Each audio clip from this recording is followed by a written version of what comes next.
Hey, hey, good morning, you all. Yeah, I ain't had no sleep. My puppies, and I need to get them out and make them go walk.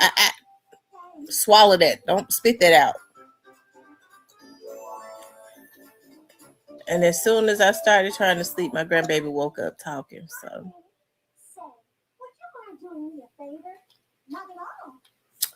I think, I think one of my puppies get jealous when she's here. He barks all night. Anyways, y'all. Hey, Miss Clarinetta.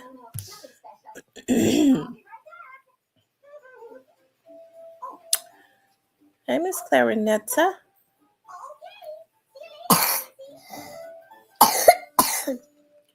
How is everybody doing?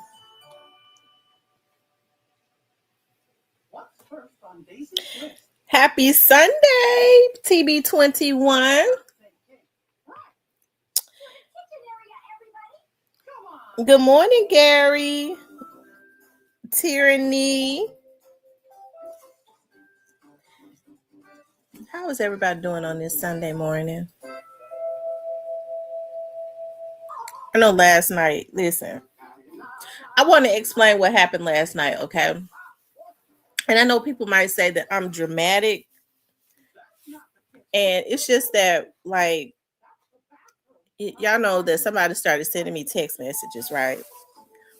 And, it happens each and every time, like, I start talking about certain things, like especially like with the young dogs case or anybody surrounding that case.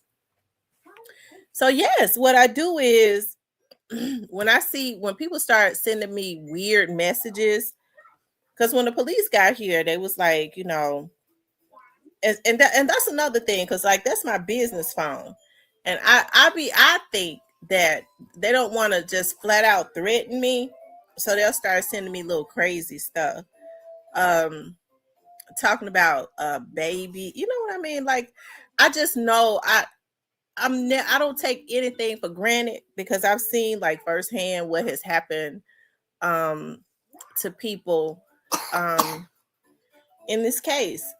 I get to thinking about with Jeremiah. Now there's nothing, like when we discuss this, I believe that the police, like when we start talking about Juke and teasing and all of that, if you ask me, I believe the police know what has happened. It's one thing to know what has happened, it's another thing to be able to prove it.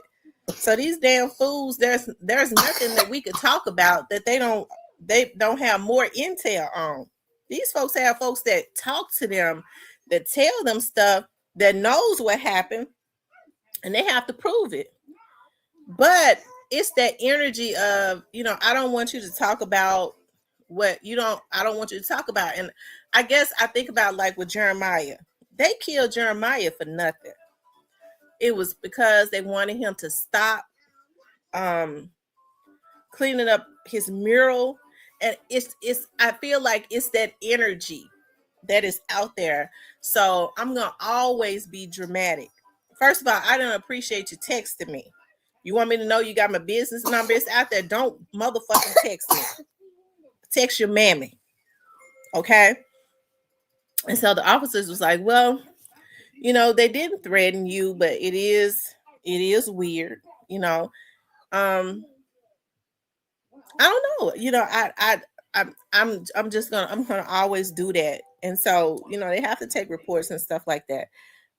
Because they was talking about some house and they say it's empty and all of that over there in South Memphis. And hey, why would you text me?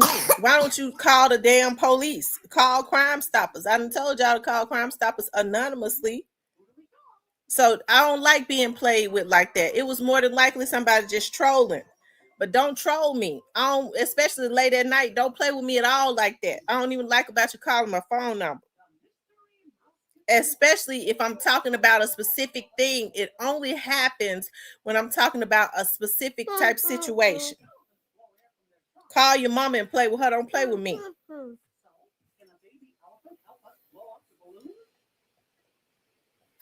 I don't feel I'm not in the mood for no stuff like that because, like I said, I know like you never know. Like these people get scared. This is still an open investigation. I don't know what in the hell they think that we could talk about that ain't already known. If it's a damn open investigation, you stupid freaks. That means that they gotta know something else, or else they will close the case. Oh my god, I forgot to. I need to add some. I forgot to get her. Um, shit.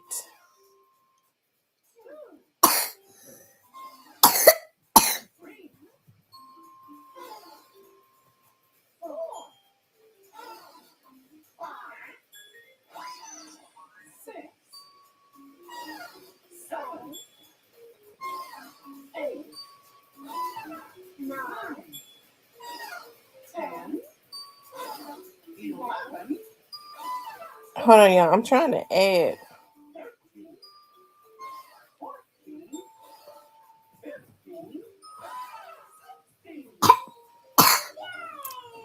Y'all, what do I need to? What kind of cough medicine do she need?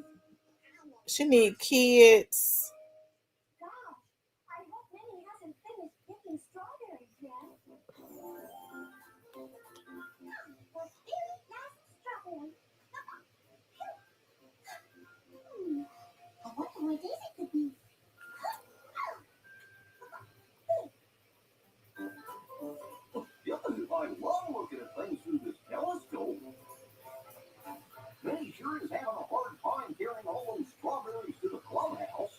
Hold on, y'all.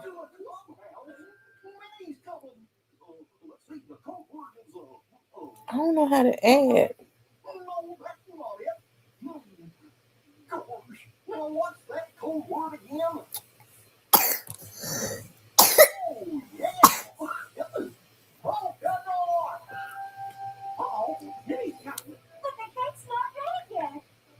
Hold on, kids cough medicine.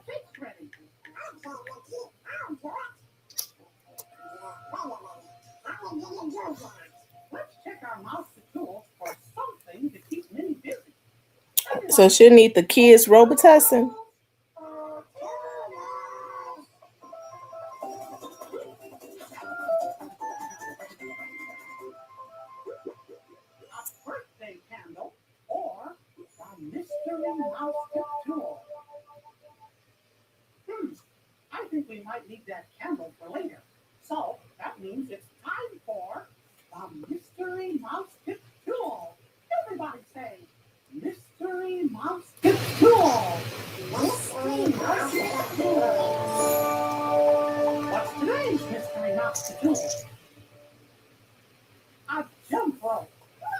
Because, y'all, they said for the Robitussin, my ID is required. Okay, I got her some kids Robitussin for her cough.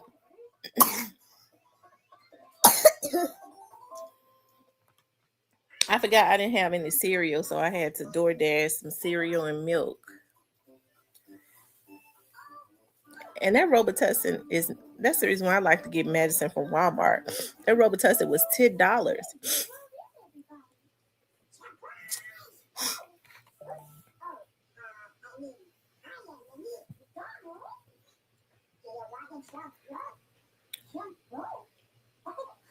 Don't play with me, play with you.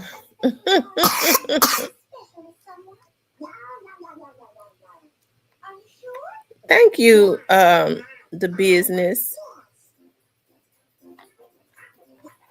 Yeah, so that's the reason why I do that because I really I know these freaks are like sick, and so I don't want them playing with me at all. Like I don't know who it is. Don't play with me. I don't like the fact that you got my business number. Okay. But hey, it's out there for everybody to have. But just don't play with me.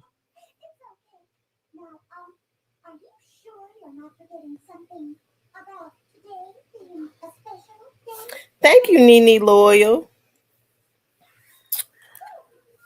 Um, yeah. So, like I said, I think that it's really crazy that even at this point, people are still doing crazy stuff.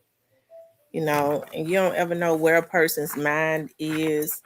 Um, and I think it's that same energy of you're gonna do what I say do. And I don't like for nobody to try and do me like that. I don't like for people to try.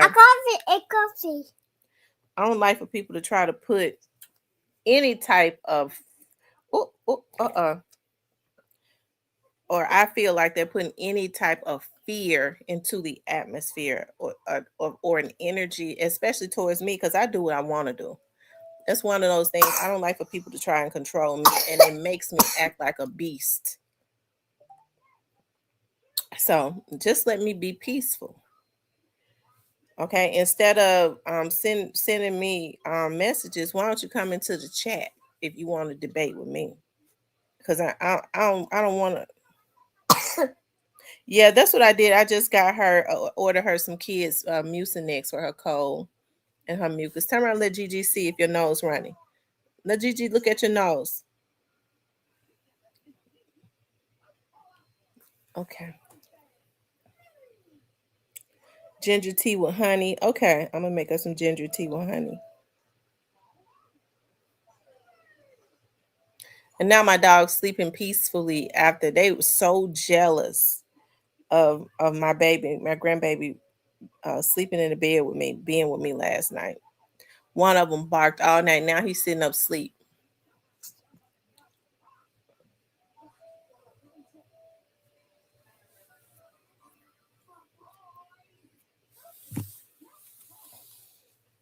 Fresh cut ginger. Okay. I got some fresh ginger. I think I'm going to. I got a juicer. I think I'm gonna juice me some ginger shots. I had said I was gonna start doing ginger shots because ginger is really good for like joint pain and stuff like that. And I normally order like a aloe vera plant from Amazon. I used to order them all the time. I was kind of slowing down on ordering them because I keep them up under the light, like they would die. And so I found when I put them up under my kitchen light, they survive for a long time, but they work so good. Um, when yeah, I remember I had a friend to come to my house and he had like some bumps on his forehead.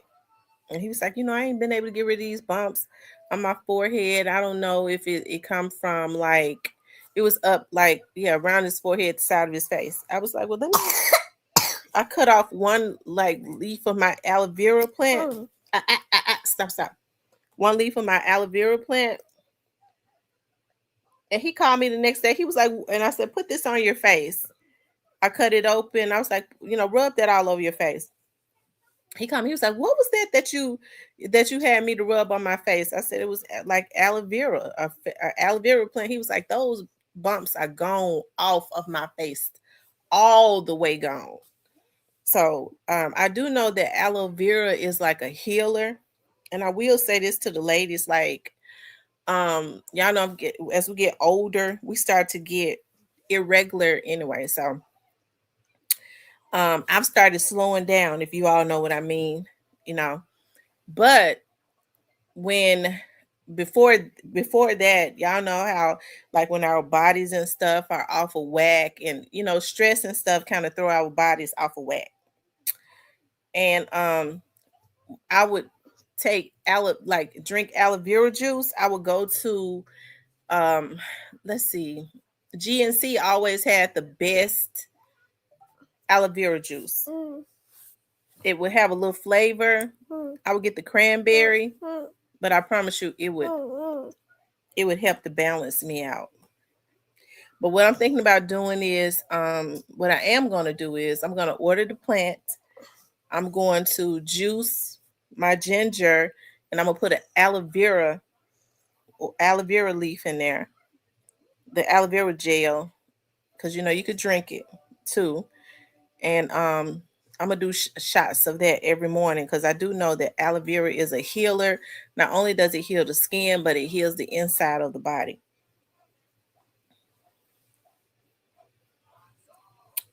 Yes, liquid chlorophyll too. A shot with Boz water. You can get it at GNC, $11 for you and the kiddos daily each morning. Good for circulation and you'll never get sick. It helps to digest. Okay. So chlorophyll.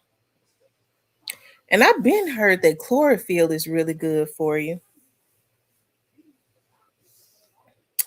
I'm gonna tell you something else that you get from GNC that's really good if they still have them.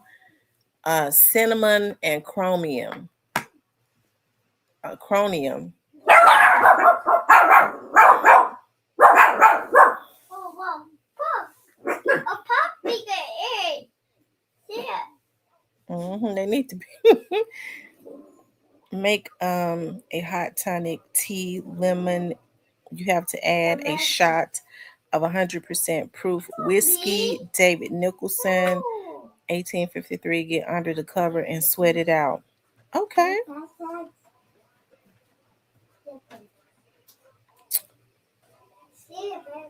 Yeah, it's best to. I gotta go to the doctor tomorrow, but it's best to just deal because the doctors don't know anything anymore. I'm gonna tell you right now, they know nothing.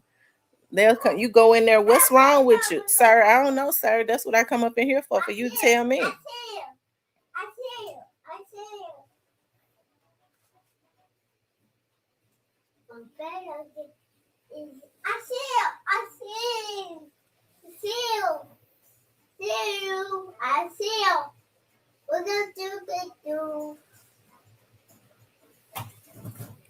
Hey, Kimberly. Come on. Walmart and Kroger says real aloe leaf, GNC, and or nutritional stores has aloe. Yeah, GNC has the aloe juice.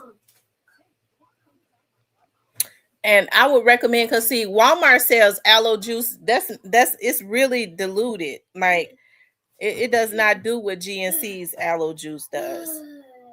So if I was gonna buy aloe juice, it would definitely be from GNC. It's way more concentrated. You have a good day too, Gary. Where's the cow? It's a corner. Oh, yeah, jumper. Yeah, I may have to.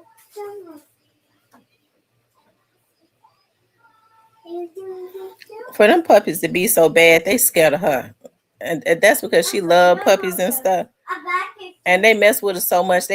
She mess with them so much. They be cringed up. Take that out. Get that out of there. Put your hand in there and get that out.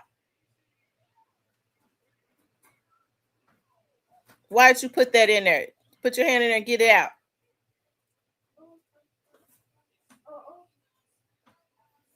I can't.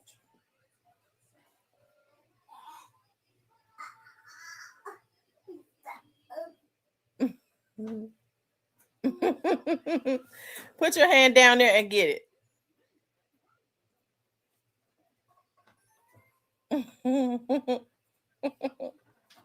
Reach down there and get it.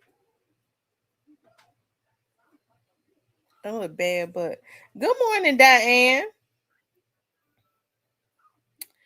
He said, any updates on Young Dog's case and is Cornelius testifying in Trayon Ingram trial? You know what? I have not heard that Cornelius is testifying in Trayon's trial. I don't know. When is Trayon's trial? Reach down there and get that out of there. Reach down there at the bottom. Oh, that baby's so bad. Hey Nia,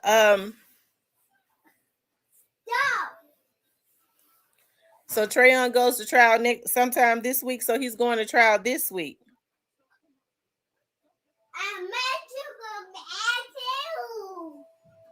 So I wonder what kind of information could Cornelius testify to in Trayon's case? What could he possibly testify to?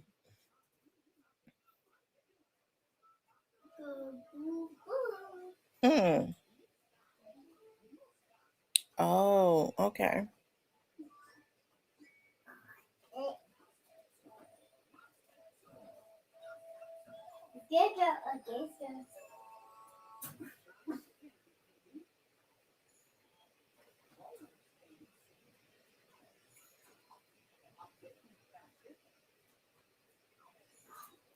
Boo, put your hand down in there and get that. Get that out of there.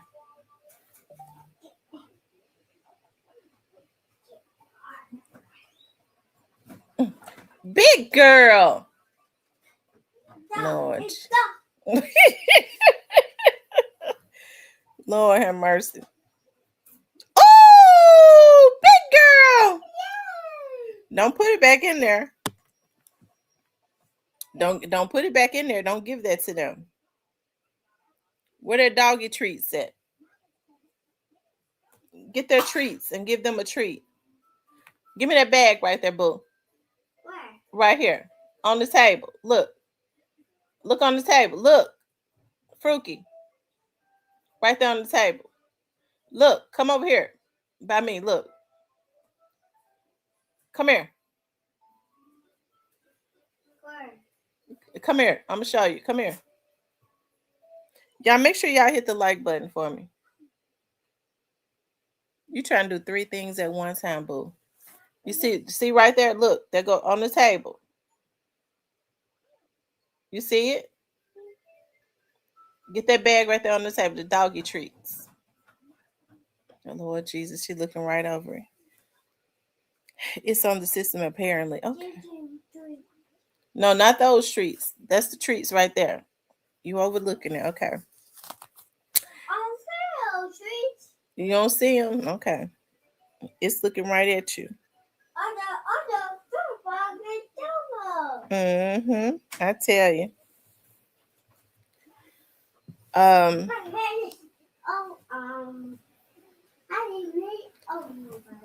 it'll be interesting. Is anybody going down there to Trayon Ingram's trial? I feel like that's interesting because the media really has not been privy to a whole lot as it relates to Trayon Ingram's case. They've been very quiet. Nobody even knows who his attorney is. Right. So nobody really knows anything about Trayon's case.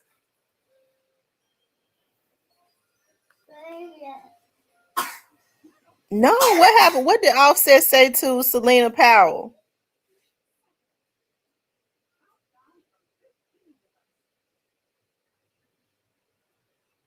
I haven't seen any of that.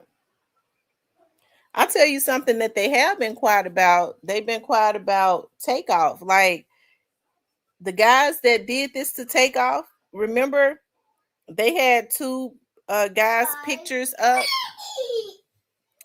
Um, they had two guys' pictures up. Like, is the DJ still in jail after killing somebody execution style?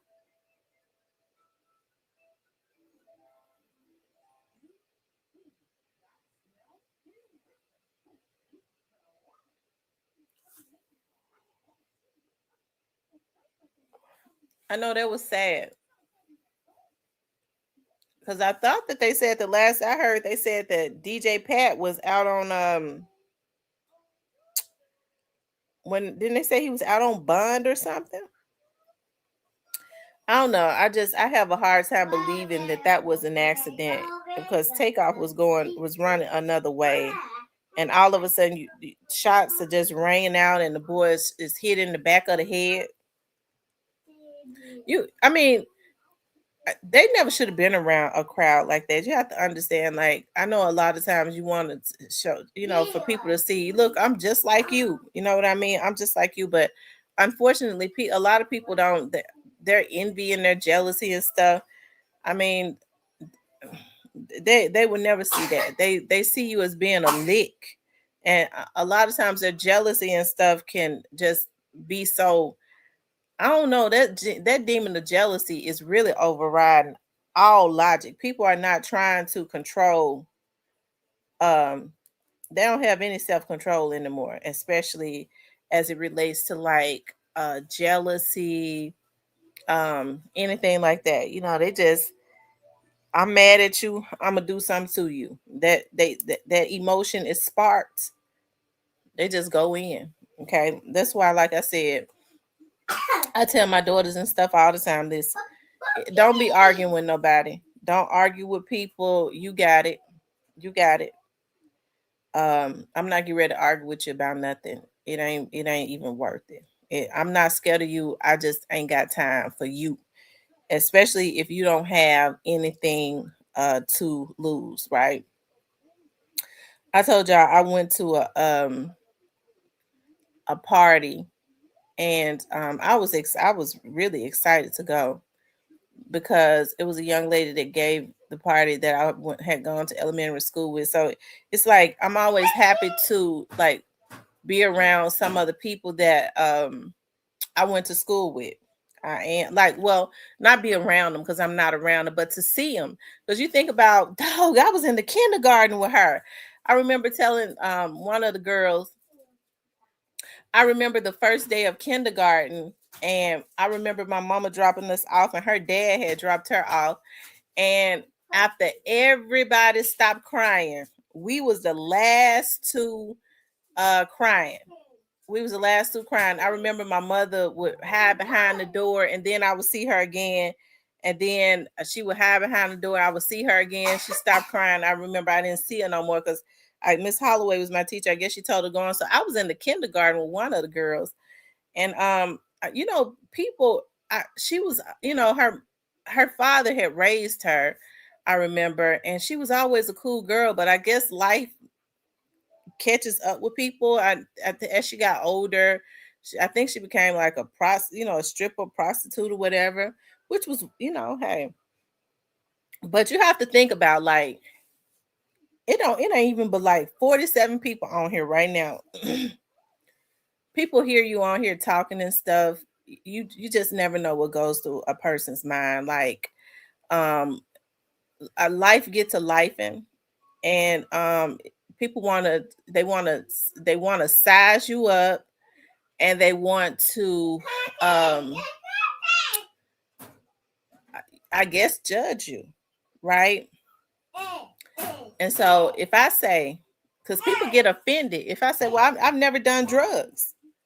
So if I say I've never done drugs to somebody that's been sitting in the bushes and they messed up or whatever, no telling what they going through. She thinks she's something. We all grew up in Clementine together. Yeah, we all did grow up. Hey, hey, hey. Shh, shh, shh. We all did grow up in Clementine together. You are on drugs. I mean, that's not a slight at you because you're a crackhead. I mean, I just don't do drugs. So, I mean, if I say, well, no, I don't smoke nothing. Mm, you think you're too good anyways, right? Now, I just don't smoke nothing.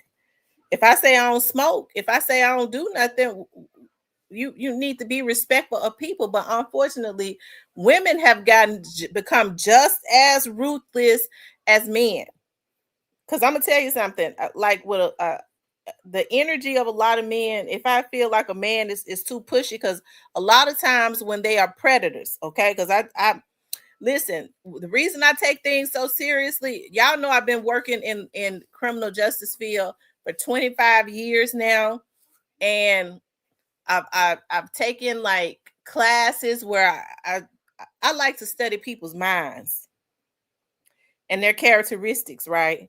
So a lot of times what a man would do is when they are a predator and they want to bully a woman to get her to cower down to them, they'll walk right in and try and intimidate her. That's the reasons why if I feel like a man is trying to intimidate me, I'm putting the police on you, bitch. I'm putting the police on you. Don't you ever think that you're gonna make me cower down to you, hoe. Go cow with your mama down. Don't play with me. Cause I'm gonna send your ass to jail if I don't take you down. I take you out. Cause you're a threat to my person. So that's the reasons why, like a lot of men, when they have that type of personality, I don't be I kind of stay away from them, period. Because men that have healthy minds, they don't do that, especially with women that they don't know. They have a tendency to be predators. That's why I say all the time, like when these men get on here, I know information is readily available now. And they have like this determination to know, well, I know where you live at. I know this about you. No, you stalking me because that ain't normal. Normal men, what they gonna say is, baby, I don't want nothing you won't give me. Baby, I don't want nothing you won't give me. If you don't want to give it to me, I don't want it.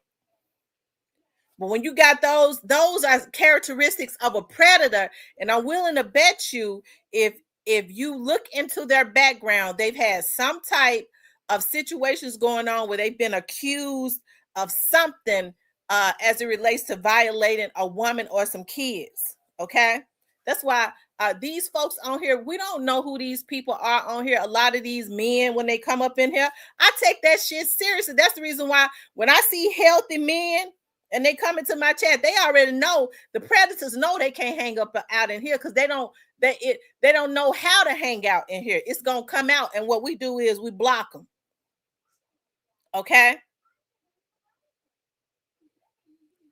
But a lot of these women have become just as ruthless. I was talking about the little party that I had gone to, and I really don't even go to nothing because I really don't like to go out of my territory because I know how people are. And so I mean, when you walk in, they already looking. You came out. We didn't think you want to even come out in these parts no more. What are you talking about? I grew up in these parts. So, bitch, you already judging me. You already trying to judge me. What are you talking about? So, a lot of women don't know how to, and we all the same because we all work hard to try to maintain. Okay. Unfortunately, a lot of them chose to go. Some of them chose to go and get on drugs. I don't drink. I mean, I'll drink when I'm at home, casually, but I'm not gonna drink at nobody's house. That's not being too good. I have a security conscious type mind. That's just how I am. That's just how I am. I'm not gonna drink at your house. I'm not going to. I don't mean no harm. I'm walking in my own water bottle. That's just, I come in there to enjoy. That's how I am. I'm just very security conscious. And so when you get to thinking, get to looking at, because I'm always trying to read the room. It's so sad that people don't know how to go, girl, I have not seen you since the second grade. But I be looking at your blog. You do, but you ain't never came up in here and said nothing. So you got your nose turned up. So what you sitting in the bushes judging me?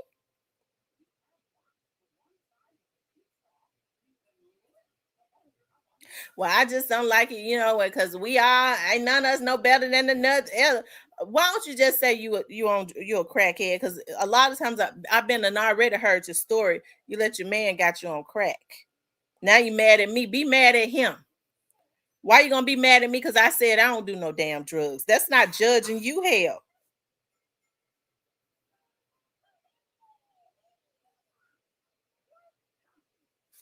So that's what I say. Listen, people can be very like messed up. It really is like one of the reasons that I'm very careful about who I deal with is because people are very backdoorish. It ain't nothing worse than a smiling enemy, like a person that claims to be your friend. They could hurt you worse than an enemy ever could. People go through their own stuff. I've never wanted to see anybody like go through pain just because I went through pain. I've never wanted that. So when I have people in my life, like if I start to trust people, I really, like if I call them and confide in them, I really think a lot of those people. I really think a lot of them because I've been burned so much. I don't really I had stopped trusting anybody because I have a real good nature. I have a real good nature because I lacks nothing. And when I say I lack nothing, even if I don't have it, I know I can go get it. That's the type of mindset I have. So I lack nothing. If I ain't got it, it's just because I feel this way. I ain't got it, but I can go get it. Even if I don't have the resources at this point, okay, well, I got the skills to go get the money to go get it. That's how I feel. I don't sit around and grudge other people. Like I be happy when people have good things going on, right? I remember when I was working I told y'all I was working in HR, and I felt like this is my opportunity because I didn't want that job. I didn't want it because I was told that I was going to be doing something else. And then when I took the job, the person was like, "Well, I want you to be my HR manager." I did not like that. I was kicking and crying and everything. I was like, I don't know anything about HR, and so I remember my dad telling me, "I think that this is an opportunity." Fuck, this always happens. My dad said, "I think this is an opportunity for you to to learn something new, right?" So what I ended up doing was so I started thinking, I was like, okay, I started learning everything. They started getting me the training. And so once I started learning everything, I was like, I started seeing like it was like a buddy system. Like for it was only certain people being given permanent jobs.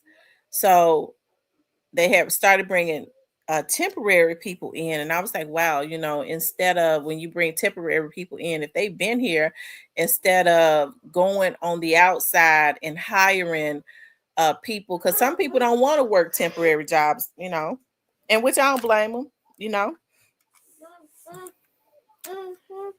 but sometimes I guess that's what you have to do for a certain period. I don't think they should take advantage of that, you know because you have companies that will fire people, because I think you're supposed to hire people if they're going to be with you for, if they work with you temporary for a year.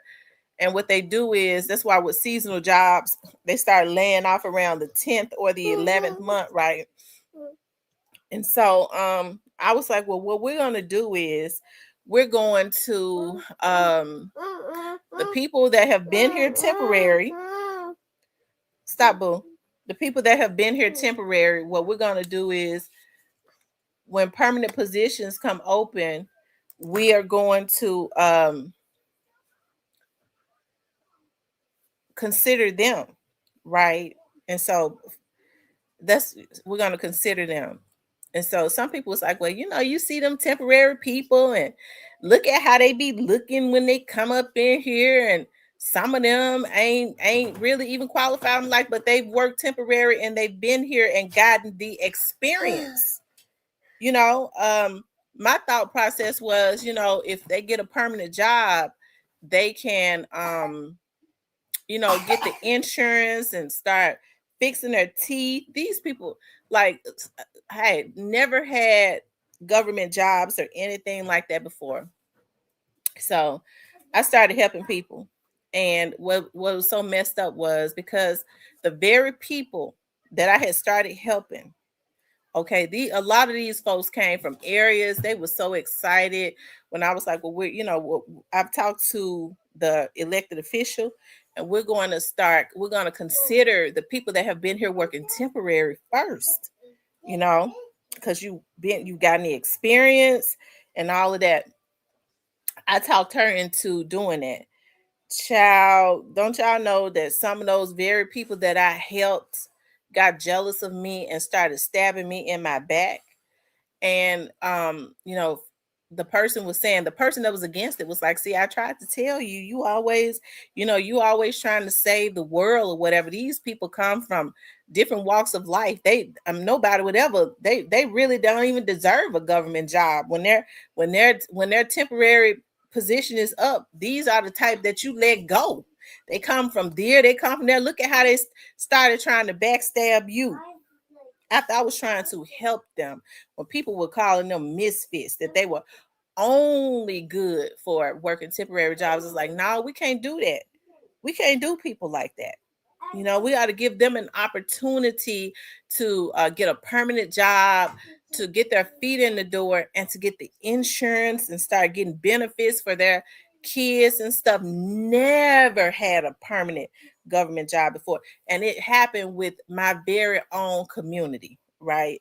These are the types of things. It's so unfortunate. That's one of the reasons why now I kind of retreat. Yeah, I'm still I still have a a really good spirit. I still have a really good spirit, but I'm wiser now because I felt like, God had put me in a position to start helping my people. And I realized at that point, you can't help everybody. Everybody ain't even worthy, I guess, of being helped. Okay, because a lot of people ain't worthy of your conversations or your energy at all, because they are definitely vampires. Okay, they are definitely vampires. So, and it's all because of their mindset. I see people do it all the time. What they do is, um, they'll cut off their nose to spite their face. You cut your nose off, you can't even breathe. They don't even think about it. When you cut your nose off, you ain't gonna be able to breathe. But that's this is the type of stuff that they do because people are not trying to control that demon of jealousy anymore, and it's definitely a demon. It's definitely a demon. So listen, I think our people got to change our mindset. Like I said, I have a really good nature. Hey, I know, but you can't do that though. Don't do that. Hmm. I have a good nature, but I just don't deal with no BS. I'm not a pushover. And I think that's what people want. They want folks with good natures to be pushover.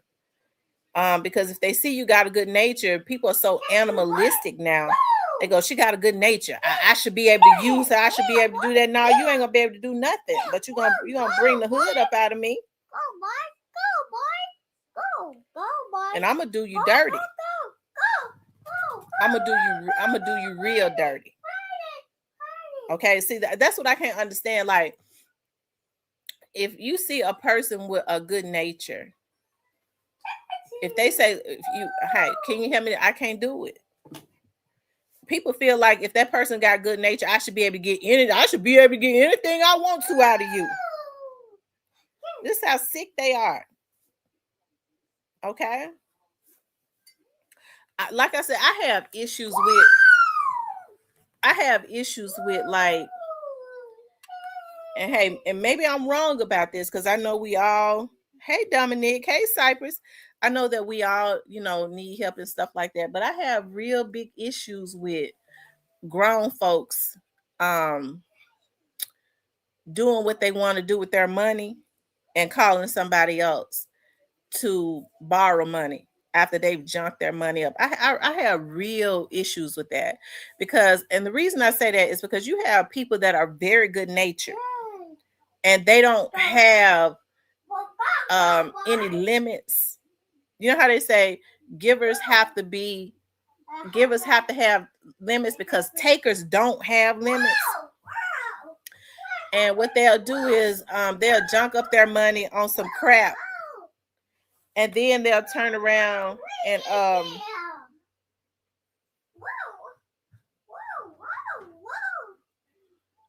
then what they'll do is they'll turn around and call somebody that they know got a good nature, like either their mama, their uncles, their dad, or somebody like that, and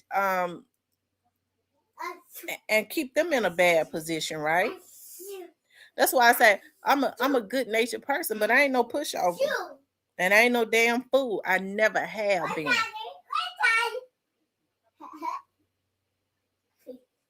It ain't happening on my end neither.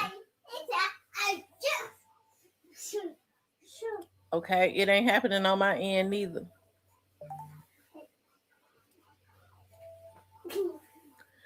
I was listening to this young lady one day talking about how she was mad at her kids' fathers, family members, because she's sitting up talking about, I've always had my kids in private school, and private school costs, and he won't help me like that, and they got good jobs. If he ain't helping me, they should be able to pick up the slack.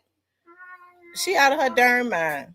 Okay, so if you having issues with paying for private school, that means you can't afford it. That's what that means. That means you can't afford it. So why do you think you're supposed to keep some put that burden on somebody else? Because you want to keep your kids in a private school, put them in a public school and be through with it. Okay.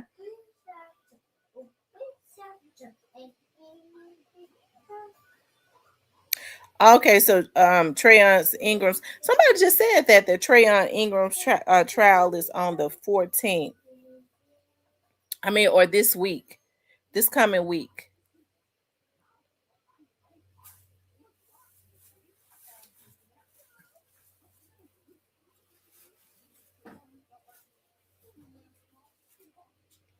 What's that, boo?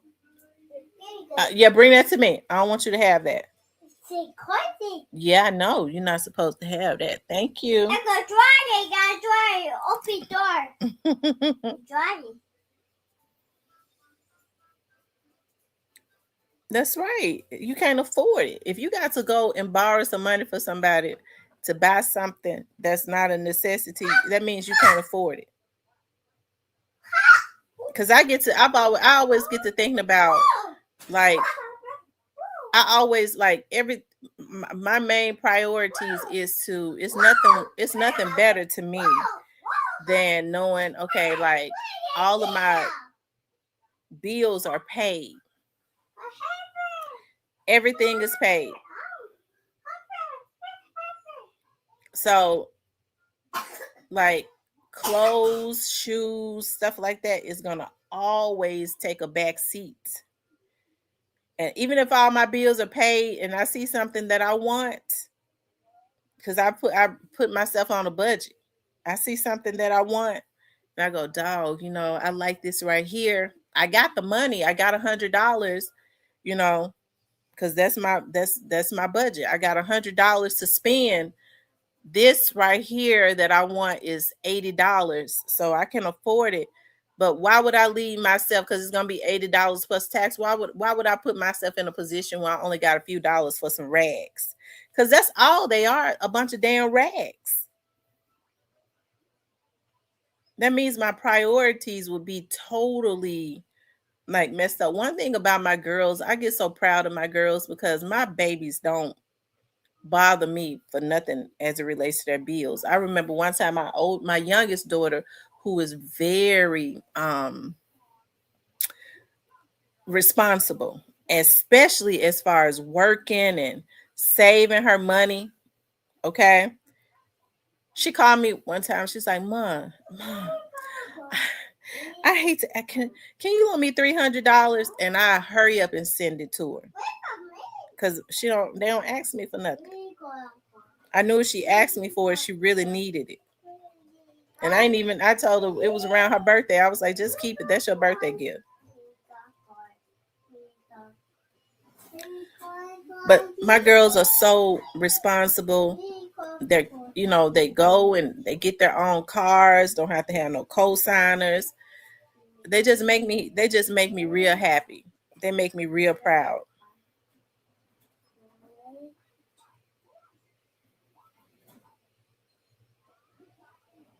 Yeah, she knows how to play by herself too. I'm telling you. She talks all of the time.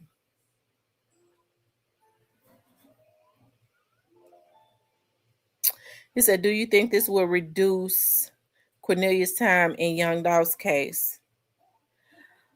You know what? I don't know. It's going to be interesting to see. I don't really know everything that's been going on with Cornelius. Um, well, so how do I put this?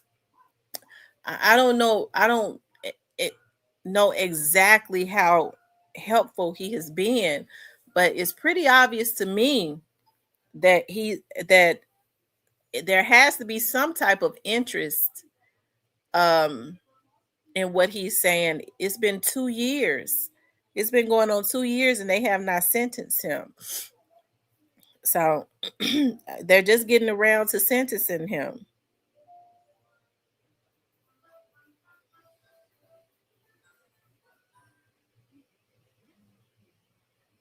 Okay, on one we go. I'm glad to know you be in the cut.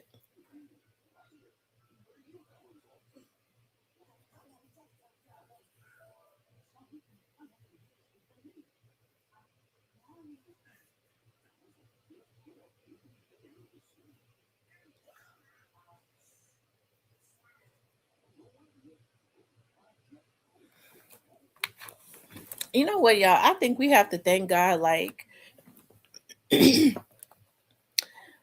think we have to just thank God for like our stories. Like, we all have different stories.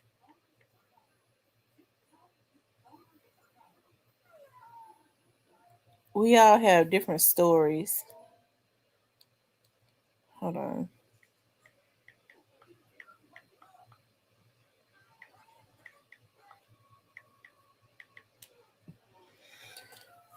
We've all gone through different stuff. And if I would say this, don't allow the trials and the tribulations that you have in life to make you bitter. You know, because some people feel like it's unfair, and oftentimes it is. You know, that they've had to go through something. I think it's unfair too when people, especially good people, have to go through hell. When innocent children have to go through traumas, but don't allow it to make you bitter, because now what happens is people, instead of saying, well, it's unfair that I had to go through this, but I'm trying to deal with this, they'll go, it's unfair that I had to go through it, and nobody else had to go through it. So now what you want is for somebody to go through the hell that you went through.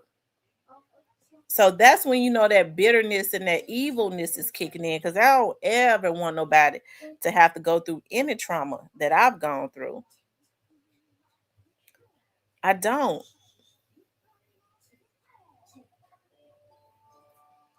This shows what you put into them. It should have you feel good. You taught them right. I feel the same about mine too. Absolutely. Absolutely.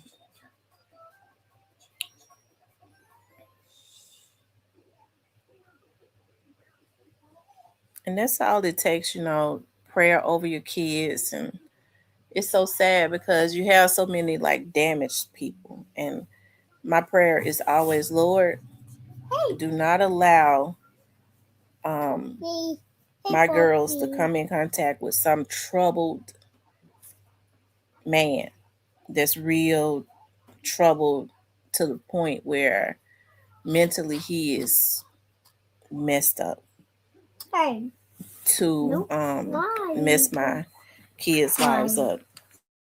Like I said, my oldest daughter did come in contact with a guy when she was like fresh in college. Fresh in college, she came in contact with him. He hanging around the college with his big old ass. Oh, I want your body. Want puppy. Let me see if I can find mine. Hold on, y'all.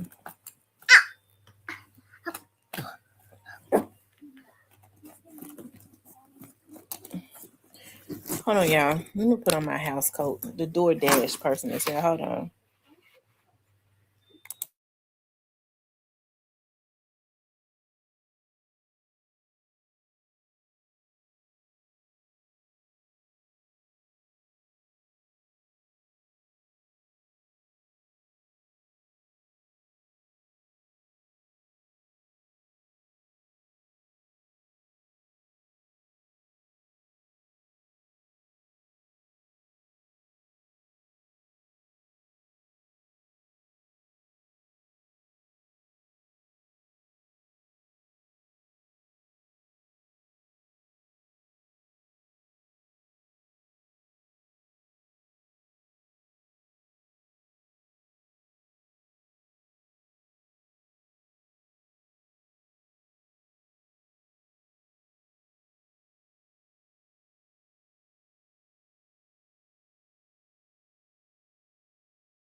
I probably shouldn't have gotten that Robitussin because I don't like showing my ID to people.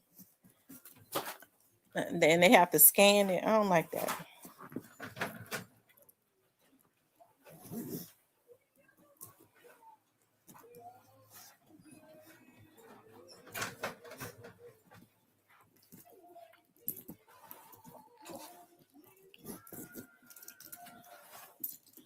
Hmm, hmm, hmm. Um, Sure.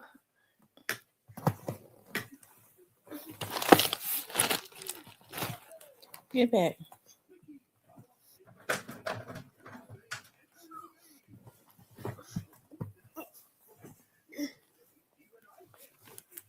Mm. Uppy, uppy, uppy, uppy, uppy, uppy, uppy. Okay. Okay. Wait a minute. Don't you see me on here? Wait a minute. Look at me. Y'all, hold on. Let me get her together. Hold on. Because she shows out. Hold on.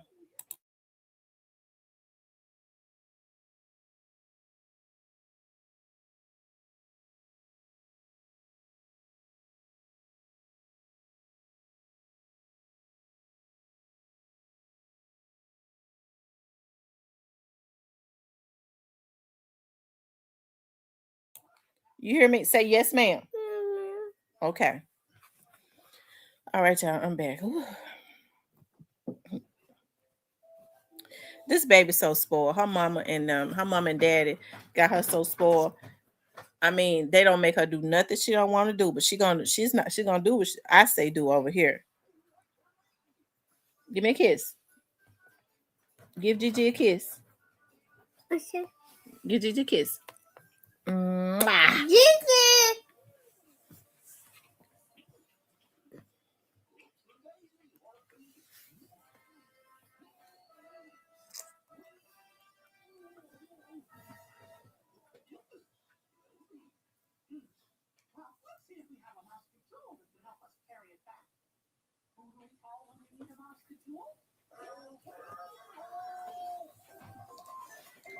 Mm-hmm. Wish, Hmm. wish.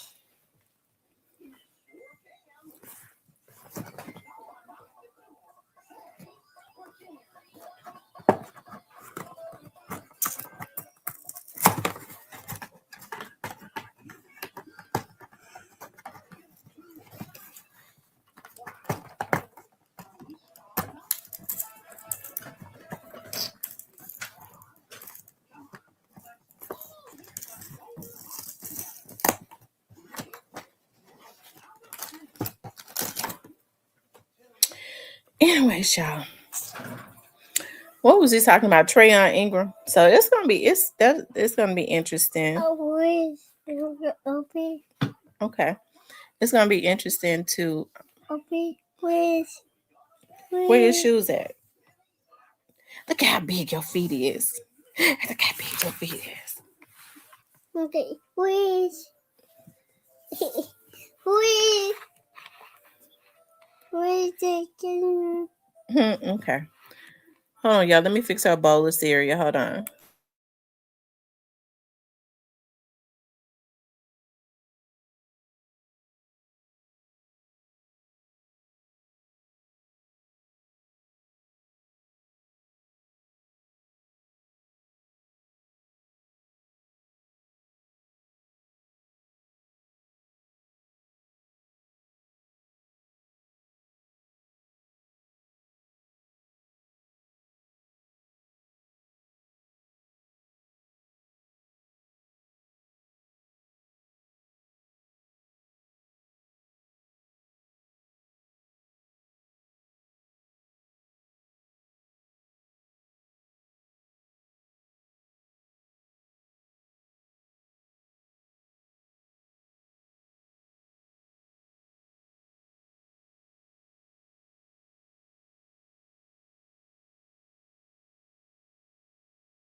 No. Okay, y'all. I'm sorry about that. Here. Here. I thought you wanted some cereal.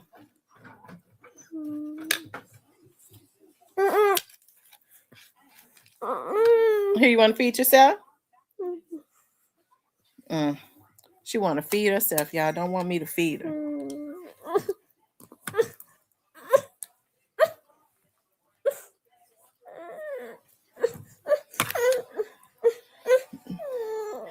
You can. I'm gonna hold the bowl while you feed yourself. Here, put it right here. Okay, now eat it. This is if I ain't never seen nothing like this before. Don't want me to feed her the cereal.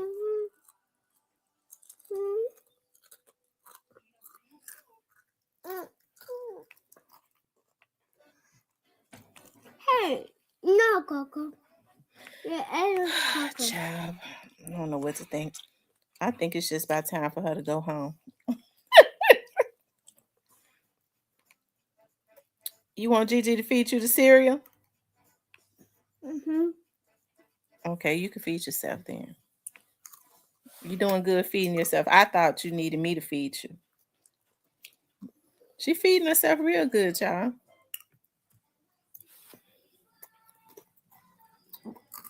Since 30 December 2025 is update. Anyways, y'all, what was we talking about? My grandbaby had me so distracted.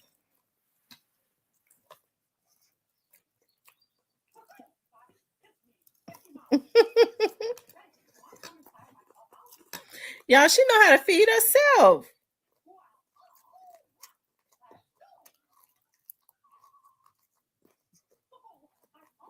She not wasting the milk or nothing.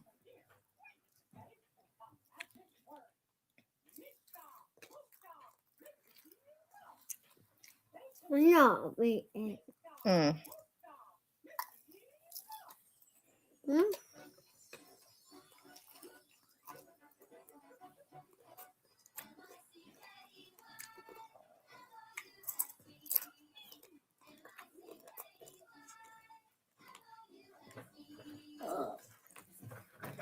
Anyway, y'all, what was we talking about? We was talking about Cornelius' court date, right? Like I said, Cornelius is supposed to be sentenced at the end of this month.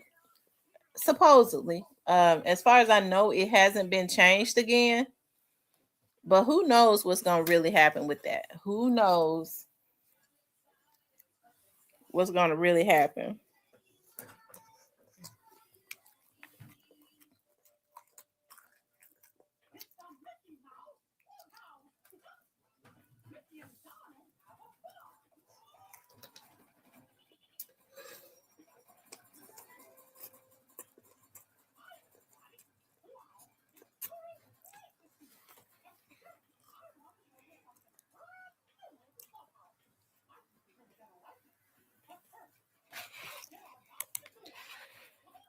So after that,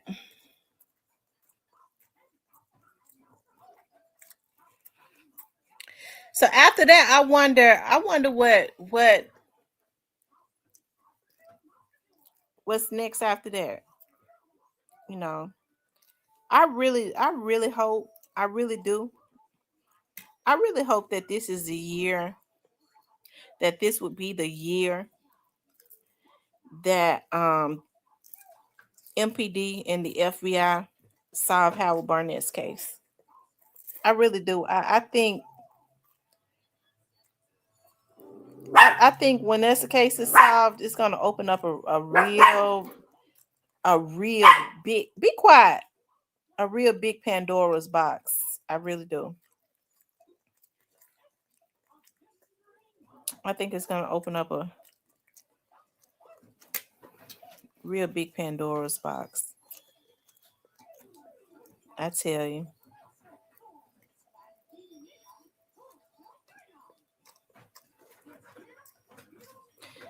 I just wonder. I be wondering sometimes about that.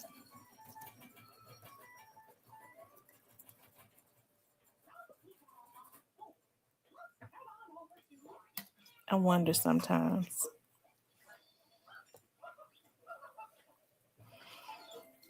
To have a man go missing for 8-9 years and just be able to live your life, whoever it is that is responsible for it, like nothing happened. That's what you call a real evil, bad, real evil type energy that cannot and must not dwell. Hey, Anissa, amongst decent people.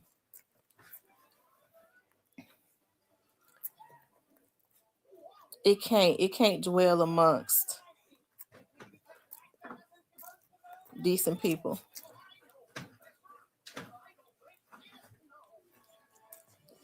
Because whatever happened to him, whoever did it, there's got to be some real cold hearted people.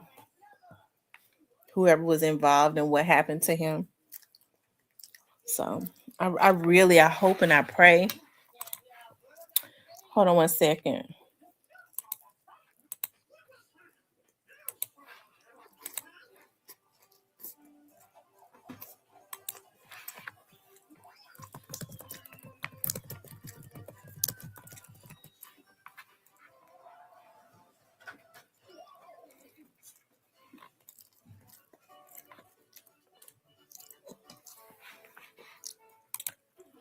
So I'd like to.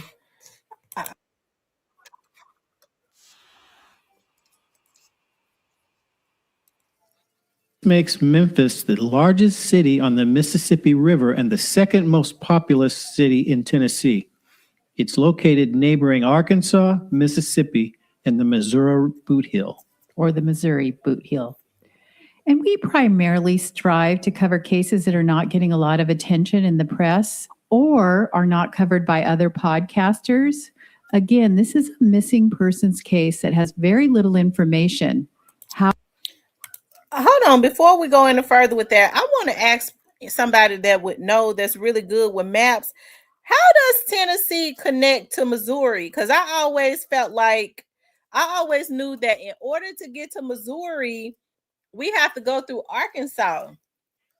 You go through Arkansas, and then after you get out of Arkansas, aren't you in Missouri? Hold on.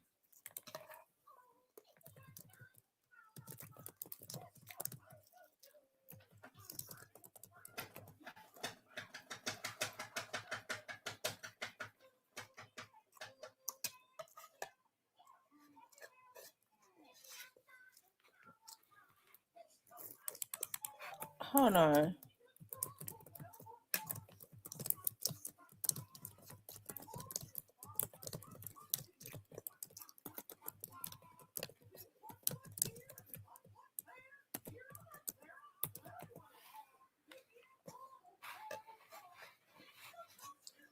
I'm really interested because I didn't know that Missouri connected to Tennessee.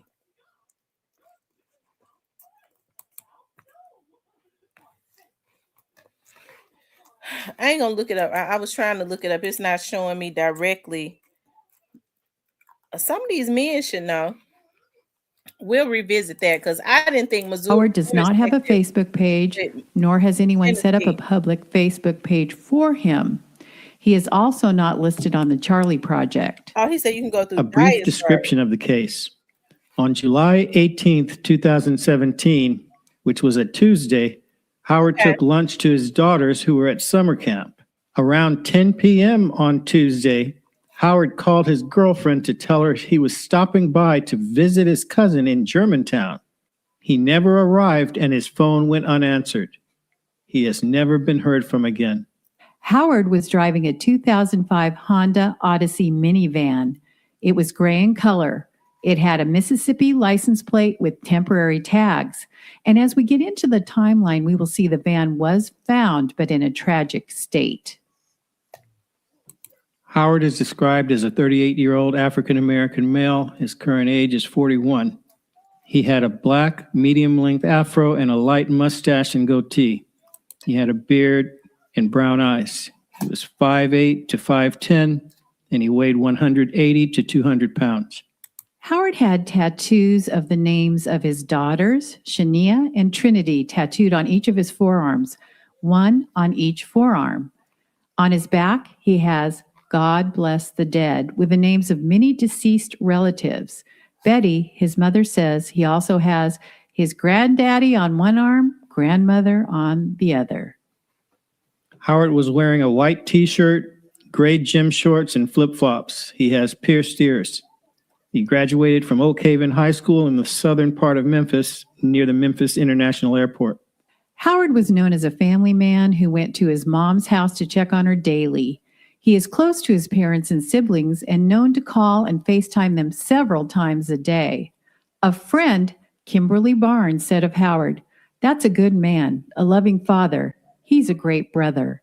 As his tattoos indicate, he is the father of two little girls who were just 6 and 7 years old at the time of his disappearance. His mother's name is Betty Barnett, and Betty explained, "He's got a disabled daddy that he comes over to check on." Howard's sister is Tracy. He has an aunt, Gwendolyn Dotson, and his girlfriend is Raquela Hunter. Howard was a self-proclaimed family man who worked as a tax professional. We found a Howard Barnett that worked at Royalty Tax Service on Frazier Raleigh Road in Memphis. It stated he assisted taxpayers and small businesses with taxes. Now let's get into the timeline. July 18th, 2017, a Tuesday. According to family members, he took lunch to summer camp for his daughters. He was last seen in the 4400 block of Timber Rise Road shortly after 10 p.m. Tuesday night, he called his girlfriend around 10 p.m. to let her know he was stopping by his cousin's place in Germantown. Now, that's 6 miles from where he was last seen, but he never arrived, and calls to his cell phone went unanswered. He didn't answer, but his phone was ringing. He just never answered, said his girlfriend, Raquela Hunter. You asked me July 19th, the next day. That morning, the family tracked his phone to an area of downtown Memphis off of Jefferson Avenue. some more. It still rings. It still goes to the voicemail, Aunt Gwendolyn Dotson said. Okay. The signal died shortly thereafter. Okay. So, 4400 Timber Rise Road to downtown Memphis is about 20 miles, and Germantown to downtown Memphis is also 20 miles. Why was his phone tracked 20 miles from the location where he should have been? Was he hijacked at some point, or did he go downtown but was telling his family and girlfriend he was in Germantown? Did something happen in downtown Memphis before or after that? July 22nd, 2017, Saturday, 4 days after he was last seen, dozens of family and friends spent the day passing out flyers in nearly 100-degree temperatures, waiting to find someone who saw something. Tracy Barnett, his sister, said, "This is day 4. It's hot out here." His family and friends got up early this morning to get out here in this heat, and that says a lot. He's loved by everybody. His family pleaded with the public for information. As each passing day fades away, so does a little piece of the hope they're desperately clinging on to. He wouldn't just leave his girls, said his sister Tracy. This is not like him. This is so out of the norm for him. Family friend Kimberly Barnes stated, "We need him. He's a necessity to this family. He's a rock to this family. The only thing we're asking for is some closure. Bring us some closure." For his mother, Betty, every second that the phone doesn't ring makes it harder to hold out hope. "Just give us a phone call and let us know he's okay," she said. "That's all I want. He would never do this. Never, never. All this long time, he's going to call his mama. He's going to check on his daddy. That's for sure. Just bring my child home, please." July 24th, 6 days after his disappearance, Memphis police issued a city watch for Howard and his 2005 Honda Odyssey van. The Barnetts sat for TV interviews pleading for information. July 25th, 2017, 1 week after Howard vanished. Investigators received information leading them to Howard's minivan. A property owner had found the van where Fayette and Shelby counties meet. This is about 40 miles from downtown Memphis per Google Maps. The vehicle was located in a field at 830 McCraw Loop on a farmer's private property. The The van was badly burned, but there was no sign of Howard or any human remains at the location. When we have something substantial like that, such as a vehicle being burned out, we do involve homicide just to have extra eyes looking at the case. This is according to Memphis Police Department Lieutenant Cindy Capps. Lieutenant Capps said, though homicide investigators stepped in, it's still considered a missing persons case. She said leads turned into interviews, but nothing has led them to Howard. Who's that? I haven't been able to sleep nor eat ever since he's been gone, Howard's mother, Betty Barnett, said. Howard's family said it is unusual for Howard to go even one day without speaking to his children. This is not like him because he has 2 daughters that he FaceTimes twice a day. He's got a disabled daddy that he comes over to check on, Betty explained. The word is out and people are out looking. Like we said, it's out of the norm for him. He would not do this, his sister Tracy said. I'm pleading for the whole word. Somebody got to know something. Somebody got to tell us something. Reach out to us, Betty said. If you don't reach out to us, reach out to the police with any information that you have. Okay. I think Justice for Dolph has the best video on this that I've seen. Hold on.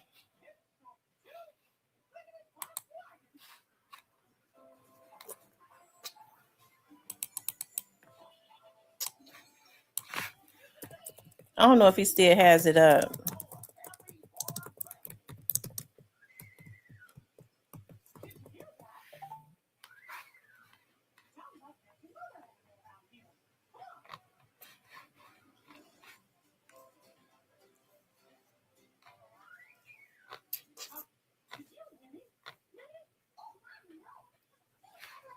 I don't think Justice for Dolph got the video up anymore.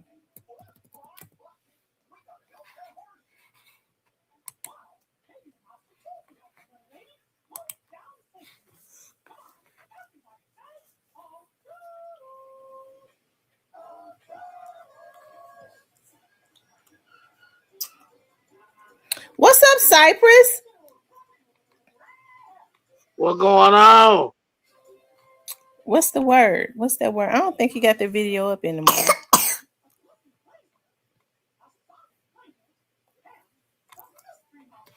He may have taken it down on Howard Barnett. I don't think they really want to solve this case. Why you think they don't want to solve it? Because it's zero.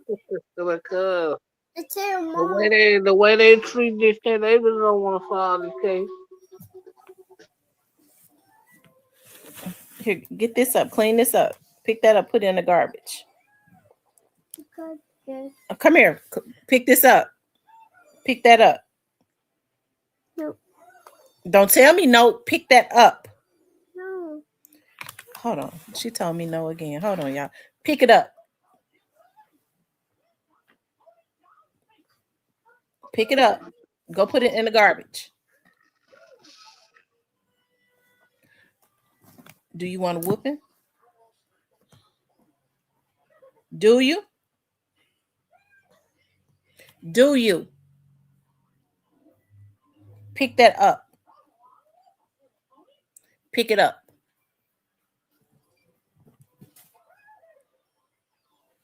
Hold on, y'all.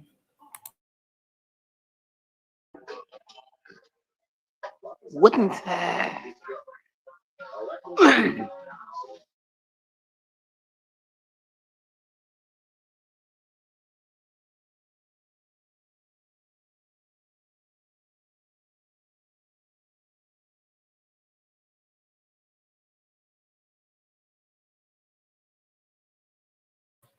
Woo, y'all, they got this baby so spoiled. Her daddy used to her just handling him any kind of way. When she wanted some more serious, she pushed me. She said, get it. That's how she do her daddy. Push him, get it, go get it. Okay.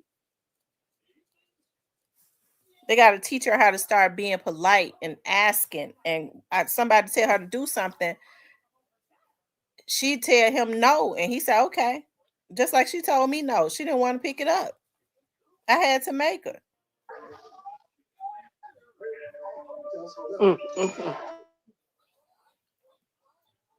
Come on, Parker. They said, Tam, just for talk, Dog took the video down because the guy that was on your channel with the interview was talking to Quet. And now Justice Dog said that he is not going to be involved anymore. Oh, yeah, I forgot. You're right. Why was never mind.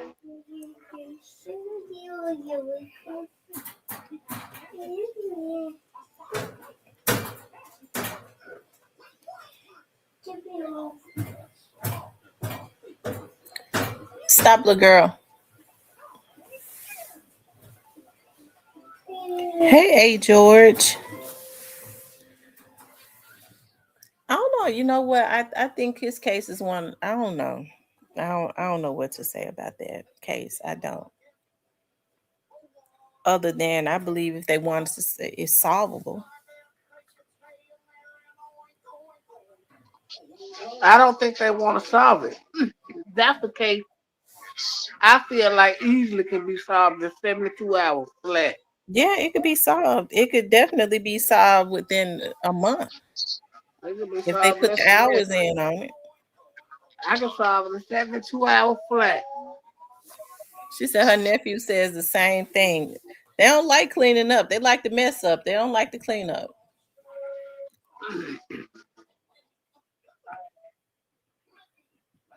She keep those puppies quiet because when she go over there by them, they ball. They don't want nothing to do with her. They ball up and push back, and she just be trying to play with them.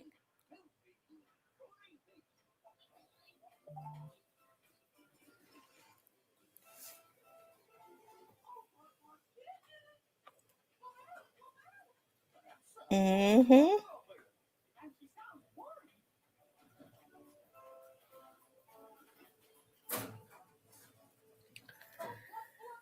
So they said somebody said True Results had said that Cornelius is supposed to testify in Trayon Ingram's case.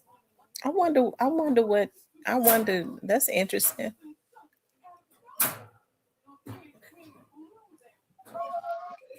They say that nigga they're gonna tell on everybody, huh? I wonder what Cornelius what he would I don't know. That it would be interesting. I wonder if because they've been very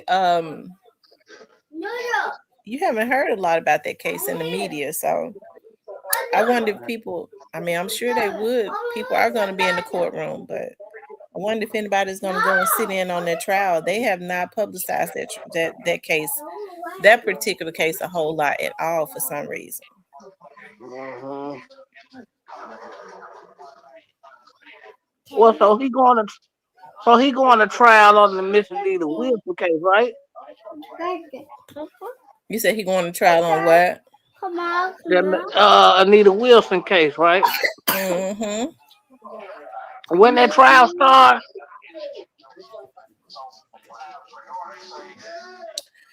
Um, they say it starts next week. They say on the 14th.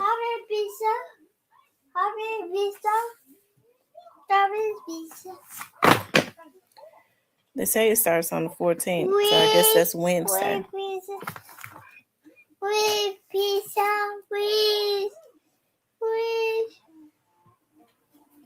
Like I said, it's all interesting to me to see what's gonna happen. I leave that alone. It's gonna be interesting to see what happens with all of it. You know, the disposition of everything. So is it gonna be televised? I don't know. You know what? Thus far they have not even I wish that it would be televised. Hey, you can't break me. I wish that it would be televised. Is that Raven? I don't know. It looked like a picture. I'm not sure. It's small. I wish that they would televise it, but they've been quiet with that case so far.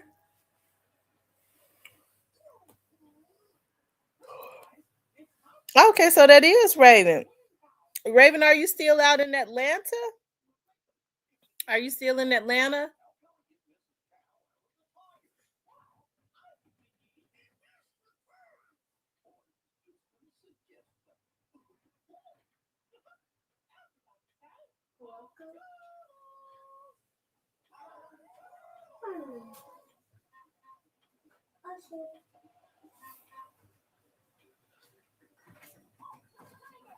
Hey, McDre. Have you opened up your cookie shop out there? Have you opened up your cookie shop?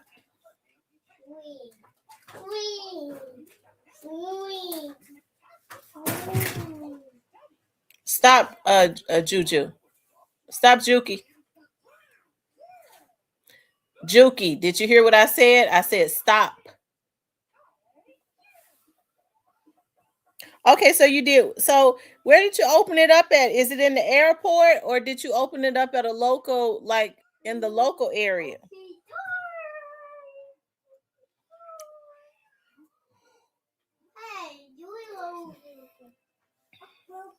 So you just opened it up 2 weeks ago or a week or so ago. Sandy Springs, Georgia. Is that like a suburb of Atlanta? I think so. Yeah. That and what's that shit? Water, some water. What they? That's how they. Yeah, that's like how toward the sound like it's toward the bird. Yeah.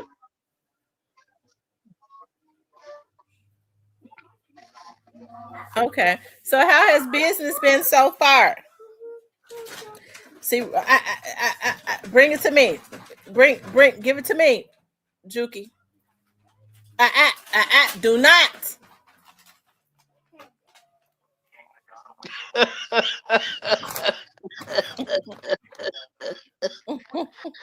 It's too early for her to be giving you the blues.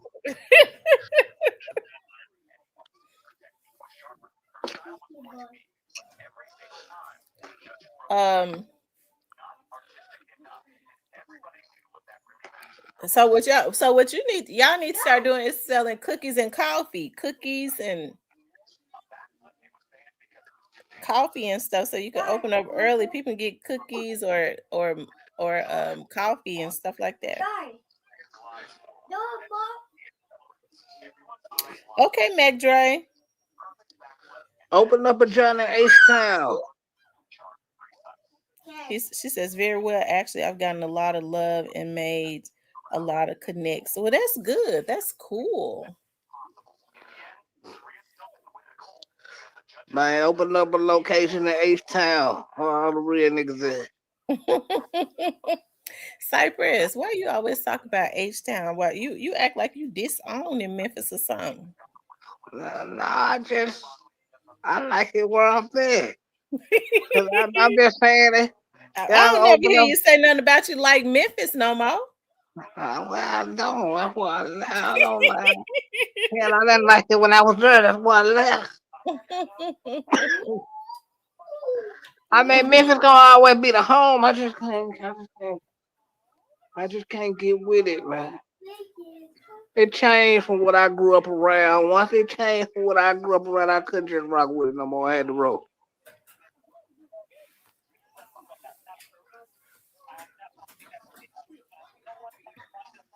She said it's been wonderful. So, do you like living down there? I guess you do. She been there for like, how long have you been there for? Like a year? Once people leave Memphis, they don't want to come back to Memphis. Hell no, if they got any sense. Shout out the Raven Yeah, and they, Cypress. they don't want. They Shout out, don't want to come back. yeah, I know that's right. Shout out the Raven and Cypress for getting the hell out of Memphis. She said her Yeah. address is 901 Abernathy Road. So it's 901 like Memphis 901. Oh my God, you gotta keep the 901 in there, don't you?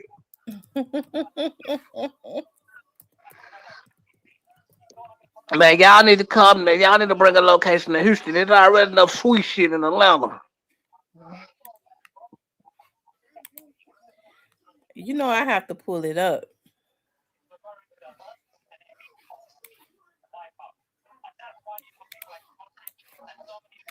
So it's inside of a building.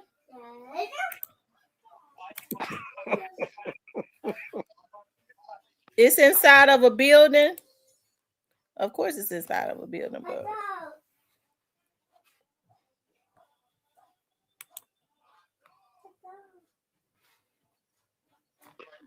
She said this is special, but she adjusting. That's right. Yeah, you know, Memphis people always gonna adjust, man. You know how this shit go. Oh, it's under Serrano condominiums. So everybody ought to be stopping in there in the mornings then. Not them good old bougie white people. They going to Starbucks and shit. Well, she got to compete with Starbucks. She got to make that what Starbucks is. Make hers the same as offer the same thing as Starbucks just about. Yeah.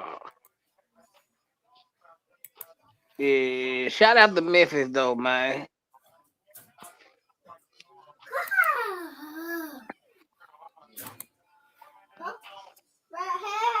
I be wanting to come visit, but I think I'm going. I think I'm slide on back to Alabama. I be wanting to come visit Memphis, but I just can't.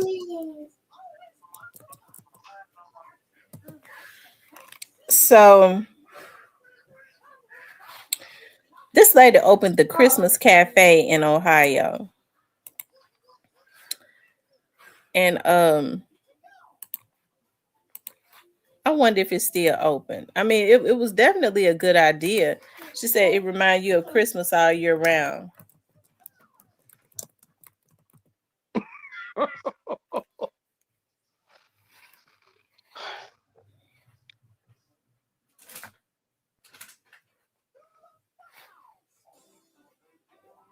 Mm.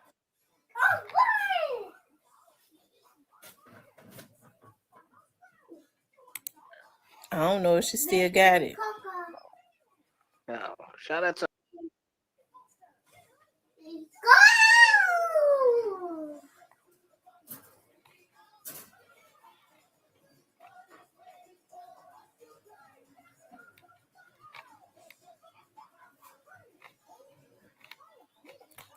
Yeah, I don't know if she still got it open because she's not advertising at the Christmas Cafe.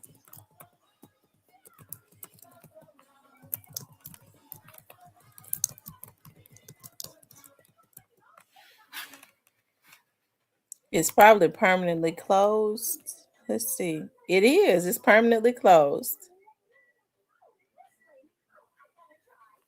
It shut down its local location in early 2025 to relocate to Nashville, Tennessee.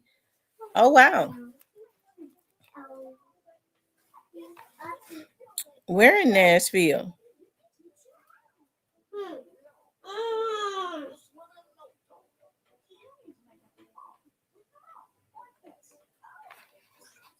Okay, it announced that it's moving to Nashville,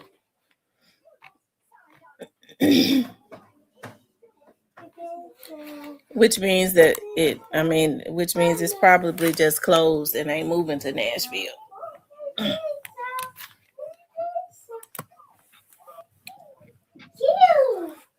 Shout out to Nashville. Nashville cool too though. Yeah, but Nashville, oh, she said that it's really expensive in Atlanta. Yeah, in Georgia, it is. It's really expensive because everybody is moving down there. So it's definitely really expensive. And it's over, if you ask me, it's overpriced and overrated. Yep, unless you're a part of the Rainbow Coalition. If I was to ever move, I wouldn't mind living in Gulf Shores, Alabama. That's somewhere I could live and retire. It's a lot of money that's in that little city. They take care of the city, and it's a lot of resources. Oh yes, it is. I could definitely move, live in Gulf There, Shores. I loved it when I went there. I loved it so much. And I ain't gonna even lie, like at once upon a time, like I could have like moved to Dallas. Um, and I was actually contemplating moving to Dallas years ago. My girls was still in, they were still underage and stuff. And that was one of the things that I was hesitant about. I think it just wasn't time because um after I had injured my hip at the Memphis Police Department, I was like, I thought about Dallas was like doing like a lot of hiring. When Memphis police would have a class to graduate, Dallas, any city in Texas, especially Dallas, would come and recruit all of their police officers after they got them trained and pay them a lot more money.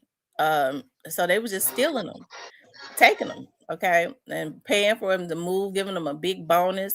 And I remember I went online one day, and I applied, and I left and went to the store. When I got back, my mom was like, Dallas Police Department called you a recruiter.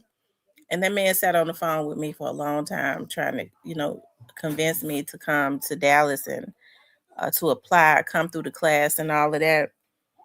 And I don't know. It seemed like something would come up each and every time it was time for me to go down there to do the testing and all of that. That mean it wasn't meant for you to go.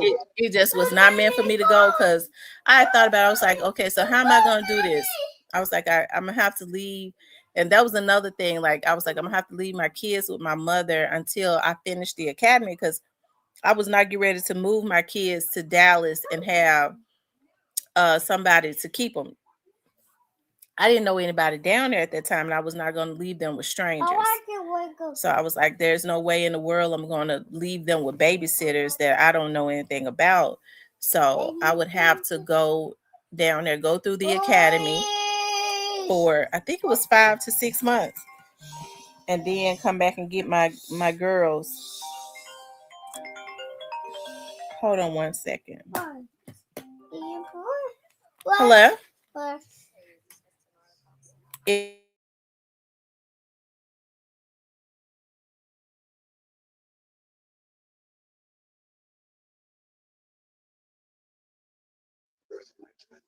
What poppin'? What going on with y'all on this Sunday, man?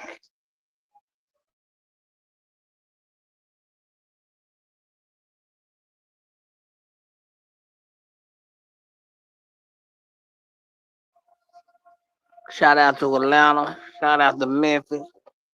Shout out to Alabama for sure. All through Alabama, from top to the bottom,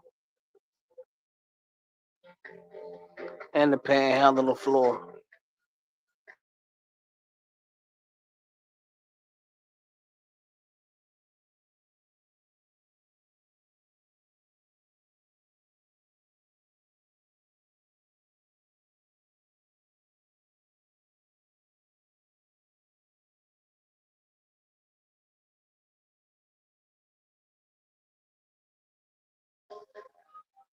That's messed up if Carnegie testifying this man trial though, man. They wrong for that.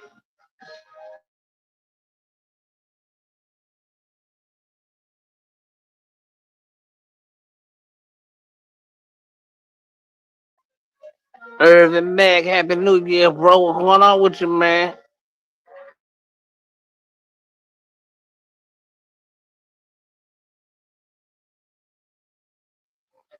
I don't know, y'all. I think I would have had to take the nigga Carnegie's head off.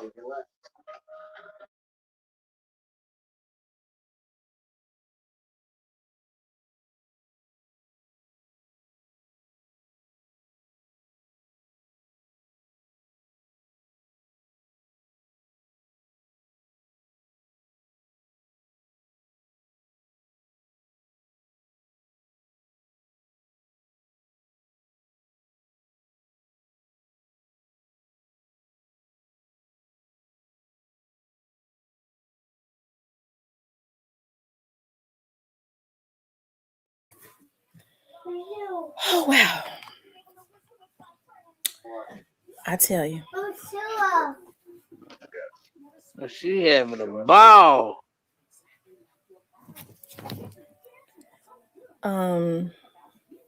What's up, the hitter? What was we talking about? Alabama here in the building. We were talking about Alabama. Alabama would have been a good place to go though, cause the Gulf Shores is nice, and Huntsville, Alabama The is girl, no, really wait, nice. Cypress, you there? Yeah, I'm here. Wait, Juki, put them cereal down. Oh Lord, child, she went in my kitchen and started fixing herself some cereal. Hold on one second.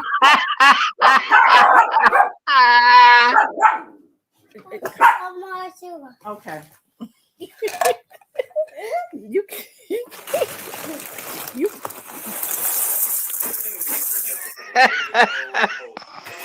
She went in the kitchen and cereal. helped herself to the cornflakes and shit. I'm gonna tell you. Wait, I'm gonna tell you where to sit at. Okay.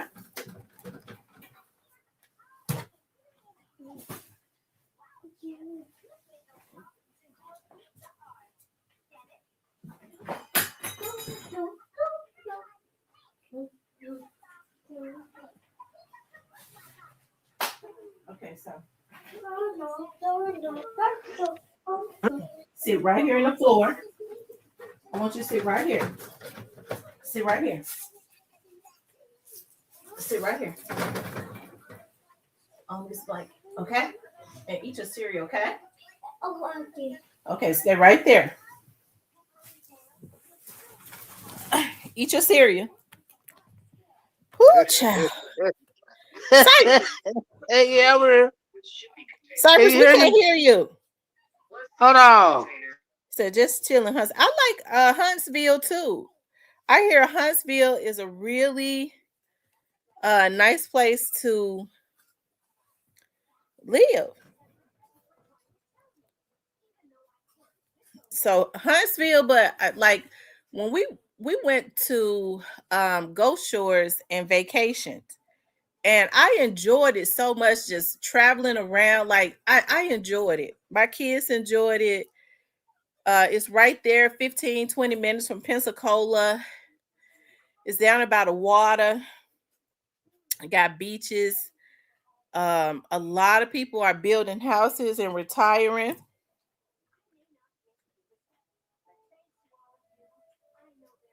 Okay.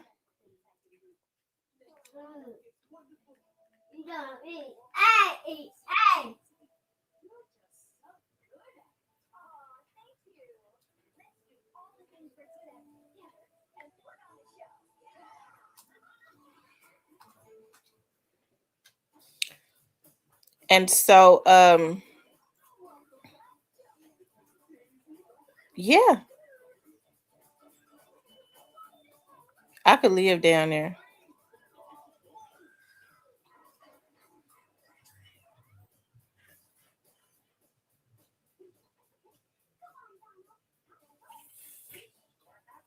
Hmm.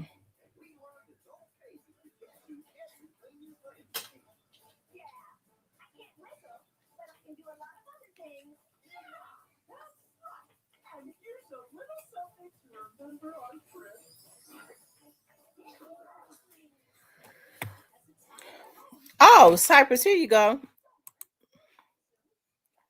What happened? Yeah. I don't know what happened. Yeah. She went in there and helped herself to the Cypress, cornflakes and shit. Yeah, can you hear me? your thing moving, but we can't hear you. Hold on.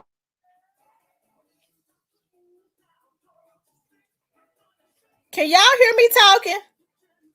Let me know if y'all can hear me talking because it could be me. Wait a minute. Maybe I got All my right. damn thing turned down. Cypress. Yo, can you hear me? Yeah, my grandbaby had to turn the damn volume down. That's why I couldn't hear you. Lord have mercy. Oh Woo, this man. baby right here. And she done helped herself to the cornflakes, turn the volume down because we getting on her nerves already. That's cold game on Sunday. I tell you, she is a busybody.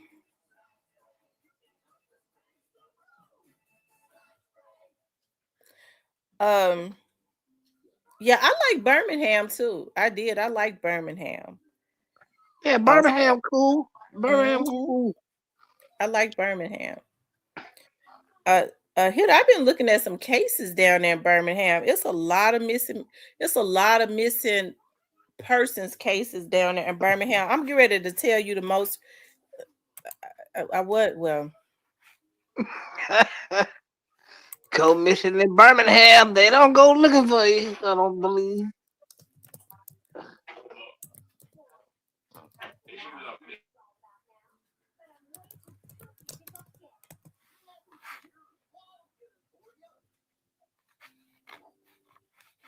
Hold on.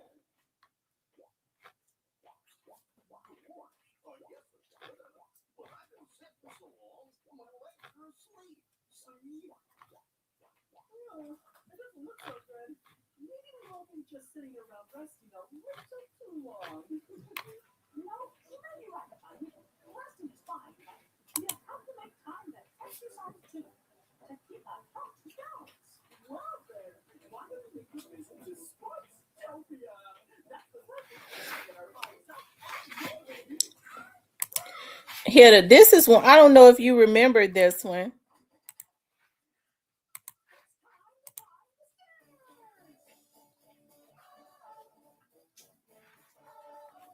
She's been missing since 2014. Kiara Stubbs.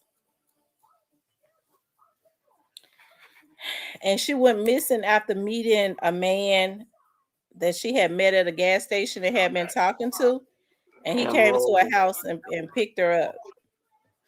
Her brother saw her get in the car with him. And I ain't seen her no more since. Mm-mm. Do they know what the? Her Do brother they said know? he didn't think to get the tag number of the car of the man that had picked her up. Hitter said he knows that case well.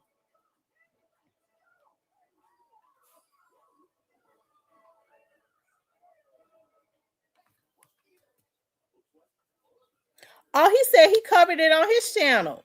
So, Hitter, what do you all think happened to her?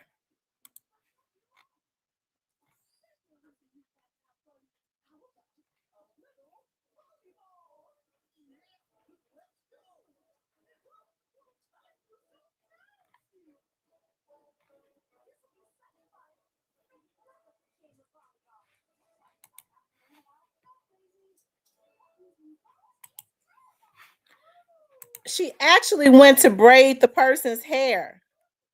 Also, yeah,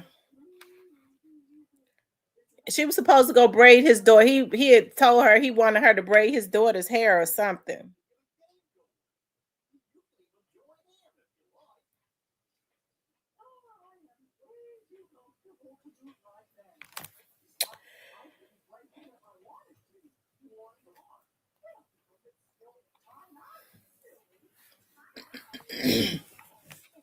See, Cypress, that's one of the reasons why when people say that I'm dramatic and I'm overreacting, I know these, you don't never know what's going through a person's mind. These folks are sick. Sure will. They're very intrusive, invasive.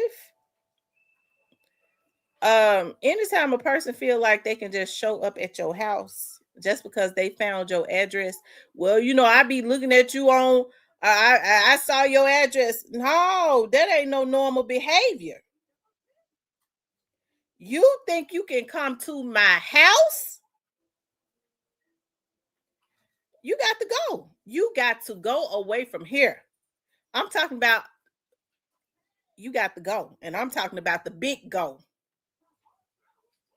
On away. Never to be seen again. If you get my drift. Oh, I'm gonna definitely get for you going. I'm not gonna play with these damn fools. I don't like predators. I don't like predators.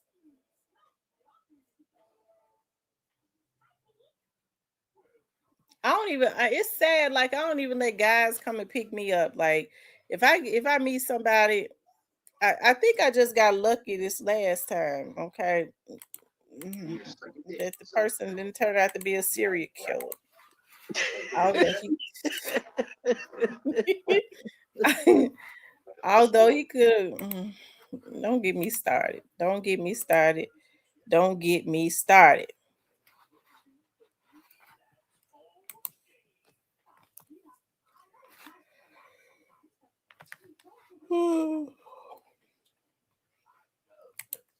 Hold on.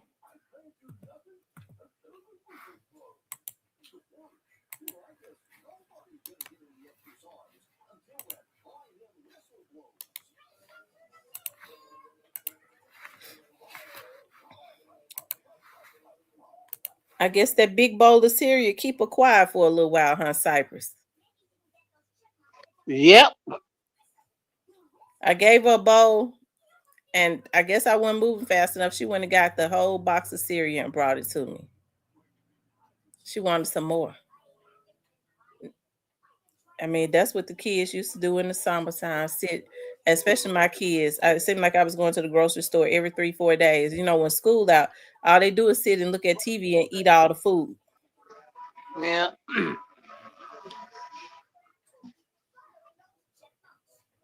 Yeah. Yeah. Yeah. The one. Yeah. But hey, you supposed to have fun when you go to grandma's house. You supposed to be able to have your way when you go to grandma's house. You supposed to be able to get the big bowl of cereal. How you want to you at grandma's house? And, and, I guess she aimed to eat that whole box up.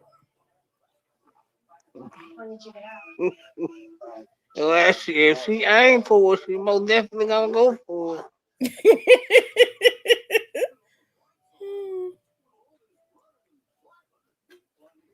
Man, She that's had a what fit. you. I was trying to feed her. She didn't want me to feed her. She want to do it herself. Yeah, she want to have the baby feeding herself. Gonna keep her quiet. Leave it alone. She want to have fun at grandma's house. What the dog at? She keeps them quiet because she stand over there and want to play with them, and they be pulling all back in their little houses and stuff. They won't even come out because they don't want to be bothered with her. So they sit quiet and won't come out. And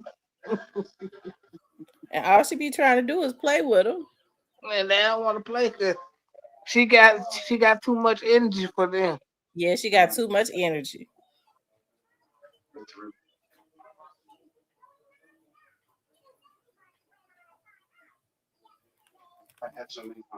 Cause Mhm. once they start playing with her, she ain't gonna slow down. She got too much energy. And they know that, so they gonna be quiet because they don't want to be bothered. You see how quiet they are.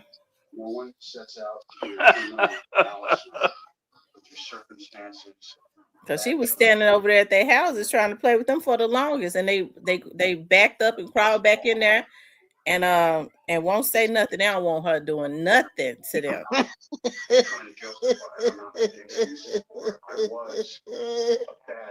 And she be wanting to play with them too. They don't want to. They like, It's a darn shame they don't want nothing to do with her. She be trying to pick them up. They runs from her. They jump out of her arm. yeah, she got to they realize she got a little bit more energy than what they want to be bothered with.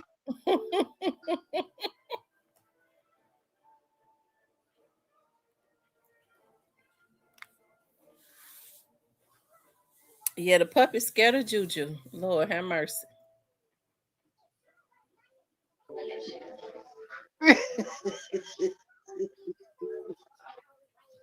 And they ain't gonna come out at all either. You see, they sitting quiet. That's because she eating on the. She put I put a blanket down so that she could eat. She's sitting on the floor right in front of their houses eating. They won't even come out. You know, normally dogs be wanting some food or something. They don't even want. They don't want nothing to do with her. They don't want to try to look. They don't want to try to squirm around her or nothing. They just stays away.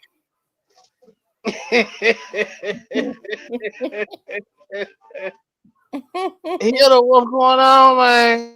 What's happening, man? What's going on with y'all? Oh, nothing much. My grandbaby done ran me crazy all night and day. Oh, I can believe that. Hey, that's what they do. Yes, Lord. Yeah. Where I'm from, if a baby too quiet, you better check on them. Well, she's sitting right in the middle of the floor, right in front of the dogs' houses, eating her cereal and looking at Mickey Mouse. So you know they quiet when they eating. Terrorizing them dogs. Terrorizing. They won't even come out. They won't come out. You know, normally they bark. They won't even come out. Oh yeah. And they don't want no action. Mhm. So, all right. Let's talk about Kiara Stubbs. Okay. All right. So this situation is a little bit familiar to the situation in Arkansas with the doctor. You know, the doctor had his little apprentice over helping out, and then Yeah. the doctor go missing, and well, the little girl go girl go missing. missing, and Leah. yeah, and people have good reason to feel like she may be on the property buried. Well, in the situation with Kiara Stubbs worked at a Burger King. If you're familiar with Birmingham and on the west side, there's 3rd Avenue and Princeton Parkway. And on 3rd Avenue, Princeton Parkway, you got the murderous Shell on 3rd. It's a little death trap. Across from Shell, you got a Burger King. Across from Burger King, you got a Crackhead Hotel and an Express Oil. And across from that, you have what we call the Spot. And the Spot is just like what players go to get their snake skins and their suits and whatever. And there's a Boost Mobile store over there too. So, Kiara worked at the Burger King, and on one of her off days, well, let me not get too far ahead. She worked at the Burger King, and there was a guy that would come into that Burger King and would talk to her between orders, and he'd come in and order food or whatever. And she was having car issues, I believe. And he said, "Well, I got a grandbaby that need her hair braided." And so Kiara was like, "Okay, cool. Well, if you help me out, I help you out." So on one of her off days, she ended up going to pay a cell phone bill at the Boost Mobile next door to the Spot. Well, she was riding with her brother. While she was paying her cell phone bill, her brother was across the way at Express Oil getting his oil changed. Mm-hmm. And during the time that all of this was going on, the guy that she had been talking to back and forth at the Burger King pulled up on her at the Spot,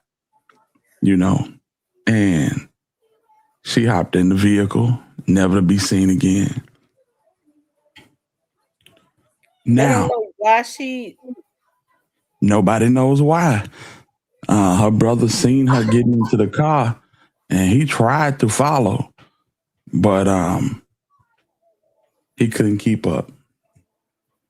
So they ended up pulling out heading west on 3rd Avenue, and she just disappeared. If you will share your screen, I can show y'all the footage of her getting into that car. Okay.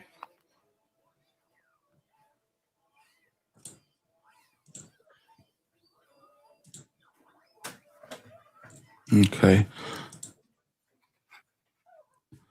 I'm ready when you're ready. All right. So this is a footage from the Spot Plaza. She's outside the Boost Mobile. And that's dude right there. Was he following her? Did he know she was gonna be there? I have no idea. But she walked around and got in this car. And when she get in that car and he pull off, that's a ball game. Because it looked like it's at night. It's actually in the daytime.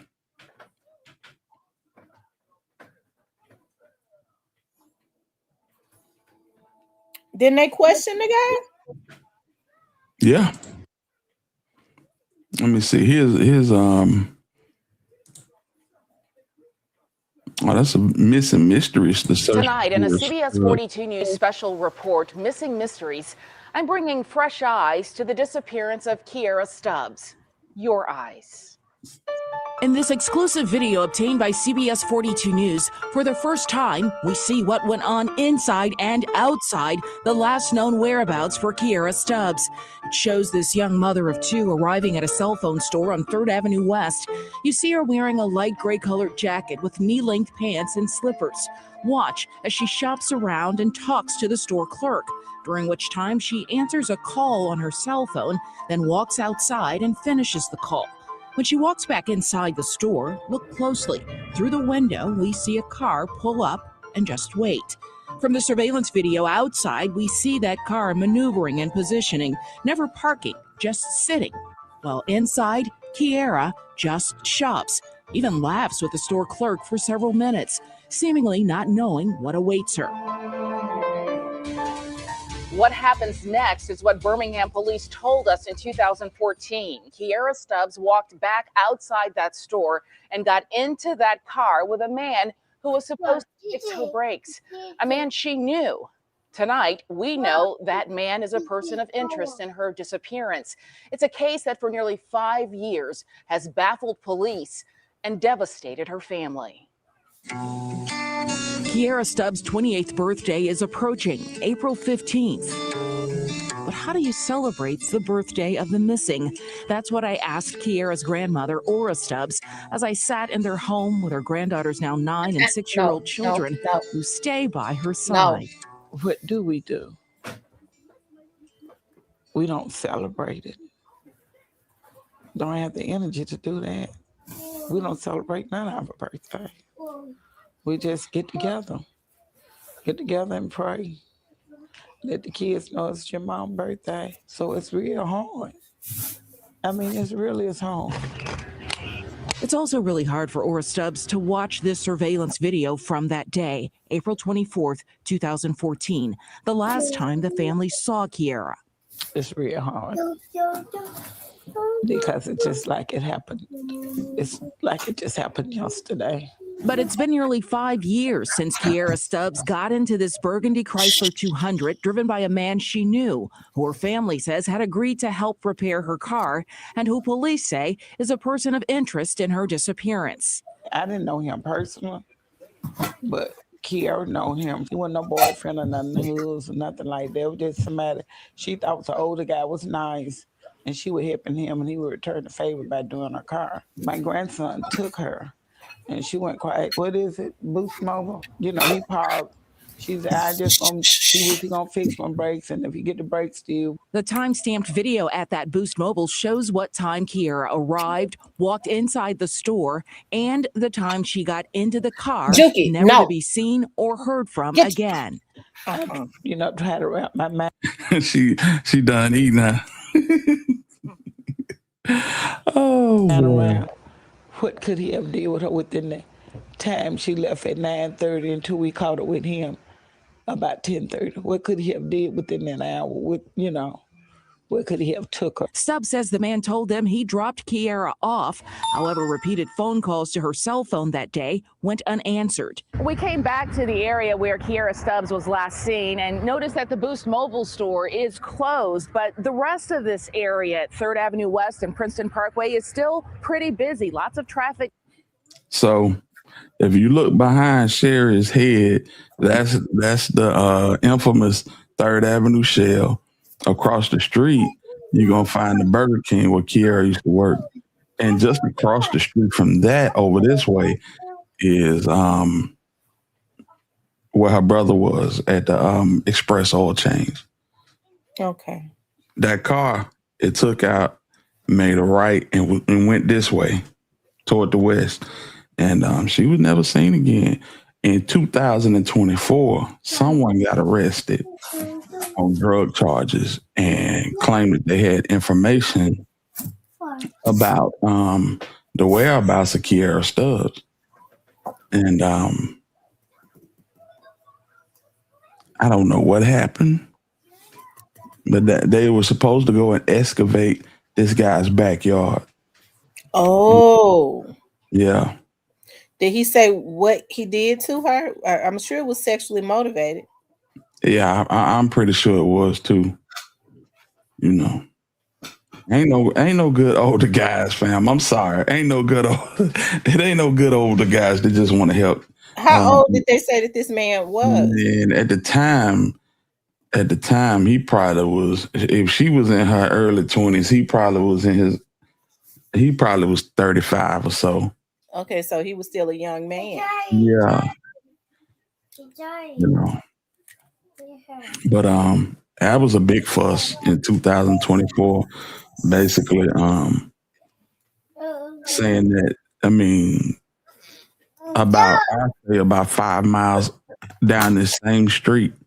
Um, that gentleman had a house where they used to sell dope out of, and she ended up in the backyard of that house.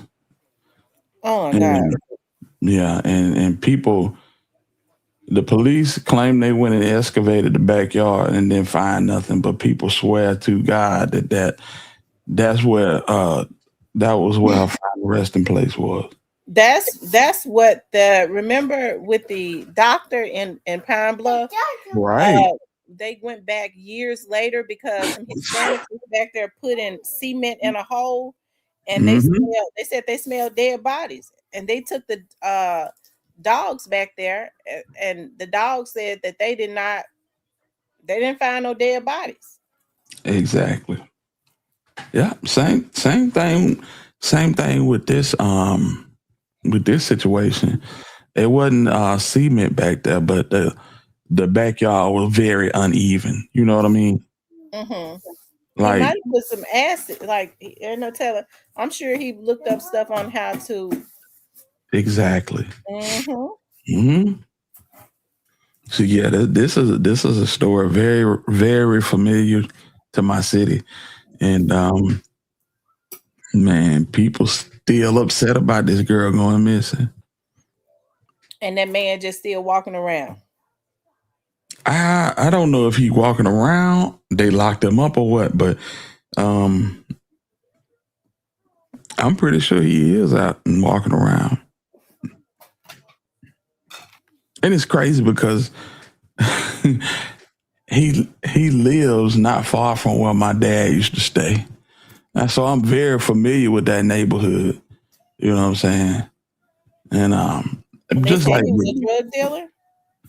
yeah, down here, I don't know how they do it in Memphis, but down here, there are certain houses and that are dedicated to, like, you come in, you gamble, you might um, solicit a female, you might buy some weed, buy some hard, some soft, whatever, everything went on in that house. It's like a nightclub almost. Yeah. So it was one of them type houses. Okay, like a trap house. Yeah, like a trap, but they ain't necessarily a trap house is a situation where you in there cooking up to sell to the fiends. You might let the fiends come in there and smoke or whatever. This a situation where you can come in. it may be bingo machines in there. They playing poker. They shooting dice. They got a room for the females. You can go pick you a female. And they selling yayo out of there. You see what I'm saying? It Mm-hmm. was one of them type situations. Okay, a juke joint. Juke A joint. juke joint. Yeah, we'll yeah, something like that. Yeah. That's why ain't no older gentleman looking to help out no younger female. It's just, man, yeah. Not where I'm from. Not on that side of town. So did they say he was fixing on? So he knew how to fix on cars. You know how to fix on cars too. Maybe she needed her brake pads replaced or something.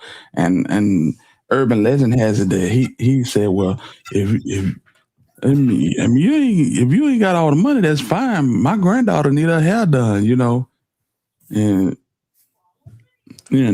one thing led to another, and that's why you don't never get in nobody's car, fam. I'm telling you, and don't go in their houses either. Absolutely not.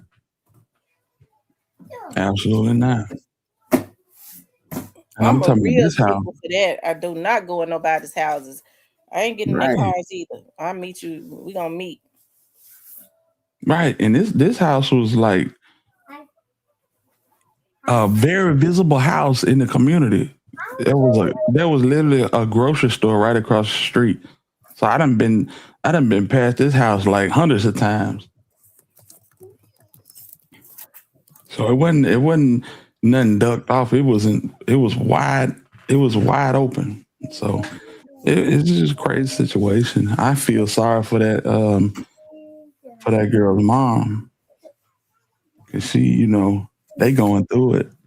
And then the babies, you seen the babies in the video. Well, I guess I let the video keep rolling. I don't know what I'm doing. Going back and Cookie, forth. stop. Still, lots of security cameras in the area. As there were on the day Kiera Stubbs vanished. The police was going down the street, but they never said the girl name. Just down the street, I talked with women at another Boost Mobile store who recalled police asking about cameras in the area back then. I also talked to people in the area who seemed surprised Kiera Stubbs has never been found. Have you ever worked on a case like this before, a missing persons case that turns up nothing? Birmingham Police Detective Rodney Rogers is one of the original investigators. No, I haven't.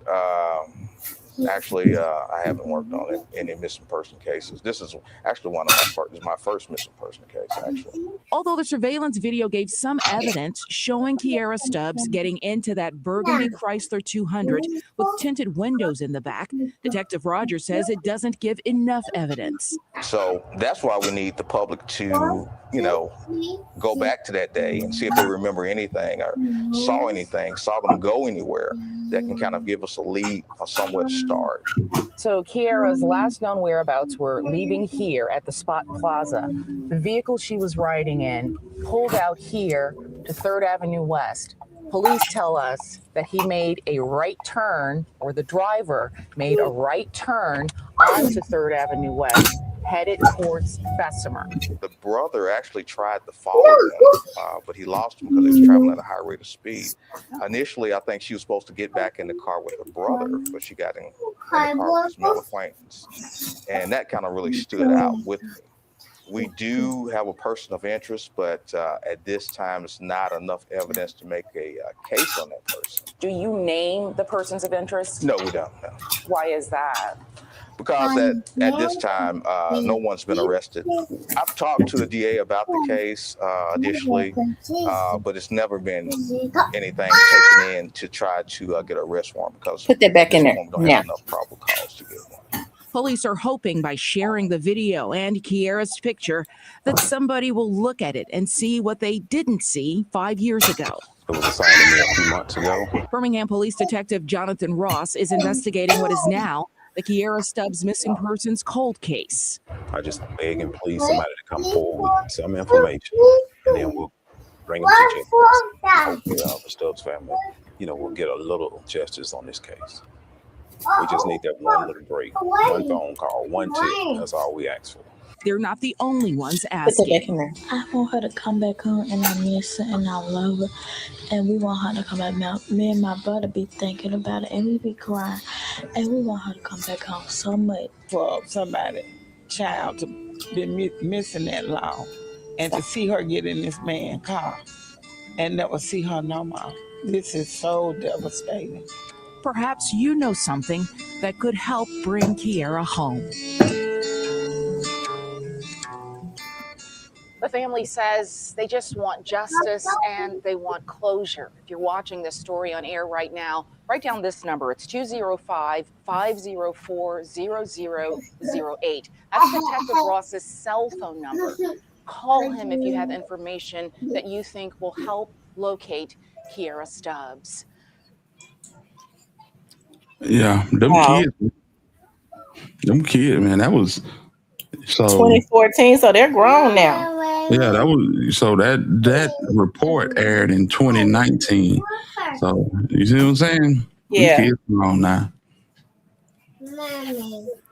And that man's still walking around. Right. Because if he could do that easily to her, that wouldn't have been his first time. He immediately, if she stopped answering her phone immediately, something happened immediately. Absolutely. Absolutely. And that's what got the city so shook up because it's people that know something. I just don't feel like they not saying nothing. I feel like they're not saying nothing. And this dude, like I said, his little setup was a place where, it was a bunch of girls there, just not her. It was a bunch of girls there. And he probably was recruiting. You know how that go. Yeah. Hmm. Pretty Oh my sad. God. Hmm. Boy. But these folks crazy There as was hell. another girl that was kidnapped and killed in Mahogany Jackson. Yeah, mahogany. That was another. That's another West Side situation. Um, but mahogany was from like Jasper, if you know what Jasper is. Um, and she got involved with some real gutter people. You know what I'm saying? And being involved with folks on Facebook and these Facebook chats, and they linked up, and you know what I'm saying, moving in with folks, and you don't know these people, and these people got a whole lifestyle, and because they didn't get you out of your ecosystem and into their world, then they feel like they can do you any type of way, and that's exactly what they did. They got Mahogany in the city. You know what I'm saying? She was the most attractive girl out the whole group. I think it was about three of them girls and about four dudes, and they ganged up on Mahogany and did her dirty. What they do to it? Oh, they beat her. They beat her like on the night that she passed away. I think they beat her that whole night. Yeah, they beat her that whole night, man. And I think they ended up just inevitably putting a bullet in her and leaving her on the side of the road under a mattress. Oh my God. You know what type of area we talking about if they, what I'm saying, just left her on the side of the road under a mattress. You know that's the trenches. Yeah. Yeah. And the crazy part about it is the next morning they said that she called her mom. She was calling her mama early in the morning. And I don't know if her and her mom had been on the outs, but her mom wouldn't answer the phone. And her mom was actually, I want to say, in Atlanta when all this was going down. And when she decided to call back, it wasn't no need to call back. Oh wow. Yeah. Hmm. Well, what about the murder of Arkea Berry? It says a slain child, a family wiped out in gunfire. Hmm. That was in Birmingham What in was the name? 2024. Arkea Berry. How you spell Landon, Arkia? Arkia Berry, Landon Brooks, Eric Ashley Jr., a child slain, and a family wiped out in gunfire. Hmm. No, check Happened in that out. 24. Alabama mom, 5-year-old son. Oh, I do remember this. This was kind of weird, but this was on the east side of town. I do remember this. Um, yeah, he got hit up in an ambush. From what I can remember, I believe this was a situation where um, her baby daddy might have got her in a jam. I think he Oh was wow. involved in some stuff that he ain't end up And in. they took out a whole family? Oh yeah. Oh yeah. Oh yeah. Um, we had some real heartless individuals in the city. A lot of them have passed away and got locked up. But I want to say from 2021 up until like 2025, we had some real wackos on the street, and it was like a class of them. You know, um, when you talk about people like Naquan Lawler, who I'm very familiar with. Um, I forget the young dude that is responsible for like I want to say right now they done put at least 24 bodies on him. Damien, what's Damien's last name? But yes, there was some real what we call smackers on the streets of Birmingham.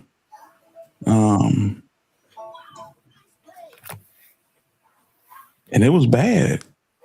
Damien went in UPS and they was taking hits. Damien McDaniel, I'm sorry. Damien McDaniel was going in UPS taking hits. The Hush Lounge shooting in Birmingham was Damien's work. And I forget how many people. I think 4 people lost their life in that and 17 got hit. But you had young dudes out here just taking hits. Wow. Yeah. Like they was doing in Memphis, basically. Yeah, they taking hits, and part of it was gang violence. That's how they came into the game, and at a certain point, you get good at what you're doing. Now you taking hits.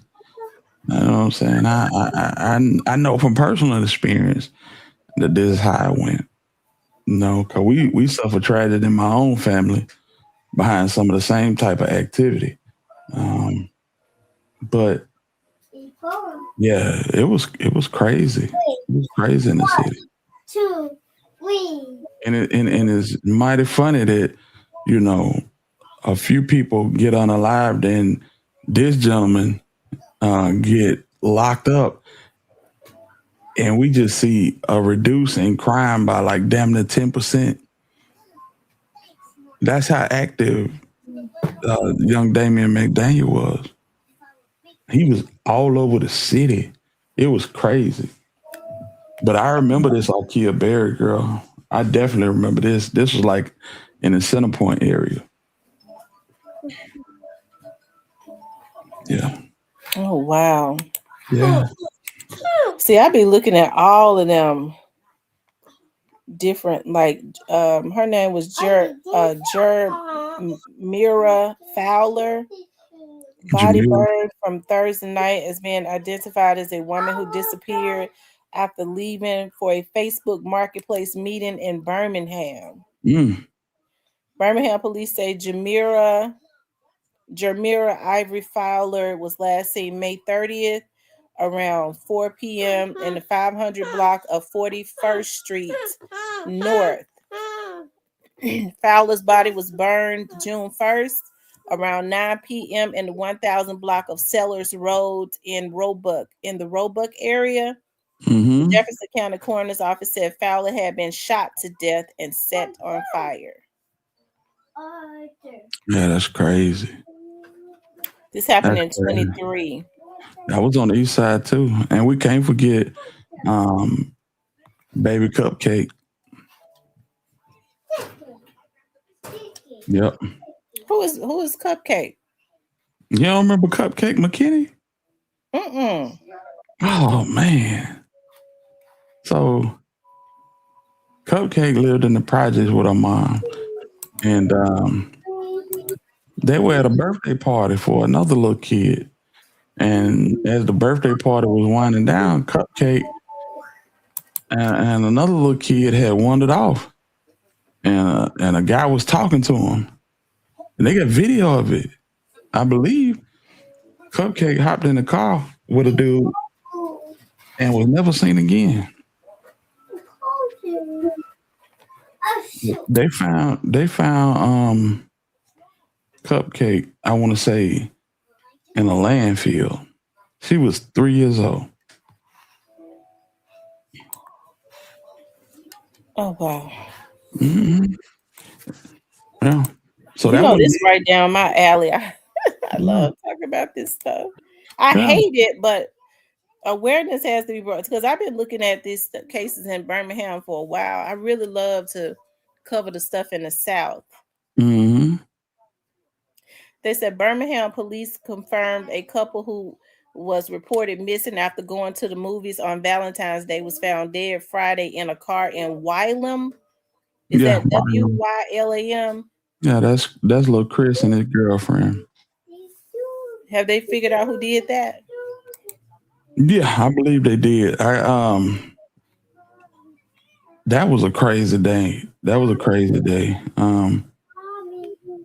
7 people died that day.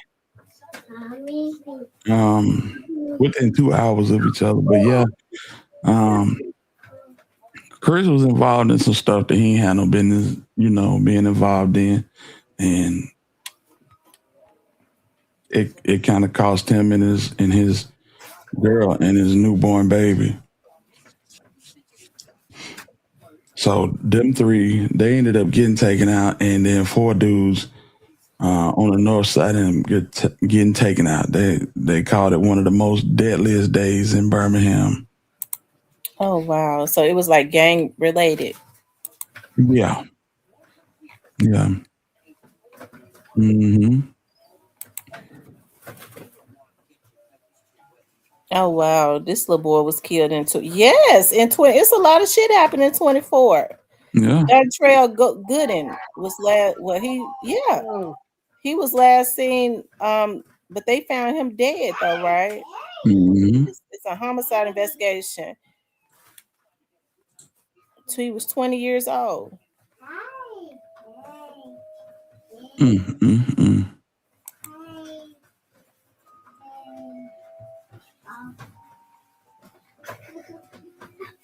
Yeah. So, let me share my screen. This is Cupcake, Camille McKinney. Mm-hmm. That's a crazy situation right here. These 2 freaks, basically, It was 2 men? nah, it was a man and a woman. That's Cupcake right there. For 2.5 I think I can remember that vaguely. Mm-hmm. Detective Jonathan Ross revealed more about Camille Cupcake McKinney's final moments. McKinney was found in a dumpster on October 22nd, 10 days after being kidnapped from a birthday party. Patrick Stallworth was charged with her death, and today Ross explained why. FBI phone tracking records put Stallworth at the scene of the kidnapping on October 12th.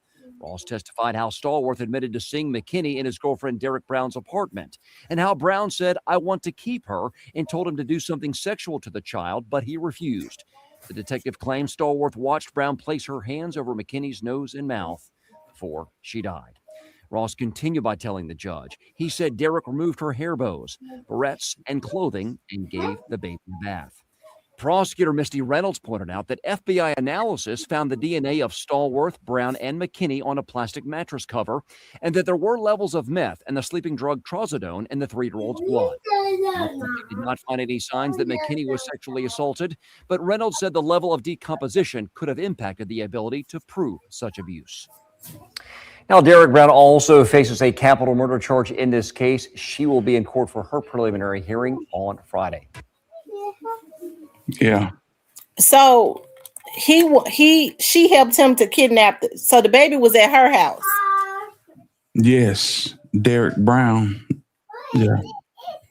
Derek Brown and Patrick Stallworth. Those were the segments. Derek Brown was the female in the situation, and according to Patrick Stallworth, she wanted that baby. and he helped. You know what I mean? That's weird. And from what I'm taking from it,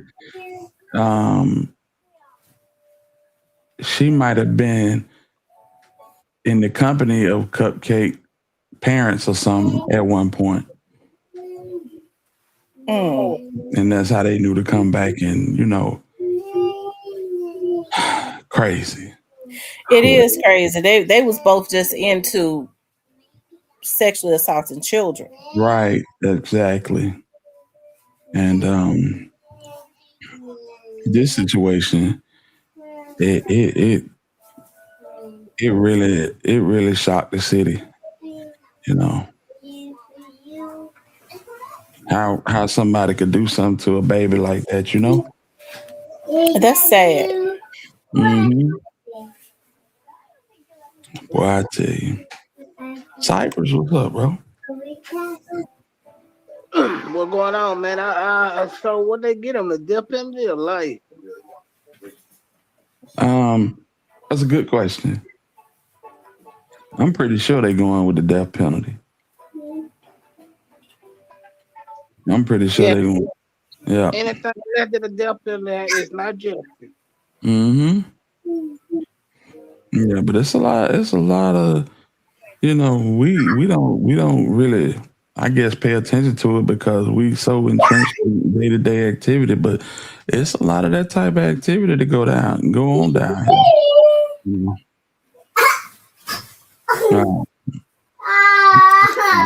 Wow, when the young lady in Hoover did what she did, fronting like she was kidnapped, and when she realized how serious it was, ended up going back to her parents' house. Like she didn't escape kidnappers. I forget the young girl's name. I know you talking about. Got a nice CIA and all I'm looking for. Man, she had everybody looking for her, man. And, they knew they had hurt that child. Sick, just sick. Yeah. You don't do nothing like that to no baby. Period. Well, I know they getting hurt where they at. Facts. They ought to hurt them bad in jail because that was a national case, so they might do them dirty in jail, and they need to. Absolutely. They don't want them dirty. Mm-hmm. Absolutely. It was a lot of stuff happening around that Wylam area around like 2001 to 2004. Have they gotten it under control? Because they're showing a picture of another girl that was on surveillance, Jordan Valentine, and they're showing her image in the Wylam area near Frisco Street, and she disappeared. Yeah, my homeboy used to stay on Frisco. Wylam the trenches, man. Wylam is the west side, just outside of Enfield. That's on the outskirts of Birmingham.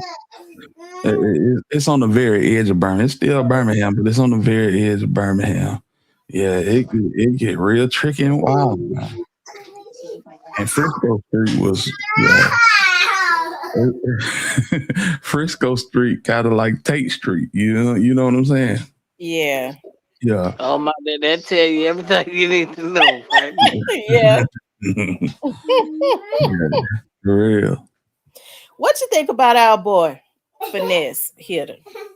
That ain't my boy. I actually like Finesse. Sure, Fruki. Yeah, Finesse has basically exposed himself. I'm gonna put y'all on speaker while I change your pamper and stuff. Okay, I'm gonna put you on mute. Okay. No, Finesse then basically exposed himself. He basically then came out, and ain't nothing wrong with it, but it's just a weird look. You listen to the music and you hear the gangster image and the gangster persona, and then for a man to come out and say that, man, I ain't know. They took advantage of me. These ain't the type of people that you would expect to come out and say they took advantage of me. I don't know the business, you know. So he made himself look very vulnerable, but people love finesse. They love to tune in. I like to tune in when he popping it, you know. Yes, I we just hope do. he can get himself together. Yeah, You and know, they got him. And they got him convinced ain't no way out of this country. there's always a way out. Yeah, but they got him convinced. Hey man, you in this for life, and we up under our Mhm. protection, man. There's Yeah, master manipulation at its finest. yeah, and it's crazy because a lot of people commit mob ties, but this ain't got nothing to do with mob ties. He telling you this ain't got nothing to do with mob ties. This got everything to do with his management and the big label, Atlantic. Mm-hmm. You know, mob ties wasn't talking to him because he was spazzing out. You know, when Right. he finally got them on the phone, they like, look, bro, this is what it is. And then whoever you want to get on the phone to substantiate what we saying or go against it, get him on the phone. He went and got B Mims, and he really put B Mims feet on the pavement. And B Mims ducked. he ducked wreck. I'm tell you, with $250,000 extra. Come on, man. Yeah, for real. For real. That's a bad look for B Mims. I ain't gonna even hold you. I wouldn't be surprised if Moneybag pulled a string on him and cuffed that $250,000. A lot of this shit ain't right. Yeah. I say this, as much as Finesse exposed B Mims, B Mims still gonna do business. Because every day you're gonna have a young nigga out the trenches with an immense amount of talent that will take a risk of being done dirty. And Finesse say the shit all the time. Get me out this situation. Get me out this situation and, take what you want. I'll make the money up on the back. No, sometimes it ain't no making no money up on the back. Sometimes it ain't a second contract. But when you got to keep the lights on and you know what I'm saying, you trying to get from A to point B, then niggas will take a chance. Yeah, cause At one point in time, Honeycomb said he'll sign with whoever, as long as they get his dad out of jail. If you can get my dad out of jail, I'll sign with you right now. I don't think nobody can do that. Nah, he ain't never coming home.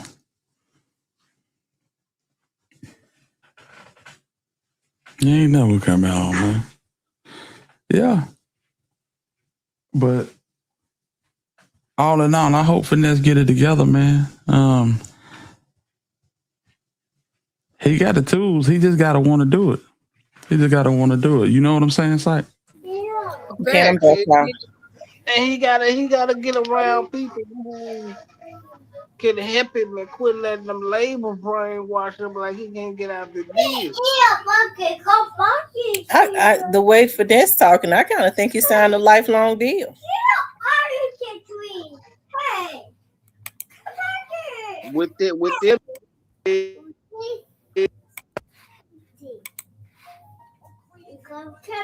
You said what, Cypress? That's right.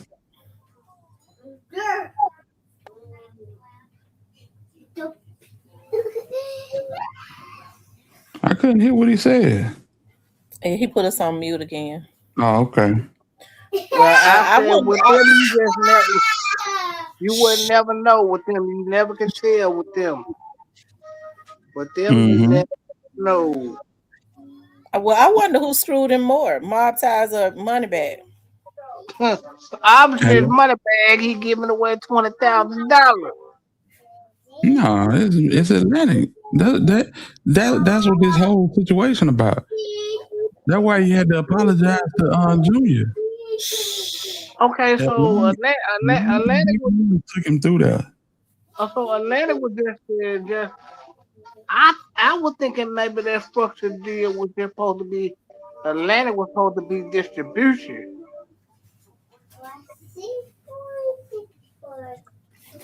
No, evidently not. Then it ain't just distribution. They not. He paying for his own videos, own studio time. He told y'all when Rainwater came into the picture and started helping him get money. Then now all of a sudden, B Mims want to come back in and act like he doing something.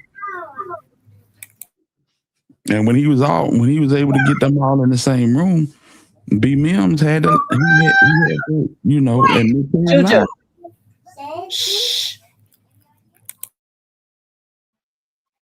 Uh-huh. So why do you think B Mims? So B Mims came back around when he thought he was making some money. Why? Because he wanted to get his fingers in that too. Well, by him being the manager, he was gonna get his cut off of it regardless. Yeah, B Mims basically missed finesse out of $300,000 on the publishing deal and tried to blame it on mob ties. So did Mims get the money himself? Yeah, evidently he did. Yeah, he got like about $250,000. When he put everybody in the same room, the stuff that B Mims was telling finesse about mob ties, he couldn't admit to it. He said, it wasn't exactly like that. And that's why finesse is snapping right now. Wow. Wow. So I wonder if Junior and them gonna feel a certain way about me. B Mims are they all in cahoots together. And that's what finesse is saying. He think they all in it together. But it's like this. What you eat don't make me eat. So, if whatchamacallit messing you over and me and you didn't have problems, I ain't really got no issue with what they doing to you. You see what I'm saying? Yeah. Yeah. That's kind of what that is. Well, then I know he gonna fire B Mims unless he tied up in the contract where he got to keep him for a certain amount of years. Exactly. Because see, you're supposed to be able to fire a manager at will, but shoot, I'm sure these managers so crooked now, they probably make you sign. You can fire me after 36 months or something like that. Well, I think they went behind his back and constantly restructuring them deals and ain't telling him nothing. They just going to the table. Like he going all around with Suge and BBJ and they screwing them left and right with no grief. Rainwater, I wonder if he's seen a lawyer, but Rainwater might be telling them, might be giving them a little bit more insight on what's being done. Rainwater don't know nothing but what and this is the crazy part. I be saying this, people like that, Rainwater this and Rainwater that. Rainwater the only person that hit the little spite that finesse didn't receive, it came from Rainwater. When finesse was back out doing shows and bookings, all that came from Rainwater. He was on Twitch talking to the people. And guess who called? Hey, you need to call such and such. We could hear it over the live stream. It was Rainwater. So Rainwater right to be working for the man. B Mims, I don't know what that situation is, but it's an ugly situation. Yeah, it's an ugly situation.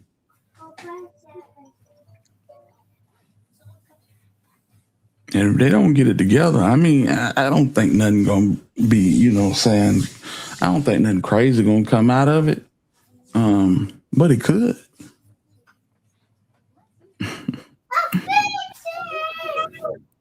It absolutely could.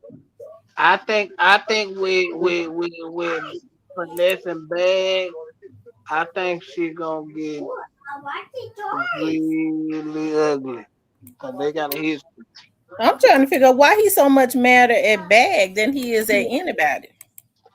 Because Bag has his exclusive right. He wasn't BGE. A Bag rebranded shit to Low Boys, but Bag compound away structures the deal to where he can eat off finesse and finesse found out about it. This is basically it. You know how a person throw a rock and hide the hand, send folks out. That's why finesse is mad at Moneybag Yo, because he feel like he can't get into certain doors because he being blackballed by finesse 2 times. Everything bad that happened from he blamed it on finesse 2 times. You must have got with them niggas too. Remember what he told King? Stop going over there in their locker room. Would you want to be with them niggas? He feel like everything bad in life that happened to him in the industry coming from Moneybag Yo. He feel like the nigga put the black ball game down and niggas don't want to do no song with finesse. Niggas, if they did a song with finesse, they're not going to clear it because they don't want to run afoul of loaf boys. And I'm sorry, finesse. Moneybag ain't got that type of influence over the industry now. Come on.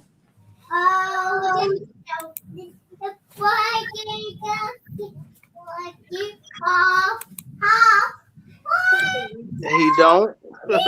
You right. No, he don't. Shit. Kevin Gates got more influence, and Kevin Gates ain't got that much. So has he been He got signed to B motivation. Mims the whole time, or is this something he just did? He got signed to be Mim when he came home. A little after he came home because he was signed to. We had a manager that was over there with mob ties, but they was like somebody He never convinced. took that manager. He never took that manager. He thought Montage was going to backdoor him. He said, "No, that's a conflict of interest." And so Right, right, he went right. back home and got with B Mills. He never took that Montage manager. But see, at the same time, he thought that Gotti was gonna sign him to CMG. Ooh, Yeah, it was a that wasn't networking gonna never opportunity. happen. Yeah, that wasn't gonna never happen. Hmm. Yeah, it was a networking opportunity to get close to got it, but yeah. Gotti wasn't gonna never fuck with him because he's too loud for one thing. And it's almost like damn if you do, damn if you don't, because guess what? He didn't take that mob ties manager and still got backdoored. Well, guess what? Honeycomb Brazy took the mob ties manager and it cost him 2 years of his life. That same Yeah. mob manager put Honeycomb Brazy in a car with 2 felons with handgun with machine guns.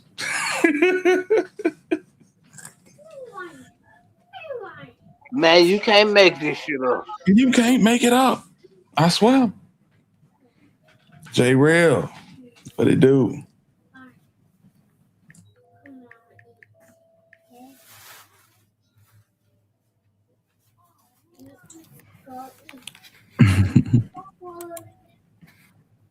What's up, McName Ace? We got Magnate Ace in the building. Hey, what it do, nigga? What going on? I think he in a bad spot, man. I think instead of him worried about the women and different women, he should have been worried about business. Mm-hmm. Black Barbie. Black Barbie's so funny. Lord have mercy. Shout out to that nigga got it too. Nigga having a ball with love. Shout out to got it. Mm-hmm. Yeah. Got it finna got it finna raise CMG from life support. They ain't dead. They on life support. Shiesty gonna bring them back to life. I don't think Shiesty should stand over there. Why you say that? That cause, man, that's gonna put a bigger target on his back. Man, listen. Ever since Shiesty been home, got it been polishing Shiesty off. I'm gonna just say it like that. He been putting he's Shiesty biggest cheerleader. Come on, man. Yeah, cause he want. Yeah, of course he gonna treat him for him. He want him over there. Well, he got him. He already got him on a feature with Glow. Last time we seen got him with the people. Who was he with? Straight drop, Jook, Vato, and Pooh Shiesty Daddy. Come on, man. Who was that? Was with straight who? What you talking about here? I said the last time we seen Gotti with the people in public, who did we see him with? And so we seen him with Jook, Vato, Straight Drop, and Pooh Shiesty Daddy. I mean, come on, man. Hey, Memphis Shiesty. I think We got Memphis Shiesty in the building. What's up, huh? Yeah, I don't know. I don't think Pooh Shiesty should stand with CMG. I think I if he don't go either. through anything, he need to stay independent, man. I don't think you should either, but hell, it looked like Gotti pulling out all the stops. And So was Shiesty having issues with Moneybag? No. Mm-mm. Okay, so that was just 30 saying that. No, 30 got issues with Moneybag. But 30 with but 30 is Shiesty. So I guess he got issues by association, I guess you would say. And the crazy part about it is these niggas think of thieves now, but they was one of the bitter enemies at one time. Shiesty Right. and 30. Mm-hmm. Now the doozy is gonna be getting Shiesty out of that 1017 deal. Cause I don't know how much Gucci is in control of his own faculties now. After Keisha KR said what she said, but I guarantee you this: I'd be damned if Gucci let Shiesty go to 1017. I mean, let Shiesty go to CMG. That's the last place he wants Shiesty to go. Your arch enemy. That's like Pop going from Death Row to Bad Boy. Yeah. Hey, I'm all for Gucci stalling him from going to CMG. Yeah. My thing is, your old man got a whole record label. Push that. Push that. But it's something going on, man. This nigga Gucci man said he clearing his whole roster. He don't want nobody on 1017 but Pooh and Fujiano. Well, Pooh back. You ain't you act like the nigga still locked up. Something going on. I seen Gucci on Instagram trying to sell some damn blunt wraps. People in the comments like, nigga, you don't even smoke. What about Shiesty? So, yeah. It's a weird situation. Something we don't know. It'll be revealed eventually, but The thing I want to know is if he signed the CMG, who gonna work the Shiesty and Big Boogie hate out? Got it? No, sir. I don't think so. Shiesty Boy, and Big Boogie into it. they been into it forever. Yeah, they don't like each other. Wish I just said I don't like you, cuz. I just don't like you, cuz. Shit. It's got to be somebody instigating it. Probably. Put that down. Put it Man, down. Shiesty, man, Did got you it hear what I would said? drop Boogie like a bad habit for Shiesty. Well, yeah, he'll have to. Mm-hmm. And Boo Dirty, I ain't leaving you out because I know you hate Boogie too. But bottom line, if it came down to, you know what I'm saying, hey man, we not. I'm not gonna be on no label with Big Boogie. Yeah, nigga out of there. Does the label even push Big Boogie? No. Nope. And the crazy part about this, his shows be packed because he have all ages in his show. Mm-hmm. They never did Boogie right because remember when they was all had on white and they was all on the cover. He even had the girl Leia on there. He didn't have Big Boogie on there. Absolutely not. Well, listen. Got it back making the big decisions, man. Okay, Exactly. okay, let me break it down to y'all. Got it never wanted Big Boogie on CMG.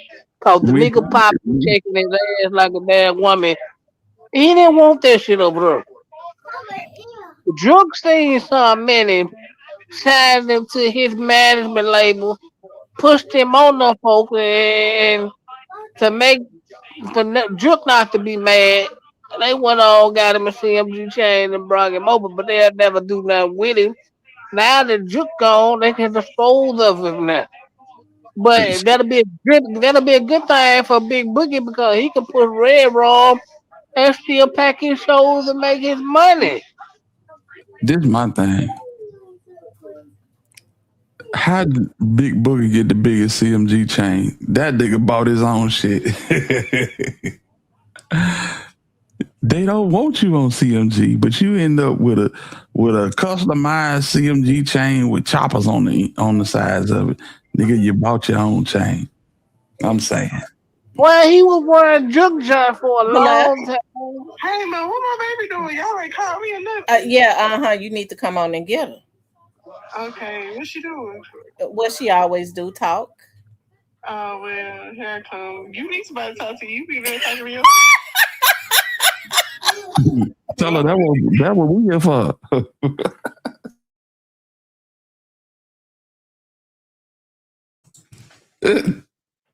But yeah, that nigga bought his own chain, fam.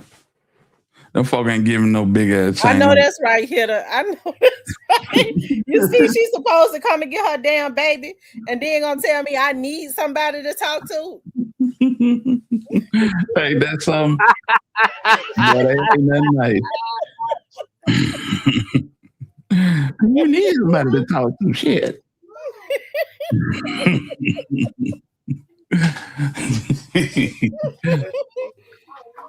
Yeah, I got people.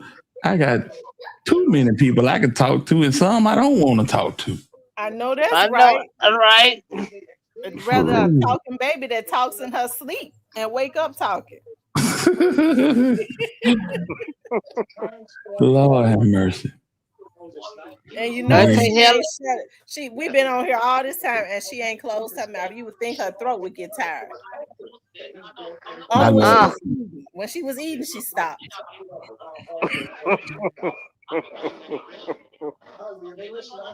Love the kids though. One thing for sure, y'all ain't heard them puppies not one time, have you? No, she terrorizing them jokers. I bet the neighbors like, please bring Judy back over. Judy coming back. I'm telling you, they gonna have a whole gift basket waiting on them once you get back. I mean, they won't move. They won't come out of the house. Period. They keep backing up. She's standing right up there. Lord have mercy. Is the gate open where they can get out? Yeah. And they keep back. They done backed all the way back up in the gate. Hey, the neighbor's gonna figure it out real quick.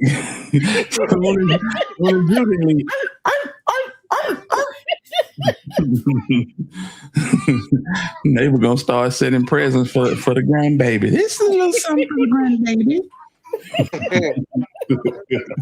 Yeah, we went to Walmart and thought about it. Yeah, puppy squad. Lord have mercy. That's so funny. Lord have mercy. So they don't want nothing to do with their baby. She got too much energy, and they know that once she gets started, she ain't gonna stop. Mm-hmm. What kind of cereal you gave her? You said, what kind of cereal did I give her? Yeah.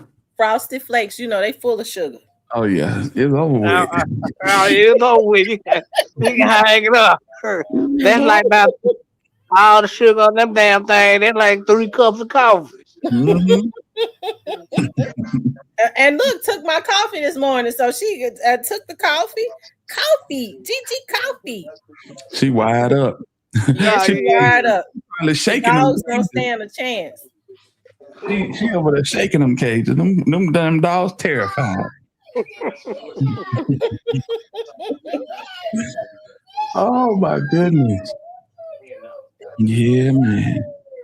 But yeah, shiesty. Hey, he the hot commodity. You know, what got it all over in France talking about some put on Group Shiesty. Play the new Shiesty. Yeah, I don't trust that. I don't trust that at all. I don't need the what. Because y'all are supposed to sign him. Shiesty hot. He trying to sign him because he don't want him to outdo his. He could control him then outdo his artists. Mm-hmm. Absolutely. Well, he gonna outdo them anyway because he's fresh out. I mean, Bag ain't diehard CMG. Only person that diehard CMG is Boogie because he want to be down, and Glorilla because she really CMG. Mm-hmm. Miko have CMG too. Have they dropped him? They dropped him. Now they dropped him. Yeah, Miko back in the hood. Yeah, they been dropping him. Miko back in the base. Lord have mercy. He ain't even heavy camp. Yeah, no. What's heavy camp? No, what's heavy camp? Man, that shit just a slogan now. Real. That shit gone like stacks. That's crazy. And the artist and the owner is too, ain't it? Yeah, for real. I wonder what he doing nowadays. For real, where are they now? You know, he a fan of the show. He'll pop out and post something just because you said that. Yeah, for real. He at the house chilling. That man got his within the last. next day or so, maybe today, that he working on new music coming. Yeah, new music coming. My man shot his last video with a camcorder. That's crazy. Sure did do a video, didn't it? Oh my God. Brookie, I told you not to do that. Where your pants at? Here they go.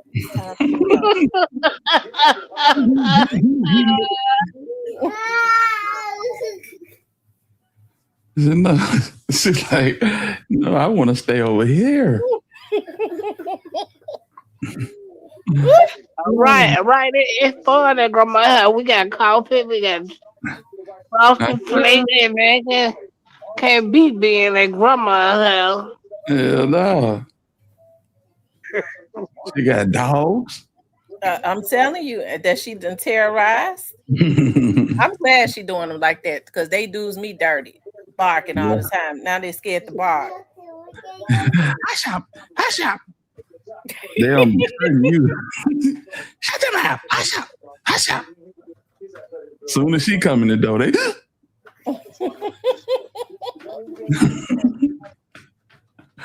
oh boy, put a picture on their cage. When they start acting up. I know that's right. Lord have mercy. Oh boy. What y'all talking about? Shyster would be better off being independent, stop putting himself under another. Yeah, man. I Yeah, agree. just push Chopper Gang, man. Cause if he go to CMG, that create way more enemies for him than the way he need, man. He fresh out. Yeah, I agree. Ah, give that to me. Give that to me. Thank you. Give me that. You don't play with scissors. It's Not my at all. scissors too. Give me them. My haircuts.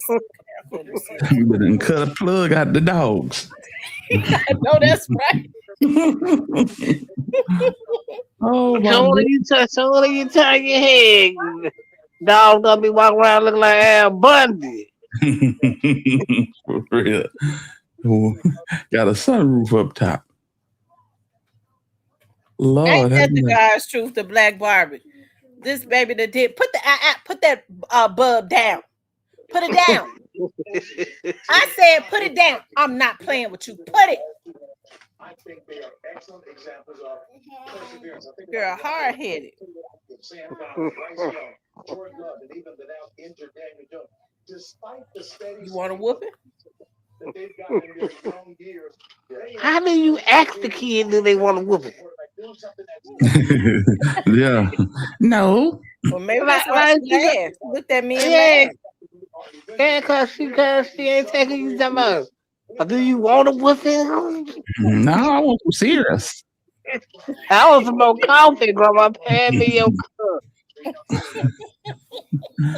His father used to not like Gotti back then as well. Now they got no issues, but he knows how Gotti moves. Dolph said it loud as hell. Yeah. Well, a lot of I would just go with my old man. Yeah, I wouldn't build another empire. CMG. Well, that empire. nobody likes Gotti anyway. Let me keep that in the book. What you mean? Nobody in the city really like him. Except for people like from outside of the tracks and shit. But Right. that's about it. Because we grew up with them, so we know what type of bullshit they be on the time. All Yeah. the people that really fuck with them and people from outside, like nobody really likes them niggas. Like, but certain people from outside of the church, they grew up with them, and we know the bullshit that they pulled in a split second.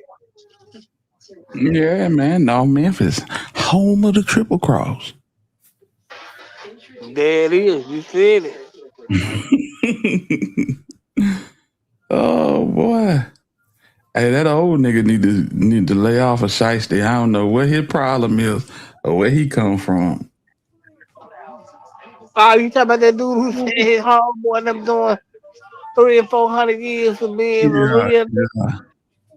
Man, you can't make this type of bullshit. He can't be from North Memphis talking like this. Yeah. I think he locked in with a blogger. You remember that dude that was on OG Jacario that was talking crazy? He from Memphis? Yeah, I forget his name. Give it here. But I think he locked in with him. Right, but you can't write on my walls though. Okay, yeah, I know that. Okay, I know that blog he's talking about. I can't think of his name. He from Memphis, but everybody was trying to get at him at one point. It's the dude that it's the hey man say real loud ass dude. Yeah, he stays around by the Makita cookies somewhere. He stays up in there. Niggas Oh, was getting at it. Niggas was getting at his ass. He's a myth. his name OG something. I forget. I know who you talking about. I can't remember his name, but niggas was getting at him. He from Memphis, and he Mm-hmm. stayed down over there by not too far from Makita cookies. Niggas was getting at him, dropping the addy, all type of shit. King Munchie, that's his name.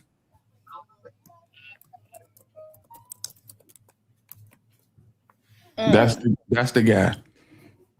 I think they locked in. That's his name. OG King Munchie or something like that. That nigga said. And he said, my niggas doing 300 and 400 years, niggas for keeping it solid. I'm like, whoa. Yeah.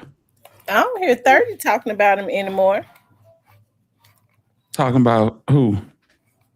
Shiesty. Oh, I think they locked in.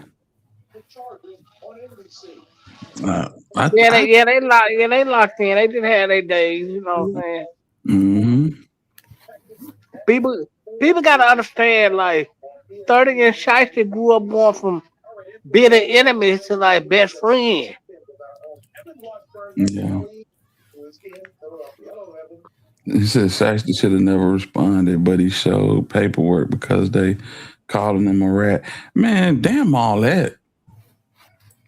Somebody got to be grown enough to say, I don't give a damn. The people that's interested in seeing my paperwork ain't never been to juvenile court. I'm not finna appease you niggas. Like for real. That I what you wouldn't think even you I wouldn't even entertain them broke ass niggas. right. It's gonna Right. make people want to go watch them. Fuck them. I ain't Mhm. entertaining them. Yeah, no. No. No. Yeah, I'm cool on all of that. Them folk crazy as hell. Keep doing your thing. I mean, right now, shit, Shiesty can't do no wrong for real. Oh, hmm okay. Ace said he want the link. I'm just not seeing that. Who that? McName May said he would like the link. Like I name just have to look Ace. at my phone Mm-hmm. I got it her. because this girl got me watching her. And she ain't playing no games. She sure ain't playing. Her mama need to hurry up.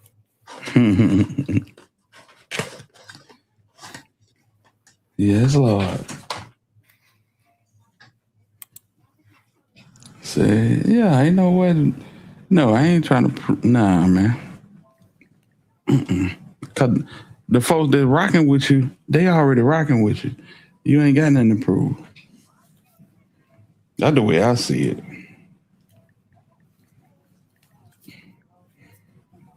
Oh my God, Blueface reacts to Pooh Shiesty paperwork. Who y'all got in a one-on-one? Blueface or Pooh Shiesty? See, this be the type of stuff that you know what I'm saying. Have somebody. What Finesse said, this why the graveyard. This this the type of shit that invented the graveyard. Stop, girl. You know, people just, pitting folk against each other. Who y'all got in a one-on-one? Don't nobody give no damn about no Blueface. For real. Blueface not even a rapper.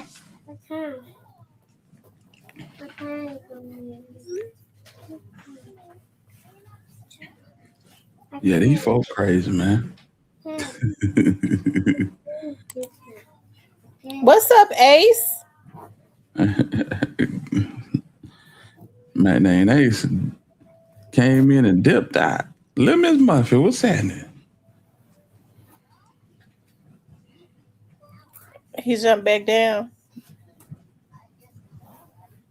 Mm-hmm. He came in and went right back out. What's up, Mitchie? What's up? Yeah, Stop. I Give was me trying that. to get this thing together. What's Give up, me that. y'all? Bring What's it up? to me. Bring it What's to up, me. What's up, family? What's going on with you? man? What it do, Hilda and Sight, man? I just got Yeah. a My coach back. Mitty been a long time coming. Yes, it has. Yeah. What's up, y'all? It's Sunday, man. Feel good Sunday.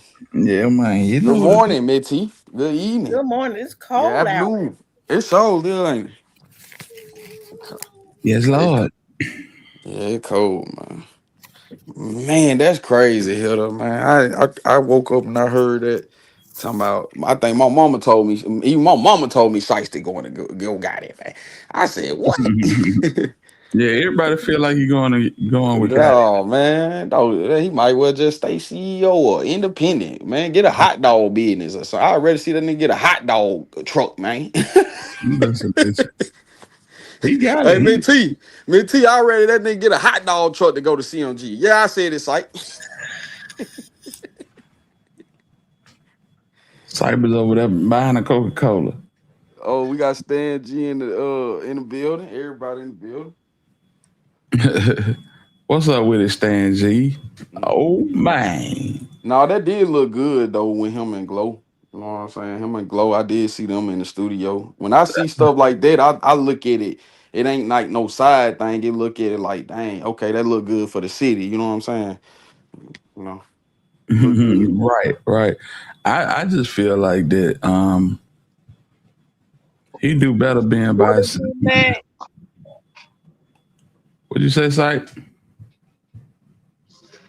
Mac, what it do, youngin? Man, what it do, man? You know what it do. I already see Pooh Shiesty get a hot dog truck and go over there with y'all. Yeah, I said it. I don't want him over there neither, cause I know what the heat is gonna bring. Yeah, nah. I Boogie gonna mean, he can new if he home. working with them. That's one thing. You know, you can work with them, but I don't But know.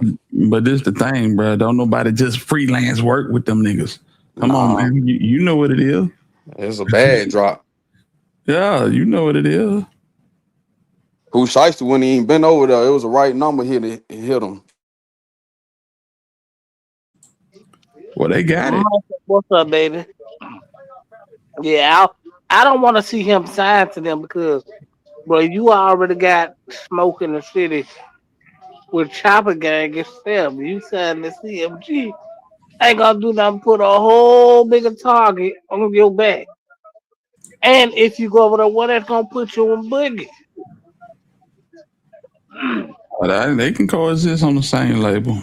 Yeah, I think they can. But see, when niggas be acting like is, boy, I'm on CMG. Like we just at the YMCA together, all the CMG niggas under one roof. These right. niggas, you know what I'm saying? They in different parts of the country. You Yeah, know that it's just chop like a job. Nigga got different right. shift. Nigga got And different shift. and Shiesty not finna be in Memphis. We know this. So Man, that ain't nothing but real talk. It cricket. And when people do come quiet, man, motherfucker, just Well, go see their mama well, and get on down. Boogie ain't gonna be in Memphis neither. Everybody know where he at right down in Atlanta. right. Yeah, no, I know exactly where he at. Yeah, Sype, I know you do too. There's Nah, plenty of niggas on the same label can't get along. Don't shit. Look at Honeycomb Brazy and Finesse. Them niggas is on the same label. yeah, yeah, Uh-huh. You know. So that's true. That's true. yeah, nigga coexist. I You know think what I'm Finesse saying? trying to extend the olive branch to Honeycomb now since Honeycomb told his mom to stand down. I doubt it. I wouldn't. Hey, send a link to Stan G. Stan G. Oh, okay. Oh What's up, man, Stan G? man, we turning Mid T up today, man. Mid T, yeah, turn up Mid T. Yeah. Y'all hit the like button, man. Hit the like button. Mid T quiet over there. You because I'm trying. I, Somebody talking so much. I'm trying not to drown y'all out. who talking too much, Mid T? My grandbaby. Oh, I heard your grandbaby was over there. You over there? You on grandma duties? So I have to push mute when because she's talking. There she go. Hey, hey, Hilda. Yeah. Hey, you know so I was talking to a friend the other day, right? You know my slogan, I talk cat off a fish truck. Hey, Hilda. Hey, they said, man, the cat gonna jump out that mother. They see you coming. I think my grandbaby got you beat. Yeah, I heard over Yeah, she there. done talked and talked and talked. Oh yeah. Your grandbaby right there behind me. She like 3 now, ain't it? Yeah, she 3. Yeah. Yeah, she right there. Oh yeah, that taller stay on. Yeah, have you running all over the house. Hard headed On too. last night, y'all check that out. What'd you say, Hilda? Dan G had Mr. Ian on last night. Oh yeah, Stan G. I been seeing Stan G. I'm proud of you, man. You listening, man. You improving, man. You running, you doing your thing, man. I'm proud of you, bro. Yeah, he Shout had Mr. out to Ian shout on out last to night. Yeah. Stan G. No, Stan G he just gonna speak his mind and that's what it is. Exactly. He ain't gonna hold back, is he, Hilda? Nah, hell no. Sandy, I sent you the link. Yeah, Stan ain't gonna hold back. Finesse it. Go Man, go ahead. Hey, go ahead. Hit it. Hit it, Hiller. You got to hit it you one gotta hit time. it, hit it. You got to hit it What one that Missy finesse, messy. You gonna put my name in that little song in here. You let your little brother write Yeah, that law ass song. yeah. Name in it. Oh, Oh man. man. Understand G. Man, real talk. Hey, hey, look, what did what made Stan G. Well, when I chopped it up on Stan G on the phone, I said, yeah, I know what's going on, but Well, when Stan, go Oh ahead. my, oh my, what it is? I'm gonna put y'all on mute because my grandbaby talking so we can hear Stan G. yes, sir. Man, What I going on with told it, y'all, man? man. The folks thought I was lying. I said, man, Pooh Shiesty going on with CMG, man. You know what I'm talking about? I seen, and when I seen my yo guy that posting that, man, and I see Gucci Mane ain't messing with him, but y'all Yeah, should have seen the play. Y'all should have seen the play, man. Them ain't trying to get 20 to 30 million, man. This is what the streets saying. Gucci Mane 20, trying, 30 million. yeah, Gucci Mane trying to give him like 2, 3 million, but he worth way more than that, man. Especially if he go to any label. You know what I'm saying? See, if he Yeah. Fact. go to CMG, they get CMG another 5-year run. You know what I'm saying? Mm-hmm. Even if he Nah, went that's back to real. 1017 got another 5-year run. 1017 ain't popping on nothing right now. Nah. No. Bro, it's like a pattern. That's how he was trying to do it with Dolph. It's like a pattern. Ever since it Exactly. was, But We see didn't that caught on the game 17 now. The world brand, done caught the on the brand don't game. even look good no more. it Yeah, don't. the world done No. caught on the game. Now folks see they don't need Gucci Mane. See, back in the day, everybody needed Gucci Mane to cross their bridge. But man, you don't Yeah, need Gucci Mane now since they got social media and everything, girl. yeah, The yeah, labels the labels can see who shakes the hot now. You ain't got to bring them to the label to see he hot now. yeah. Exactly. Right.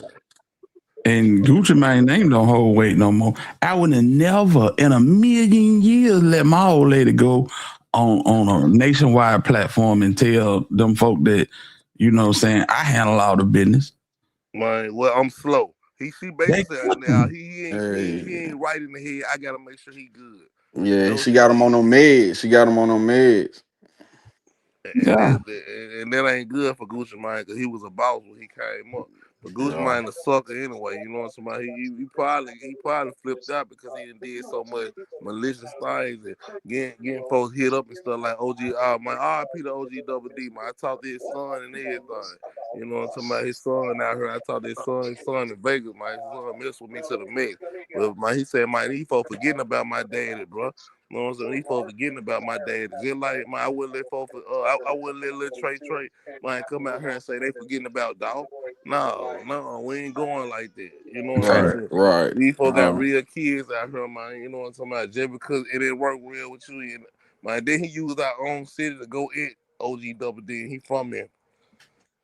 Mm, that's real though. That's real though. I gotta You I know. gotta check that. I gotta check that video out. People really don't think about that. Like, if you ain't got a household name, they think, you know what I'm saying, your name don't hold well. You ain't got a kid, your kid don't matter, and that ain't true. People still got lives, man. For real, OG Double D son out here still hustling out here, still pulling moves and everything. When I was in Vegas, I was just hot as a little nigga. But I'm like, man, y'all got OG Double D son out here. Man, got a charge on. He running right now. He on the run right now. Man, this thing it don't supposed to happen like that. It don't Nah. supposed to happen like that. It's just like Trey out here running on the run. His dad was a real deal person who putting people in the game and showing people number love, bro. Yeah. Yeah, Trey gonna be straight, but that's messed up by OG Double D and his son. You know, OG Double D, the game the game owe it to people like that to make sure that their name don't die. You know what I'm saying? Exactly. This is like if Doe B had a son. You know what I'm saying? Doe B was a real deal solid individual from the South, bro. If Pimp C had a son. You know what I'm saying? Mm-hmm. Like, come on, man. But yeah, Somebody's supposed to be looking out for them cats like for that. You real. know what I'm saying? Right. Even though Future missed with bro, you know what I'm talking about, but at the same time he just get his rap stuff his rap thing on the road because he wasn't born to be a rapper. You know what I'm saying? Yeah, and all us on here from the South, so it's like, you know how we were raised. If you come from a household name, no matter if it's your dad or whatever, you got to carry and walk in that light. Cause if you know what I'm saying, make them look bad, the OG gonna get on you. You know what I'm saying? Like, Man, what you for real. doing? You know who your dad is, who he was. You know what I'm saying? My Gucci Mane shouldn't have got that Mane hit. Shouldn't have got OG Boo Dirt. I mean OG Double D hit, man. Gucci Mane shouldn't have got OG Double D hit, bro. He shouldn't never did that, bro. That's why Future don't fell back off that boy. You know what I'm talking about? That's why Future fell back off all the free band game. If you notice when all that happened, that's when Future started messing with Gucci Mane, bro. We ain't finna keep we ain't had nothing no more. Nothing going. We ain't had nothing at all no more. They ain't got a young mom them just to go ahead. Got it. Got it. Come on, man. You know what I'm talking about? Man, he getting real out here, man. It seemed like he the one that messy, ain't he? He was messy the whole time. He a little The whole messy. time. Slim Duncan, all the people who was around him got Yeah, killed I and ain't getting like locked that. off. I ain't like how they did Slim. Talking about he got killed over a bag of choo choos in the studio. That just still don't sit right to this day. Man, that's crazy. That's crazy. R.I.P. to Slim Man, Duncan, it's man. Yeah, crazy for for real. real. And I long hope live they Dope didn't put the Beat. real Slim Duncan story. Let's We start got there. Long live Dope Beat, man. for real. We got to Yeah. get the real Slim Duncan, the real Young Mozzie story together, man. It's content on content that we ain't even covering yet. We got to get to it, man. You know what I'm saying? I know we can do it. Hey, that's what the network for. That's what it is. For real, for real. We gotta put these for real stories out there. You know what I'm talking about? Ola Run coming home this month, man. He coming home probably Oh my goodness. About Yeah. time. He finally Mm-hmm. got it right, huh? I hope he get it right this time. That boy was man, he for was he. real. I'm finna be around that boy, so I'm finna make that mind be on point. You know what I'm talking Oh about? yeah. Yeah. He ain't even leaving out the house just like I told Razor, bro. Like, bro, you don't even gotta leave out the house. Go get you a runner, bro. Well, man, make sure you get out probation so you can go and hit the road. Niggas think Honeycomb behind, but he can't hit the road yet. For niggas to go Yeah. do some show money, get the show money. You know what I'm Yeah. talking Yeah. about? Of course he gonna pop it harder right now, but give my guy Honeycomb a little bit, just a little longer, bro. Give him a Yeah, he little gonna bit be all longer. right. Yeah. Shit, you The gotta finesse took look that boy at it. whole style. He took that boy Hey, Bro, whole Stan style. G, do you think that Oh, sorry. has stop. Don't do that. Why would you do that? Did she knock somebody down? Sype the only one jumped down. mm-hmm. Braves ain't did a show in 5 years though. Do you think that you 6. think Finesse telling the truth on B Mims? What he say on B Man? He said that B Mims basically told him that it was mob ties that was trying to steal his publishing, and when he got them all together, he said that B Mims said he didn't say it like that. He said so B Mims You thinking lied of to that him. fat nigga, not B Man. You talking about the fat nigga, Big X the Plug. No, No, B BM. Mims, the manager. B Mills always been on some slight shit. I almost got to fight with B Mills and City Girl when I got it. But you said it might say B Mills say my B Mills be flies. B Mills try to keep it because B Mills one of his managers too. No. So you know, but I'm Yeah. trying to see why would he flies on a situation like that though. You know what I'm saying? Cause he Mhm. tried to get some money out of the situation too. He got some money out of the situation. Man. According to Finesse, he got close to $300,000 out of the situation. And said that Mob Ties did it. Which is he said he didn't talk to the label for 2 years. Yep. Cause they got that big bag off him and just fell back because he started just doing wild stuff. They That want to nigga, control you. that nigga said, hold this under your hat, but that nigga Jay Prince, he trying to run it on you. He trying to run it on you. Bro, it just get to this Stan G Miss T and Hilda, man. The rap is controlled, bro. From the West Coast, East Coast, and the South, they got it controlled of gatekeepers. Oh my. The game just full of gatekeepers, man. But it always have been. Yeah, I always have. Yep. It's just that the gatekeepers then got lower tier where it used to be niggas you couldn't touch. It's niggas you can touch now that's gatekeeping. And that's where a lot of the problems come in there. Yeah. Yeah, but see at the same time, see this how them labels play. Just like he said, Big X the Plug was basically saying, man, nah, I was gonna cut a song, and then he was like he blamed it on the label. That's what they do. They play good cop, bad cop. But really, they like, nigga, you just too hot right now. We don't even want to deal with you. The label's telling him, nah, we ain't finna cut this song. We don't want to deal with it, man. Jay Prince already made the call. You know what I'm talking about? You go and get his son, and everybody like, come on, man. Like, them folks don't want to deal with Finesse no more. Even Moneybag did that one song just to say, okay, yeah, what it is. You know what I'm talking about? But at the same time, Moneybag didn't want to melt their mind no more. As you try to miss my whole career. Who want to melt with you as you try to miss a player whole career? Right. You know what I'm saying? I'm just gonna do that one song and sign. You gonna be under me again, and I'm finna pimp you. You know what I'm talking about? Go hustle. Go make it happen yourself, man. Since Cause you you got so always, much. yeah. Cause you always gonna be that same dude that try to cross me over type. Exactly. And that one song, was a goodwill gesture from Bag to Mob Ties. It ain't had nothing to do with Finesse 2 times. Let's just get that Right. straight. Exactly. It was just off the strength of them. Exactly. You know what I'm saying? So of course he like, man, I'm not messing with that man right now. I know what type of I know how he is. When people know how you is, you don't let no snake bite you twice. Come on, man. Everybody know that boy Snake. He going against everybody in the game right now. Ryan Water think he can bring him back. Ryan Water can bring himself back. And I mess with Ryan Water. You know what I'm saying? I talk to him all the time. But Ryan Water can bring himself back after Mo 3. Well, he dropped like 2 new songs and videos. You know, I was like, okay, you know, he going through a lot. He on the internet a lot, but he dropped a video. Man, go look What you at his think? old songs he dropped. Man, he had 38 million. Oh He yeah, doing some yeah, hundreds of yeah, thousands now. yeah, It's a difference. It's a yeah. big difference. But That this, one, it's yeah. the Go ahead, difference Hilda. because them videos was when the machine was behind him. You see what I'm saying? Exactly. You pushing that shit, yeah, sky's the limit. But when you out here paying for your own studio time and you paying your own recording budget, Prophecy shot loyalty over the love because shit. Yeah. You gotta think about it. Everybody who went against the machine, even Drake. If Drake can't make it back and he went against the machine, how you think a Finesse can go against the machine and make it back? Yeah, you can't go back. You can't go against that machine. They gonna embarrass you like Kendrick did Drake. Exactly. They still Man, doing Drake and they saying Drake pop his head out talking about Drake was finna try to do a song with Shiesty and get the hood again. Man, they seen that and put a charge on that boy. All I'm gonna say is Elliot Grange, that's Atlantic. And when he put the clamps down, it ain't no moving. man, shout out to niggas that still trying to be a rapper and go through all that bullshit. That's why the man on Twitch playing video That's games. why everybody going Nigga to be the down blogging bad, stage. man. Nigga Everybody be going down to the bad. blogging stage. I be Cypress the garbage Man, man some of for these niggas, all the man, I know some of these niggas were robbing, stealing, killing, man. These niggas were rescued, man. Just keep it For a buck. real.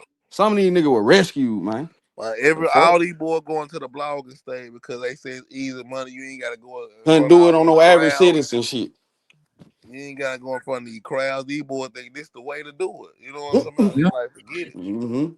I mean, and they got talent. Like I ain't gonna lie, don't get it twisted. It ain't got nothing to do with talent. It got everything to do with hustle. Yeah, You know what I'm hustle. saying? Yeah. Because Man, what? I'm But like just like Go Yeah. Man, he thought he was gonna blow up with this blogging thing. Look at him doing 200, 300, 400 views and stuff like that now. Yeah. Boy, shut Yeah. up, boy. It's You ain't selling. make it. You Yeah. ain't make it. You made your name messed up, but you ain't making it in the game. Yeah. You know what I'm Music saying? sell, bro. It just been like that since the beginning. But it's selling. But it's like, dang, it got the everything, come with a sacrifice, consequent, you know what I'm saying? So Now listen, I ain't got nothing against Go Van, but I'm just keep it a buck. You boxed yourself in, bruh. If you're not talking about dog, don't nobody want to hear it. We don't want to hear what you got to that's Exactly. crazy. Yeah, That's if crazy. you Exactly. don't want to hear See, you talk if you was a about real CTE, No, gangster, I'm gonna keep it real. If I would go that's Van and crazy. I'm a real gangster, if he would have came out like man, fuck all y'all. When he was going against OG Dirty, going against things, he going against everybody. Man, that Yeah. was the view was going up. It was gonna go.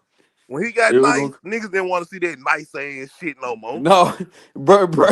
Come on, stay. You know what's going on. He can't help. Hey, in his situation, he got to be nice as hell for real. You know what I mean? He know what's going on. You know what I'm But see, saying? thing about that ain't gonna help him sell on YouTube. If he would come going Nah. hard on Yeah. niggas, man, it would have made him sell on YouTube. But he gotta be nice Yeah. because he's looking over his shoulders now. Yeah. You got to be promoting business and marketing yourself on something positive or something. no, but that after the trial, bruh, if you ain't speaking on dog, them videos do numbers. But Dang. you go talking about Offset and all the niggas ain't checking. Niggas is not checking for that. That You nigga know. sit down with 607. Stan, See, he you thought sat down about with it. that Somebody nigga gave him too. the bright idea to say, man, what if I would have did this to dog? That made Yeah. a lot of folks look at him that day. You know what I'm talking Yeah. about? But he should have went all in. Since you just said that, you should have said fuck dog at that point. You know what I'm saying? Go on, go run it up. But at the same Damn. time, karma gonna come behind it. Especially if you know, especially if you confident that niggas ain't gonna fuck with you. Yeah. Yeah. But Go out. People. at the same time, he don't want to keep it to himself because he know that's Yeah. door, Ooh. that door unlocked and it waiting. Suicide mission. But everybody still think about the teaser situation and the big juke situation. Hey, the street still talking about that. Like you never know. You know what I'm talking about? At least them police really working with you and they just try to get that big fish when they said it done. Everybody know your guy is a big fish. But at the same time, like they really saying Black Youngster put the money up now. That's why he running and ducking so tough. Damn. Where is Black Youngster? He my Hold guy that on. got away from that boy. Anybody who could have brought got it down, got away from all them suckers, bro. Got away from Hold everybody. on. Hold on. You saying hold on. I can't act like you just didn't say that, bro. So what they so you talking That's about for the situation, right? my for the dog situation. Yeah, Black Youngster. That's why Black Youngster duck and dodge in the hand because Black Youngster had more hate for dog because his brother got killed by one of the dog security, bro. A lot of folks Hmm. ain't saying this shit. He ain't make They it ain't putting back. it out there. He ain't make it back in Miami. In Miami, exactly. They sent him So on a dummy mission. and ever since then, he said, I got him. You know what I'm saying? He had more hate. So that was the money came in. That Yeah. probably wouldn't even got the money And if it when was under CMG and it hey was gonna be Stan, a but Rico with and then that's when CMG. they had that last phone call when they were trying to sit down. That when Young like, nah, man, nah, it's up for life type. You know what I'm saying? Exactly. It's Yeah, up I for ain't want to life. squash it. And see, Gotti was Well, a good lot with of that people. because he signed him for that. He signed him for the beef. But when the beef got too beefy, man, that man said, hold on, man, let me push back off Young. That's why Young started saying, man, these fake mob ball, these fake CEO because he thought he was going Yeah. to rap with him to the He end he because he handled yeah. that business for him. He see what Dolph see. And he see that all this was for nothing. You know what I'm saying? Cause a guy like you know what I'm saying, don't want to face your own battles. Exactly. Well, Exactly. I mean, like And you want your hands in everything. nigga gotta sit back and see, man. They see how the I day winning. Nigga took falls. Hey, y'all from Memphis, y'all know what I'm talking about. Yeah, man. Yeah. Once it's blood in it's all it ain't no coming back. Um, Boy, I tell you, it's hell when you realize you've been crashed out. I'm just gonna say it like that. It's hell when you realize that you have been crashed out, and that's the trauma that black youngster dealing with. You thought Listen, you well, go if ahead. if he thought that a North Memphis nigga who openly rep the triple cross rapper gonna be loyal to him, he a goddamn fool. That's what it is, Man, man. what he used them boy, bro. He used them boy all the way up to like when he let his hand up off his brother. I believe he said, "Man, look, you know his brother walked out the courtroom, man. They got us, but they got us on this dog situation, man." And he like, "Man, hold on." And back in his head, they got you, nigga. You know what I'm talking about? I'm finna matter of fact, he probably called street, man. I gotta let my hands up off Zook. And then why they will open it up for Zook to go and get knocked off. Just got shot at three days before he ended up getting hit. You know what I'm saying? The folks said, man, he was living in that car. He was living in that bulletproof truck. Damn. So you know what I'm saying? When God laid his hands up on that boy, man, he said, man, look, man, y'all got me in the mix of this now. You know what I'm saying?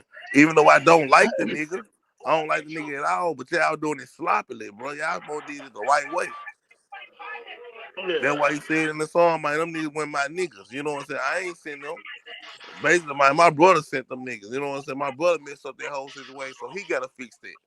Mm-hmm. Yeah, he was when he was like them guys, them niggas ain't my yeah. When he was sitting in the car, right?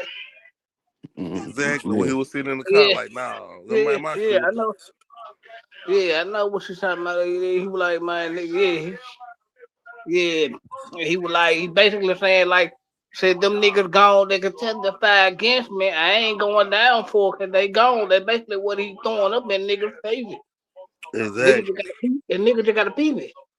Yeah. Exactly, Y'all talking bro. about the Zillionaire Doe song? Yeah, Yeah, the yeah. Z When that got dope it, we song. got it. Was Yeah, like them niggas ain't my niggas. And he yeah, basically they like ain't he none was of like he wasn't mine. gonna go. Yeah, Yeah, Man, he was like he ain't gonna niggas ain't gonna testify against him because niggas gone. hey, Sight, the biggest bad guy they could have gave to bring the peace was his brother. So that's just what it is. You feel me? Like that's the biggest thing that'll make it suit. You know what I mean? Keep them. Cause hey, Juk name was ranking. We was on mid T. We were here.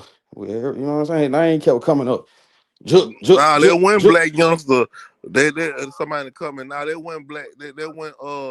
That one Dolph that did it. That was Dolph's security them that did that.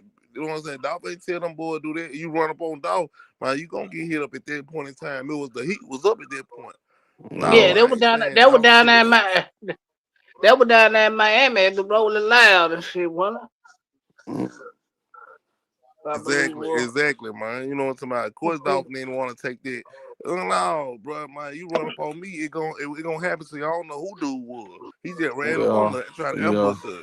yeah, The yeah, black youngster need to be mad at himself. He need to be mad at yeah. himself for jumping into something that ain't had nothing to do with him and sending his brother to do that for Mm, Gotti. mm, mm, mm, Exactly, to make God it happen. Trying to make God it happen, be his best friend. See, God it. Do you remember his first album? I killed for this. I do 100-something years for this. He was already a sent out from the first song. Stop pulling on that door. You know what I'm talking about? He Yeah. put himself in a situation, but now remember niggas still send out, they gonna send you out. Hey, right. home of Triple Cross, baby, let's get to it. Man, it's just a few. Hey, Stan G, y'all, man. This it's just a few steps left from this being a documentary, man. Exactly. Yeah, This is but Exactly. crazy. This really, man. This but man. here's the thing, they ain't gonna never tell the whole story with this shit. Nah, because then it's Memphis too. Memphis ain't moving like that, bro. Come on, bro. Come on. Yeah, Sit down, man. they had shot that bro at the they shot him at the car show. Yeah, When they had the car show over there in the north. yeah. But I think Youngster said that it was. I think Youngster said that it was actually something else that happened with his brother. I mean, I don't Are you think. talking about his second brother who got killed by I ain't gonna say my guy's name, but his partners. You know, he got two brothers who got ended up got hit up by paper route partners. Them. The dude who got hit up at who did that at the store. Go look at that dude's face and go look at them pictures who he used to hang around with. All this shit played. I ain't gonna say too much. Man, I'm finna get up I out of know. here. Come on, man. Yeah, we know what's going on. Yeah. They used to be close affiliates, man. Hell, Goon Squad. They used to be Goon Squad and shit, man. Man, for real, but see, one of them guys hang with somebody in paper route who big, one of the biggest I guys know in you, paper route yeah. right now, and who ended up taking that murder charge for Black Youngster other brother. You know what I'm saying? I ain't talking about the brother in Miami. I'm talking about the brother who just got hit up in Just got hit at the store. Yeah, who got hit up at the store. He be around a real deal big dog over there paper route. But I'm gone though, man. I'm gonna talk to y'all later though. Damn, we already know. That's crazy. Man. Yeah. Y'all done Man, seen Lord, G. Great yesterday, did it?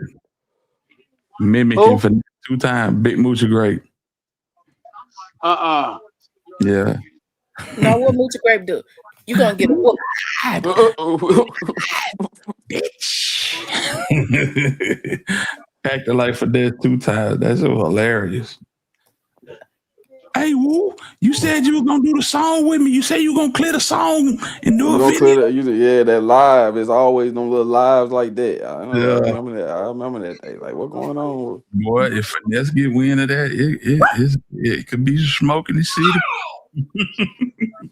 Wait a minute, who did a live? Juju, stop. Who did a live? Big Moochie Great. Mm-hmm. He was going at Paper Route Woo. No, he was going at He was just saying Dolph ain't clearing his song, and you know, he was crying. Now he was doing a little crying before it all went down. He went live, and he was like, you know, Brian Clearing. He was talking about how many songs he made with Dolphins. It was just a little. It was like he was complaining about it, a little something. No. I'm gonna show it to you. Yeah, just show it to him. Yeah, just show it. He was mimicking Finesse 2 times. I ain't. Well, yeah, you do it here. I ain't gonna go into it, but it's somewhat like that though. Like he ain't, he went live and he said a little something. Say your scream, your T. You lied to me. You lied to me. You fat bitch. You lied to me.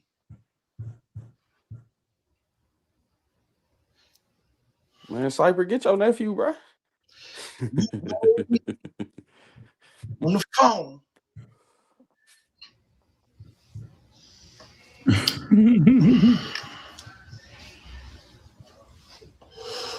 You told me on the phone that she had nothing to do with it. You said management. Motherfucker, they work for you.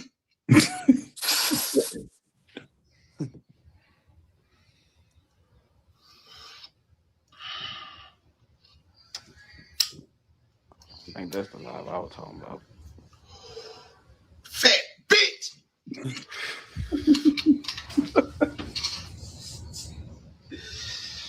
You lied to me. I woo. Say woo. You lied to me. You fat bitch. You told me that Daddy said they were gonna clear it. That's what you told me. You said Daddy was gonna clear it, woo. But you lied to me. I asked you to do the video with me. You fat bitch.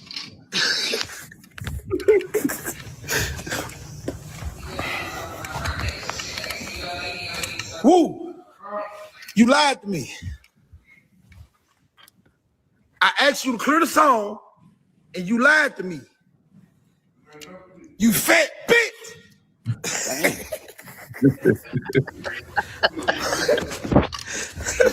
Hell, you should have had the bleed. So, man, T monetized. Queen T monetized, man. Yeah, man. That's all on Moochie though. Big Moochie Great making fun of Finesse 2 times. Oh, okay. That wasn't the live I was talking about. You knew what I was talking about then. That wasn't that live. Nah, that wasn't that live. What live you talking about? When he was just like, you know what I'm saying, how he only did so many songs with Dolph and you know what I'm saying. That wasn't a live though. 2020, 2021, 2022. Yeah. It was in 21. It was in 21. Oh yeah, I do remember that. I But thought that was yeah, talking about Nas, but yeah. Oh, okay. I ain't seen that one though. nah, That that was was good. yesterday. Oh shit. That was Yeah, yesterday. yeah. A couple of people. I fully expect Finesse to come out and say something today because Hustle Cartel came out talking crazy, calling 2 Time Mama a bunch of names that shouldn't be used on a woman. You know what I'm saying?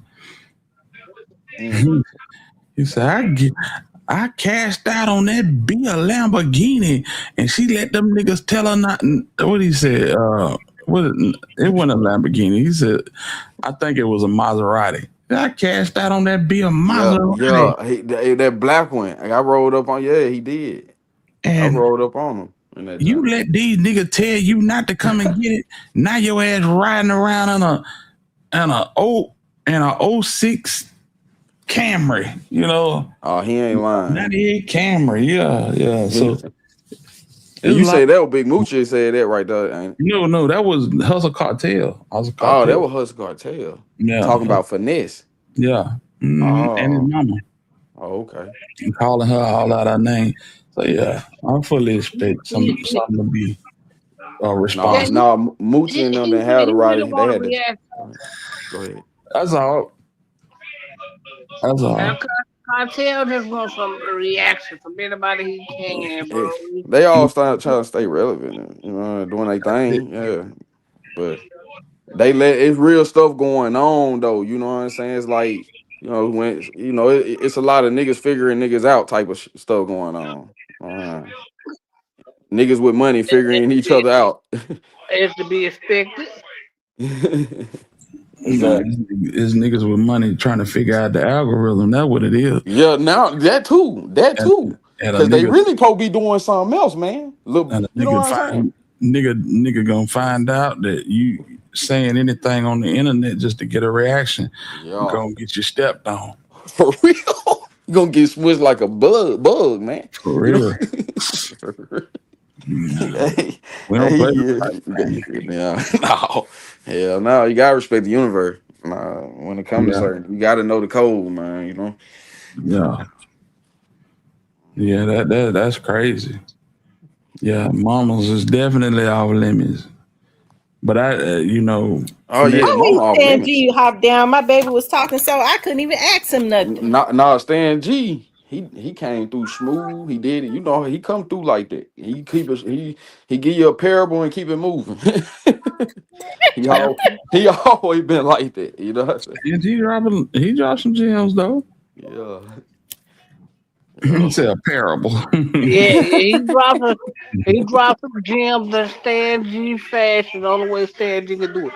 But I think he felt himself had to go deep. That's why he got on down. Mm-hmm. Yeah, yeah, for real. Go deep. Get away from over there. Go on, put your hood on and walk off. Man, it's a good man. You feel good, man. We here, man. T, I told you in the chat on New Year's and Merry Christmas. You know, Happy New Year. You know, I know. Happy New Year. Same to We you. here. Yeah, yeah. You know, so everybody else too. But yeah, man, that's crazy, Come from man. over there. That's crazy. I couldn't believe. Yeah, I don't know. I hope Shiesty don't be just come be super CMG, man. You know what I'm saying? I hope he don't. I hope he just keep doing this thing for real. Just keep Super. it. That makes I sound think crazy. Yeah. I Hey, that hope he boy, don't. I hope he don't need it though, man. Cause and he got me bars too. personally, I feel like he gonna put a bigger target on his back Yeah. going over there because man, you know where he come with being over But from what there. I seen, listen, from what I seen, now I'm gonna give my honest opinion because I don't be on the internet like 24. I don't do that. But I did see Pooh Shiesty doing a song in the studio with Glorilla. Cool. Right after that, some accusation saying he going over there with them. I didn't take it as that. I was like, you know what, dang, they doing something positive. Woo, woo, woo. He worked. I ain't, but if he getting signed, that it just blew my mind. I was like, dang, now he getting signed to him. So I don't know if that was a rumor. Has that been verified? Hitter site. It's just rumor right now, It's but a shit, rumor right now. it's It's like a likely. rumor, man. It's Cause they likely. seen him working with Glorilla. Now he getting signed, man. We don't know what going on. Huh? It Why just got to was. be in the country so much? I think they're doing music. Did Stan say something about Teasy? Somebody paying for. He said something about Teasy, didn't he? He was Mm-hmm. just saying, He just saying, he's saying like it's still talking in the streets about it. You know what I'm saying? People got loved ones. You know what I'm saying? And you know some people don't get over on certain. You know what I'm saying? So no, he was just basically saying that people in the streets still saying that a particular blogger might have had something to do with teasing and just. Oh, okay. Mm-hmm. yeah. And but you know, people still got loved ones, and people be still, you know what I'm saying, hitter. You know what I'm saying? That's just like you know what I'm saying. Here, some when it come to your people, you know what I'm saying. You investigate and figure out what's going on, and you hear certain things. You know, people got family members and stuff, so a lot of they can still keep stuff alive. You know what I'm saying? Right. That's all I was saying. Gotti, they didn't push Gotti way to the Alpha Tower, man. Miss T, what going on with him, Miss T? Yo, man, that went to the Alpha Tower, man. He gotta say, I don't want to come. If I do it, hey, look, gotta say, if I don't want to come down from this. He got it at the top floor at the Alpha Tower. He don't want to come down. But this is the one thing I never have liked about Gotti or his brother. Yeah. And it's the fact that they would go live or do a video basically shitting on the supporters. You know, like he did with the New Year's. He was like, yeah, you niggas, you ain't got no light show. We got a light show out here. And you niggas gonna pop your Roman candles and your firecrackers. You know what I'm saying? They always do that. Yeah, hang on. Yeah, they petty like that. But just say, we at the BET Awards. You niggas gotta buy a ticket. We come through the back door. He talking that big Memphis shit. Nah, it's just a lot of big Memphis shit. But it's just like they shitting on niggas. I can't stand that, bro. yeah, coming through like Superfly. Super CMG. Yeah, nigga, we come through the back door. You niggas gotta buy a ticket. Hey, gotta get mad if you don't throw all the money. You know what I'm saying? Right. Oh man, that's the life. I hear them, man. They living life now, but damn, hey, you know, shit, you gotta just stay out the way. I guess you feel me. You gotta stay out the way. Stay out these people way, man. Don't be coming all around Memphis and Gotti know not to ride all the way in Memphis, be jazzy. Yeah, I'm in Memphis and going like, nah, that man on some down there, grandpa. He ain't on this for real. That damn cyber, nigga. What your grandma say? You're not gonna keep running in and out. Sipe, Sipe on man, Sipe on the jitterbug, man. Yeah, big ass jitterbug. Hey, one thing that's my guy. Shiesty that I feel like he's in good hands. Shiesty the daddy is with him. Yeah. And that's gonna help him a long way. Man, yeah, his grandma I seen, yeah, he got real family. So it's like, yeah, man, when you come home and you got that real family, yeah. Not only do he got real family, he got real family that know how this record business works. See what I'm saying? Put his money, had his money in a vault. You know what I'm saying? Come on, bro. Your work speak for itself, man. We ain't gonna act like your money. You ain't make, you made millions off your work, man. Off your artwork. I'm gonna show you the difference. This nigga got out and chose a color. He said rose gold. When he said rose gold, this nigga came home to a fleet of cars and nothing but rose gold. Yeah. He went and spent like $200 on a big gaudy ass chain. This nigga Honeycomb Brazier come home and he like, man, I gotta pay these lawyers. It was I ain't gonna lie. Brazy came home to like 50,000 in a paper bag. I ain't gonna lie. We ain't doing that. But I'm just saying, like, it is a different, bro. Like, come on, bro. You know what I'm saying? But it's the artwork though. Brazy got to put more artwork out there. Let me land my plane, bro. Land your plane. This nigga said, "Hey, where my ring at?" And it's like, bro, the ring gone. I sold it to Johnny Dang. It's like, what? Oh yeah. Well, shit. Oh yeah. At least I can sell the TV. He said the Mhm. TV gone too. I had 100 inch. These niggas sold my TV off my wall. That's This this is the difference between yeah. having somebody in your Yeah. corner that know the business and that can Mm-hmm. support you, and just your average everyday rap nigga. Right, You know, right, right. Nah, you laying that joint. You laying the plan on that one for real. 'Cause you know what I'm that's saying? just real talk. That is like it's a mirror of itself, like the bad and what you see, the structure right. Shiesty and them family way more yeah, you said it. Business organized and just good managers when it came to his management, Right. So yeah. And no matter what's going on between his mom and his dad, I don't know if they still together, but they know that Damn. they the program is way bigger than them. And so everybody working together, you gotta love that. That's the same shit we seen with YTB Fat. That's why YTB Fat can't get blackballed by Moneybag Yo. You know what I'm saying? His support system is so strong that they get into it regardless. Even Pimp K out here doing interviews. Yeah, so that's just like the structure side, man. Brazen ain't got no structure, man. For real, he ain't have no structure for real. Well, you And come that's from the messed up. trenches. You Yeah. Then trenches. his Your daddy was a unaliver. Your mama, you know what I'm saying, she was just one of them chicks that love gangsters. So yeah, she ain't really got no education. Your dad ain't never coming home. You ain't went to high school. Honeycomb Brazen didn't go to high school, fam. So you know what I'm saying? Not to mention being locked up for half his life. He thought yeah, he legit locked up 15 years, man. yeah. Hey, You what I was about to, reason I was thinking, because man, people, you don't know if people be lying, but you seen that video? They said Brazen was had his feet up, having another man rubbing his feet in that. yeah, that's cap. I That's cap. said, man, that's crazy. I believe it cap. Here to say it cap is cap. Yeah, Shit. that's big cap. hmm And One then thing, you know what? You don't even be going to look for stuff in your algorithm. You'll be just scrolling, there go something like that. You know what I'm saying? Like that's right. crazy. But Yeah. that's one Same thing. way with that nigga Shiesty, man. Anybody can say anything. You feel me? But I know bro went in with a tooth in his mouth. He came out with one out.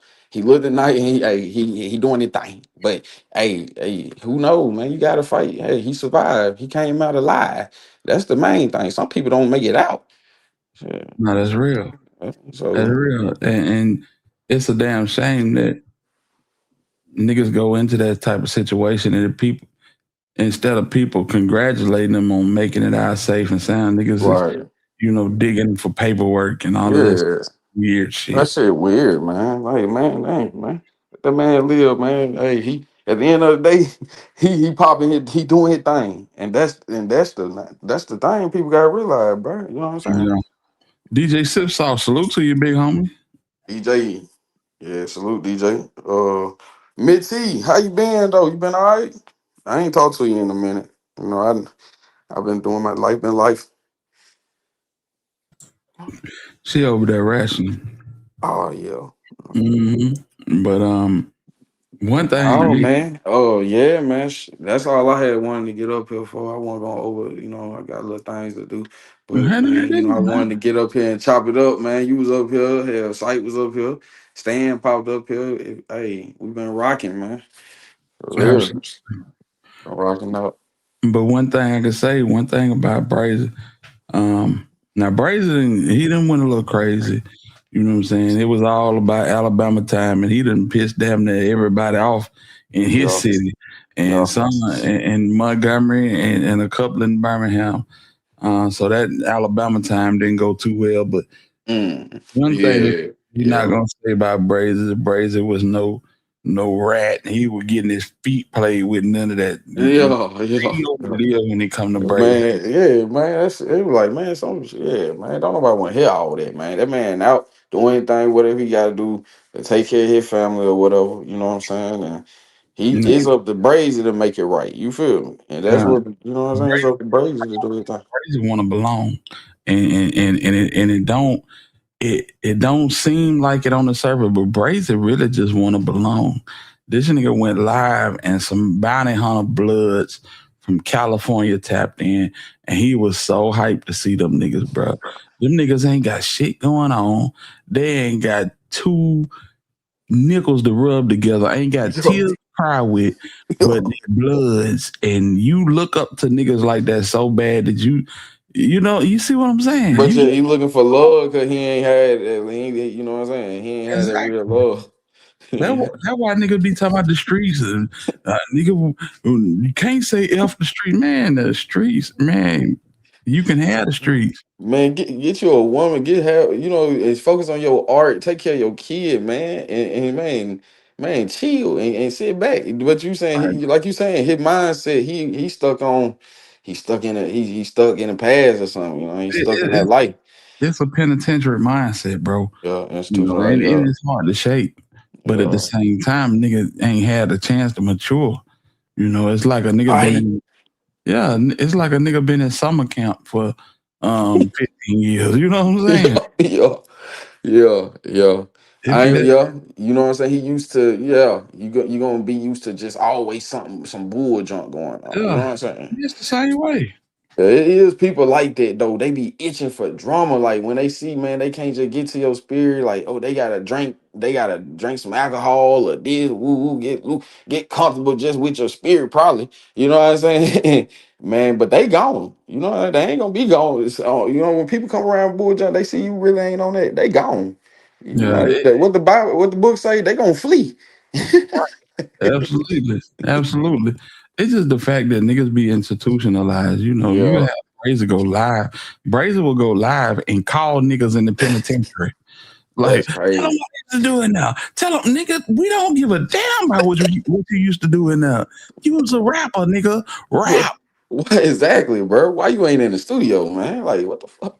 Tell them what I did down there in the feds, man. Man, we don't know this nigga, bro. We know you. We don't care what this nigga talking about.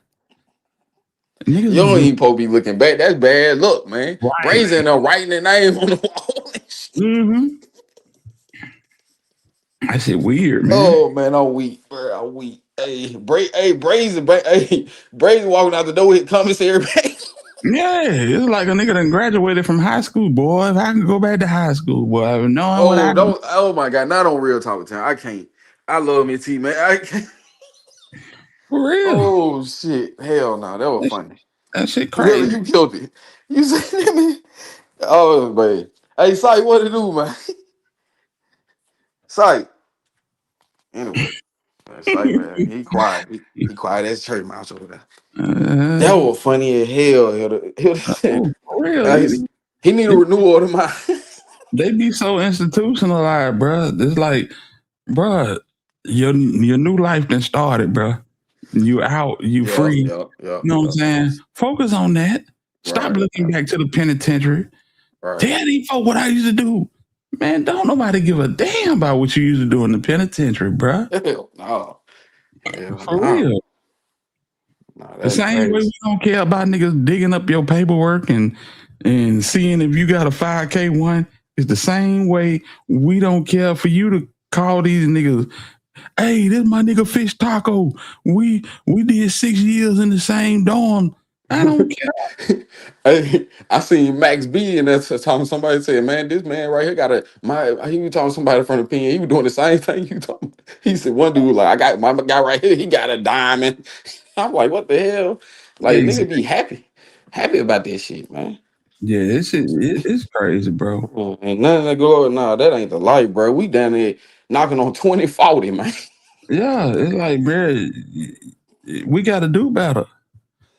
Brazy 30 years old, bro. 30 years old ain't nothing to sneeze at. Nah, hell nah. I mean, you ain't with me. And you ain't no after party teenager. You ain't 24, 25. You 30 years old, my nigga. Yeah, for real. Get the dye out your hair. Cut that shit off your head and get in the booth. Get in the booth, my nigga. Stop with the bullshit. That's all I'm be saying. He need to come throw you a bag, bro. Yeah. Cause you from Bama, you putting on, man. Just throw, bro, man. Hitter gonna get you right, bro. He need to come holler at you, throw you a bag, and you gonna sell him on his way. Real when, talk. when he got out in 23 and he had his hair cut low and man, that was the look. That this shit right here. Yeah, Yo, man, I'm finna go back to when I used to have my boy. The nigga finesse said, "You look like that Cheeto head bitch." I said, "Boy, yeah, he looked just like Hustle Cartel." dang, that's crazy. Dang, bro, Yeah, that is man. not a good look. Nah, That it's is not, not a man. good You look. got, yeah. Your appearance is everything. That shit is People, pure ignorance.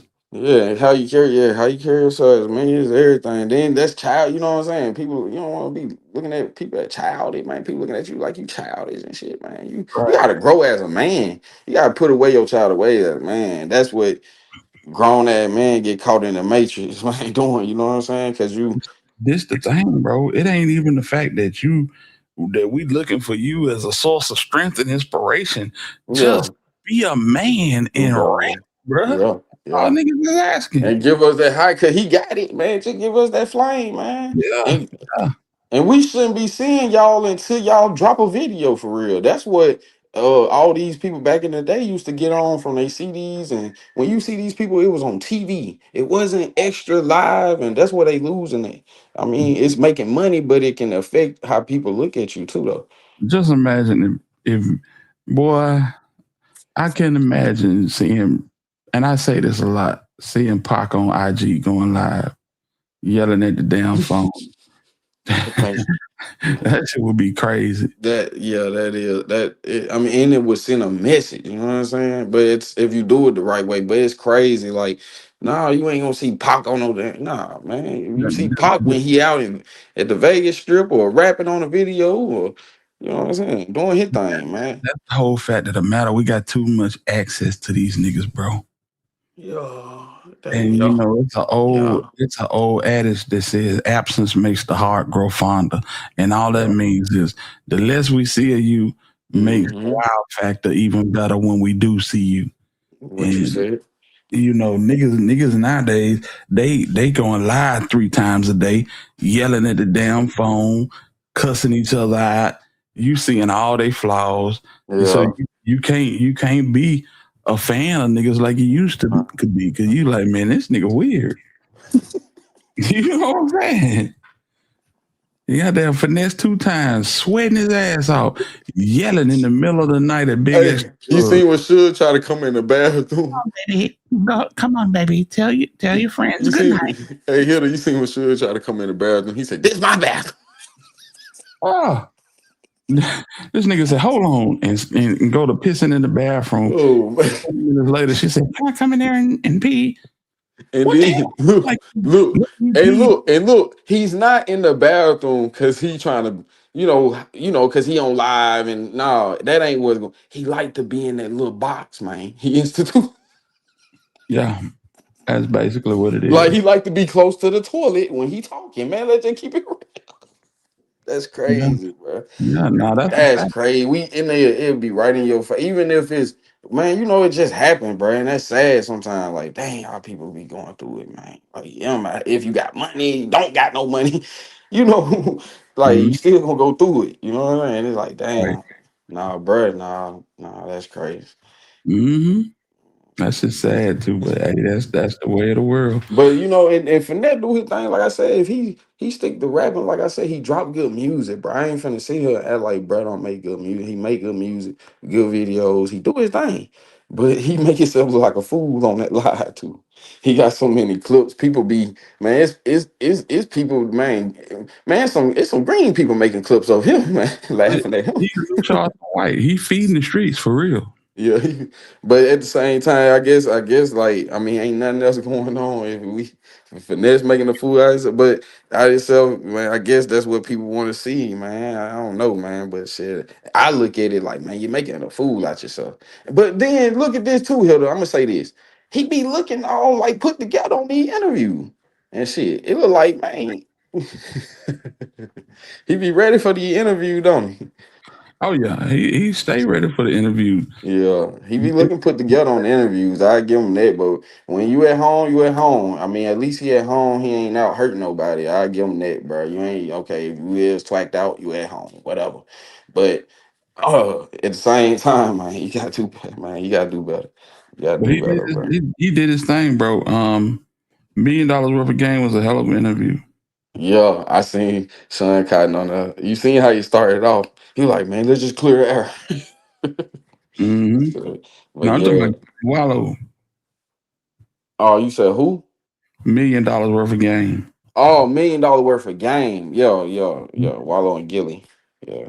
Uh, yeah. That was a good that was a good one. He had Gilly. When I see them pulling up, bro, like if I was in the game, like man, that ain't you know what I'm saying? That them agents pulling up, man. You basically gotta have your shit together. Right. Them folk really pulling up, man, on you like probation or something. Mm-hmm. And that's just a sign of bro, get it together, man. We in this, everybody in this together. But salute Yeah. to Finesse, man. Hopefully he can get his shit together and come from under whatever they got him suppressed under. He swear they got him blackballed. He swear that money bag is, you know what I'm saying, turning everybody against him. I just don't Man, believe. shout out to Bag, man. He gave back. He gave back. At the end of the day, he gave back. Shout out to Bag. I Believe want to money get back out. got I all want that to get power that. that niggas say he got. You Yeah. know what I'm saying? Finesse just I finesse like how he moved. money bag yo a certain way till he feel like that nigga don't have all that power to make folks stop messing with him. No, That's what you gotta man. realize and just do you.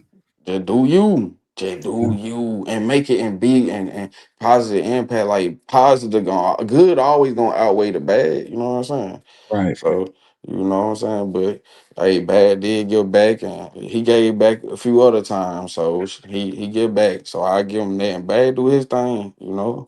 I like how he moved though, you feel me? He got Yeah, huh? he trying. I mean, any Yeah. type of good He know gesture. the business, don't he, Hill? He know the business. Yeah, the longer you be in it, the you know what I'm saying. But Mm, he had people with him. That's the yeah, whole thing. This nigga, yeah, this ain't yeah. had nobody but um Scoob the Barber and Who? Daryl and No Love. Oh He yeah, ain't you talking about have finesse, nobody. yeah, finesse, You yeah. know what I'm saying? Yeah. Moneybag had DJ Lil Larry, Dan Joe, niggas that he could Mhm. really bounce shit off of and grow in the game. And Yeah. that was the difference. That I was the believe. day, yeah. Nah, yeah, Mm-hmm. that's real. That's real. And, Mm-hmm. and just far as just work, man. Work. It's like a nigga showing up to work and he just doing all that talking. He doing all the man, damn, bro. Like niggas gonna start complaining, bro. You supposed to be working. You know what I'm saying? So Right. give the work and then it's gonna speak for itself, man. You know what I'm saying? Give the people what they want, man. You know? Well, I mean, and from a certain standpoint, Finesse have been giving them what they want. He just Yeah. mad because it ain't going nowhere. And so I understand what he's doing, but I really feel like at a certain point Yeah. he done fell off from doing all that complaining, Yeah. Yeah. and now he Yeah. entertaining. You know what I'm saying? Yeah. He done Yeah. got his point off, got it off his chest. Now he just entertaining, and Right. what he's really doing is figuring out a new way to monetize. You see, he got a new YouTube channel now. He dropping music on the new YouTube. He finna get a Uh-huh.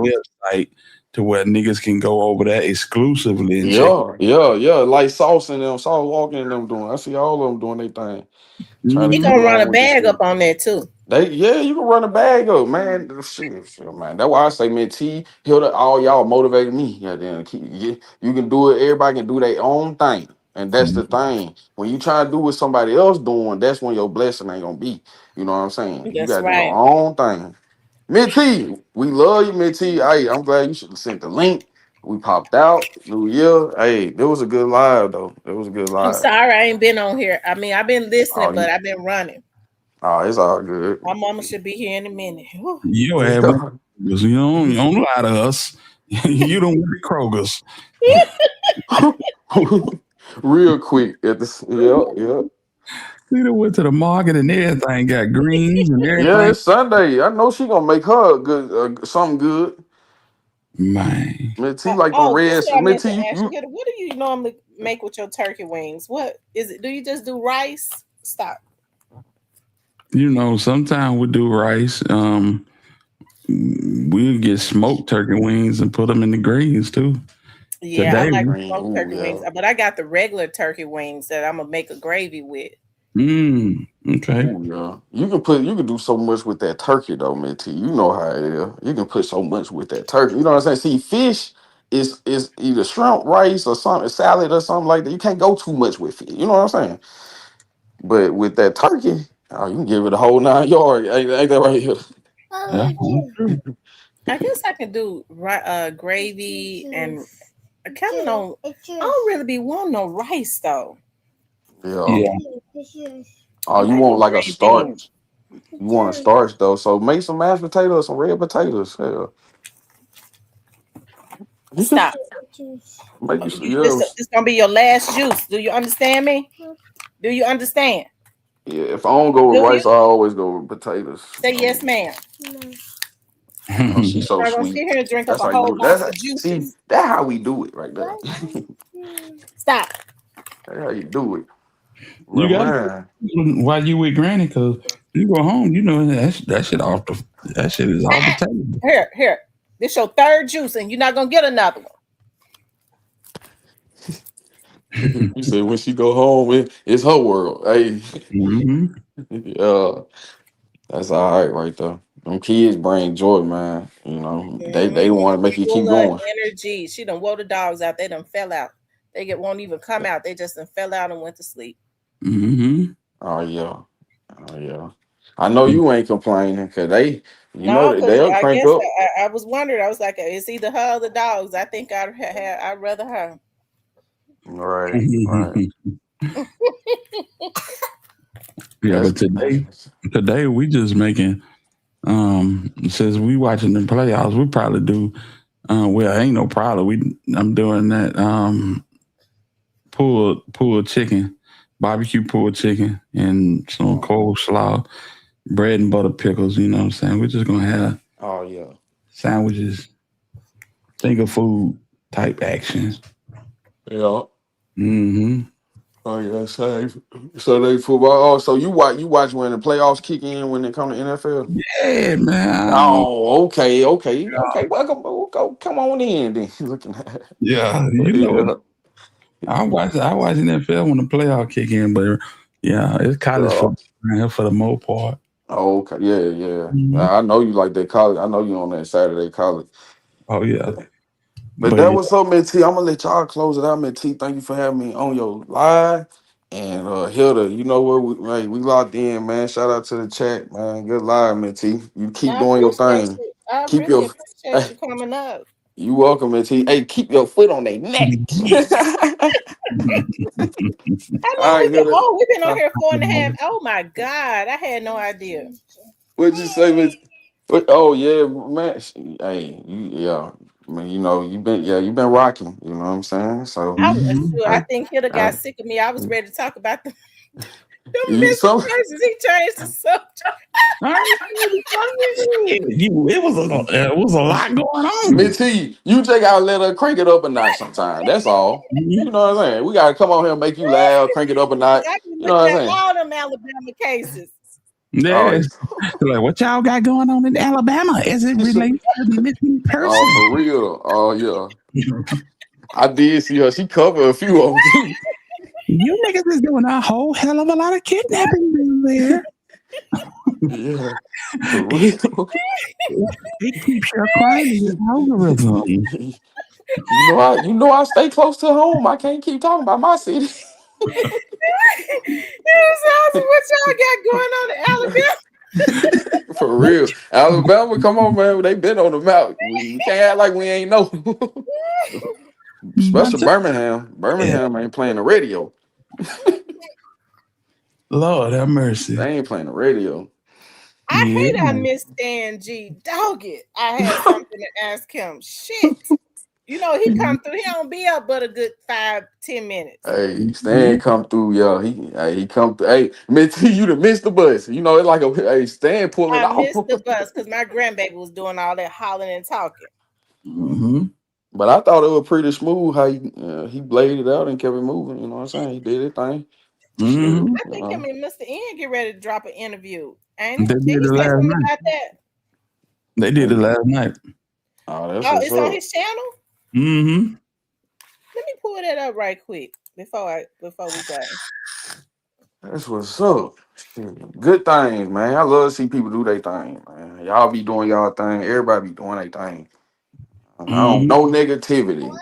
Miss T, that's your 26 I get from Mac. No negativity this year. You ain't that right? That's right. No No negativity. negativity.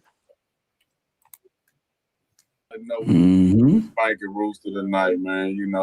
So they're gonna Oh, let who them. was they talking about? Who is Y'all Rooster? already know how it go, man. Get I ain't Rooster. gonna speak too much, but y'all know how it go, man. You know what I'm talking about? Monetization is really real, Jack. But man, you know the insides of the outsides. Shouty, you know what I'm saying? Dash, you know what I'm saying? We gonna get real deep into her situation a little later on. But tell me what you know about bro and the whole situation, my G. Man, it's a tough deal, man.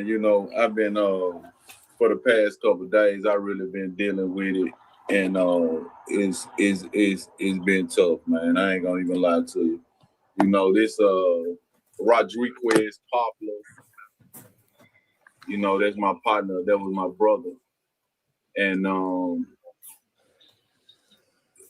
well, let me start this story. I'm gonna start this story off like this right here, just to give everybody a sense of how real shit is between me and the bros and me and the guys in Fraser. I got a little cousin and he was a complete fuck up, in a lot of ways. And he make a long story short, he stole he ran off with a bunch of merchandise from one of Spanky's partners, and Spanky he intervened in the situation because it was going to get real serious, and everybody didn't know who everybody was. My little cousin was the young cat. So Spanky was a peacemaker. Spanky always been an entrepreneur.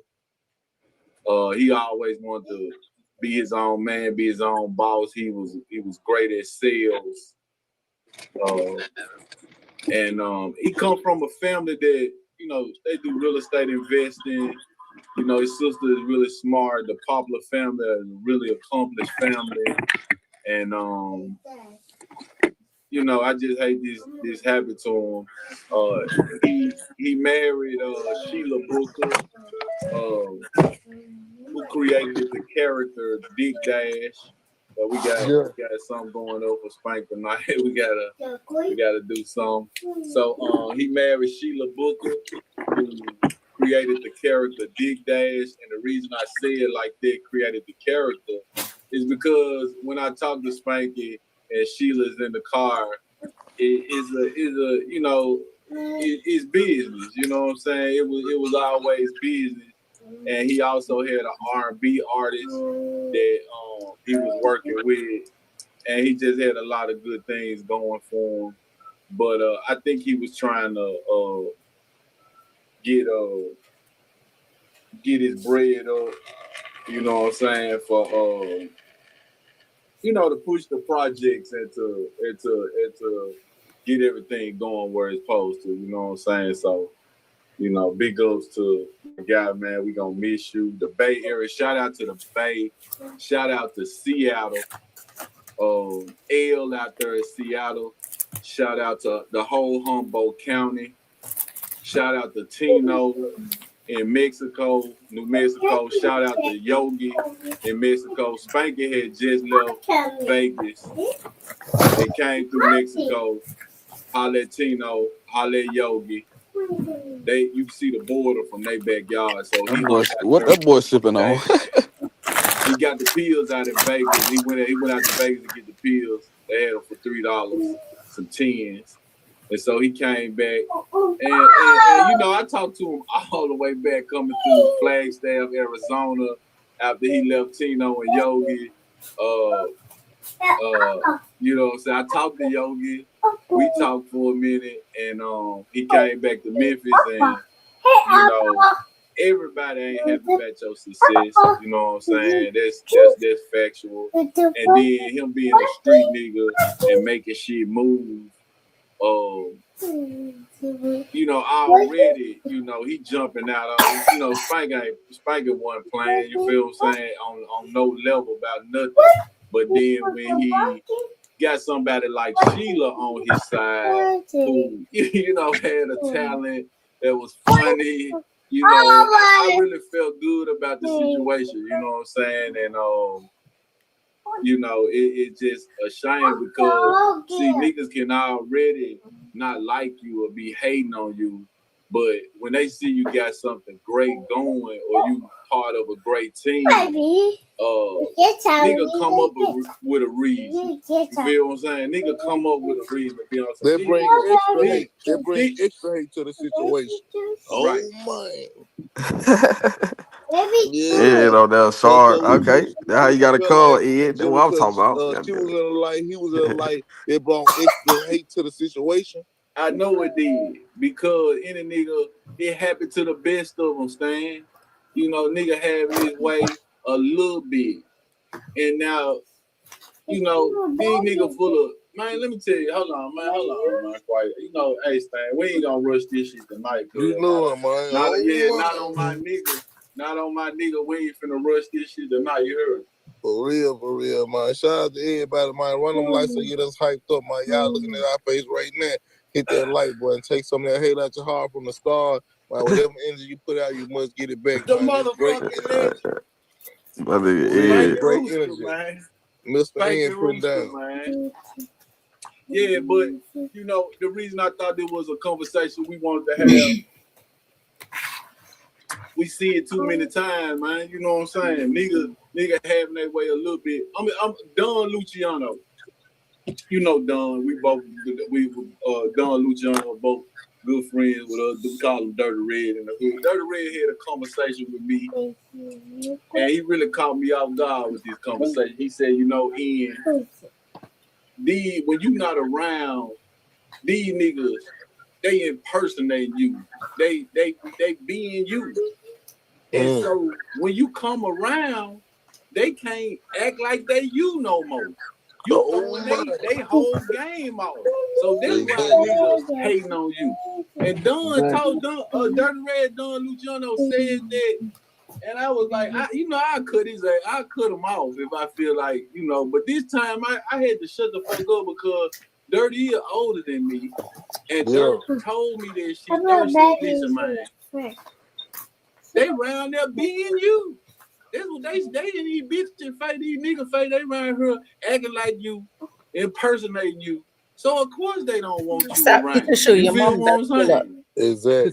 And see, Your mama out there. Here. damn, Dirk caught Put me that off in here. guard with that one there. But there was a cold one there, and that's really the case, man. Niggas see you Go already unlock got a the door wife above all for your mama. odds. Go open the door for your mama. You know, her Facebook billing is off the chain, and you know, we went over a whole lot of different things, and a lot of things are still going to transpire because we actually had the conversations. You know Turn what I'm that up saying? there at the top. So it's just too Up many there. times this type of shit here go down. You feel what I'm saying? That the nigga that shot him a junkie ass nigga. You feel what I'm saying? He been selling powder, he been coning, but the nigga lived Put your with his shoes mama on. on North Trees Put your damn selling shoes on. You powder. got to go. You feel what I'm saying? Tread. Exactly, bro. Exactly. That's what I'm letting you preach, bro. Because you On know top of that, in the most dangerous city in the country, y'all want to conduct transactions at 4:00 in the morning, bro. Ooh. And wondering You know why. what I'm saying? Yeah, and to Sheila, you know, you should have took your husband home, man. You know what I'm saying? Take your husband home. You know what I'm saying? You know, and a lot of these that hint go out to a lot of these young females, young wives out here. You know, you love your brother, you love your husband, your children, your son, whoever it is out there, man, take them, get them on to the house, man. You know what I'm saying? Ain't nothing going on at 4 o'clock in the Supposed to morning, bend, man. You supposed to know what I'm bend saying? at the house. Junk ass nigga ready to throw their life away. You feel me? Real talk right there, man. You gotta get away from these niggas, man. You know, somebody you the type of person who around. They gonna rub off on you, man. For real. Yeah, then the organization. Shout out to Big Five, Josh. Shout out to 7th Street.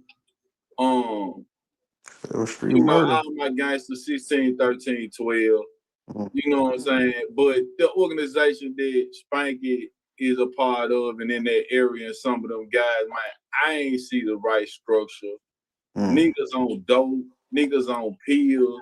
You know, these just a bunch of functioning ass junkies calling themselves gang members, bro. You Real feel talk. what I'm saying? Exactly. And I could have been wiped. I could have been went in an account and got a bag and just wiped a lot of shit out. You feel what I'm saying? A lot of conversations I had with Spanky about niggas he knew, niggas he go to high school with. We just had these conversations because, hey man,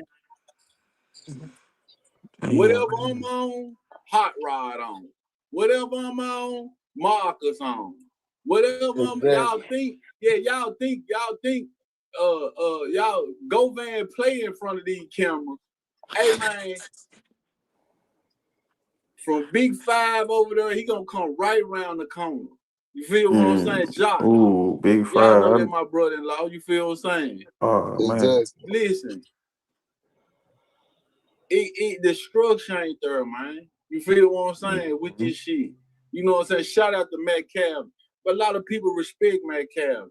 You might not like Matt Calvin, but nigga respect him. You feel what I'm saying? I Because know, it's my structure. Cal. That's You feel what I'm crazy. saying?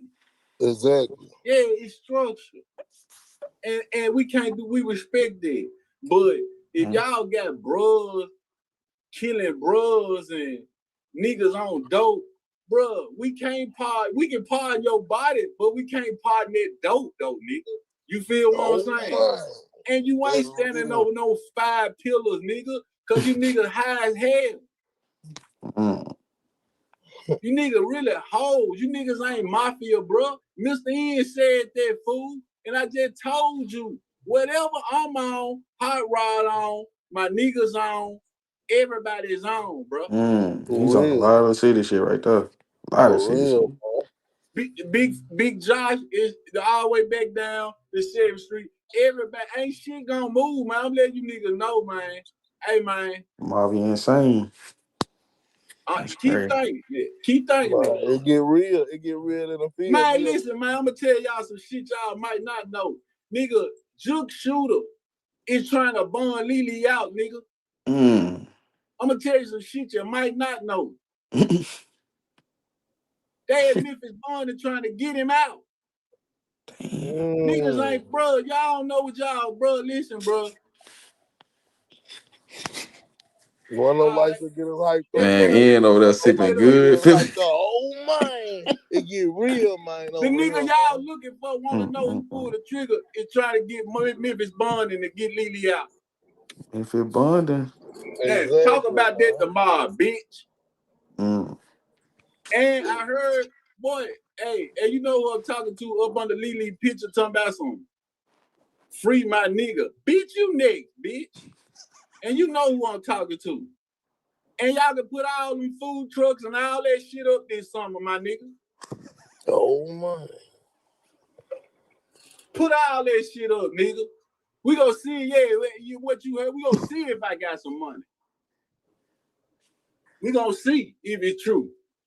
There's no Memphis being it, man. For real, man. Yeah. All right, man. Okay. But I let, because they deal, because they go, listen, they ride around at 3, 4 o'clock in the morning and they do their business and they both high as hell. So I ain't. Well, y'all, she gone. Woo, thank God. And I can hear her talking all the way to the car. Exactly. But I ain't gonna lie to me, T. You let it ride with this one. This was a good one. Structure in the body, bro. So you need structure. Like I said, you might not respect them. I mean, you might not like them, but you got to respect Matt Calvin. because it's structured. You feel what I'm saying? You might not like the big motor. It was structured. But it was structured. You might not like the fish, but it was structured. Rich Long Lord, live it was fish. structured. Real talk. He See what I'm talking saying? He talking some For shit. real. We can par your body, but we can't Ain't par part of that that dope dope. though. Real talk. Talking about some You party ain't about it. you a junkie. You ain't Marvin. Exactly. You gotta be from the city. You know what he talking about when you say Marvin. I said, much love to Frazier. Much love to Seattle. Spanky had okay, we finna go into what's really going. Hold on. Oh my, give me an old man. Oh my. We finna go into what me Hey, let's and you get straight to the me meat and and you be potatoes talking now. about every day. Hey, we got 30 people in the building. Run them lights up, get us hyped up, Mike. He been keeping it real on this joint, man. They keep it real, man. For real. Rodriguez, Papa, Dixon, Home, nigga, Oh, Steve-O. Ian over there, Mr. Ian over there feeling good and shit. Mr. Ian in the win. Steve-O. A That's NASCAR all right. OG. Well, he right though. He right. Called American Dream on Fraser Boulevard.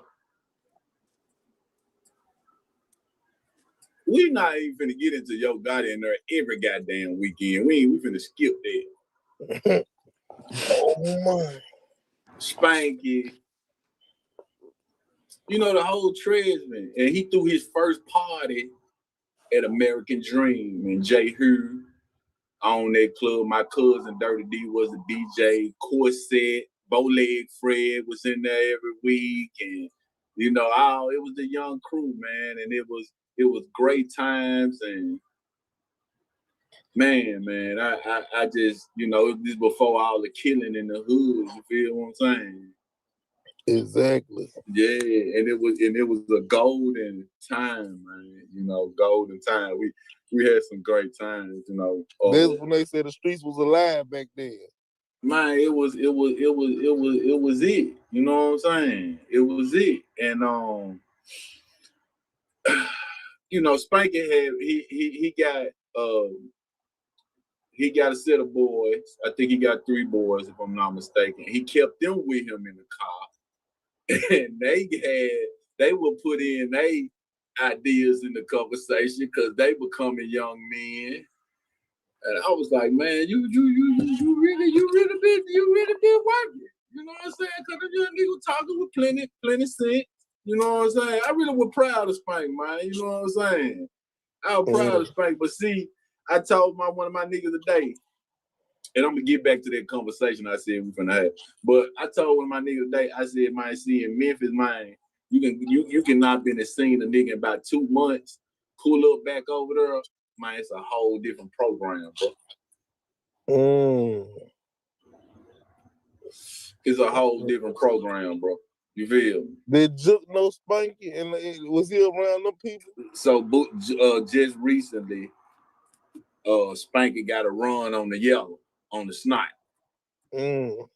So now he got to see Spanky, bag manager.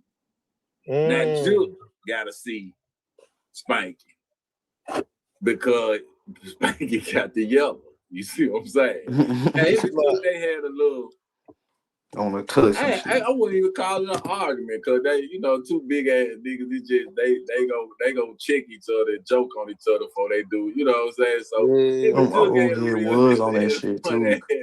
Relationship, but he had all the drink, and so you know him and Juke they would have their little spats, but they had much love for each other though. Yeah, I gotta be real about that. Absolutely. So really, North Memphis was really love in North Memphis at one point in time. Say that again. It was really love in North Memphis at one point in time. Yeah, man, it was. You know, it just like I said, the kid. You know, when the killing started, you know, when the neighborhood first, you know, I know Big U. I know the Rolling 60, the founder of the Rolling 60s. So when I seen the neighborhood game pop up in Memphis, you know, it's just about structure, bro. You know what I'm saying? Them the best words I can have. You know what I'm saying?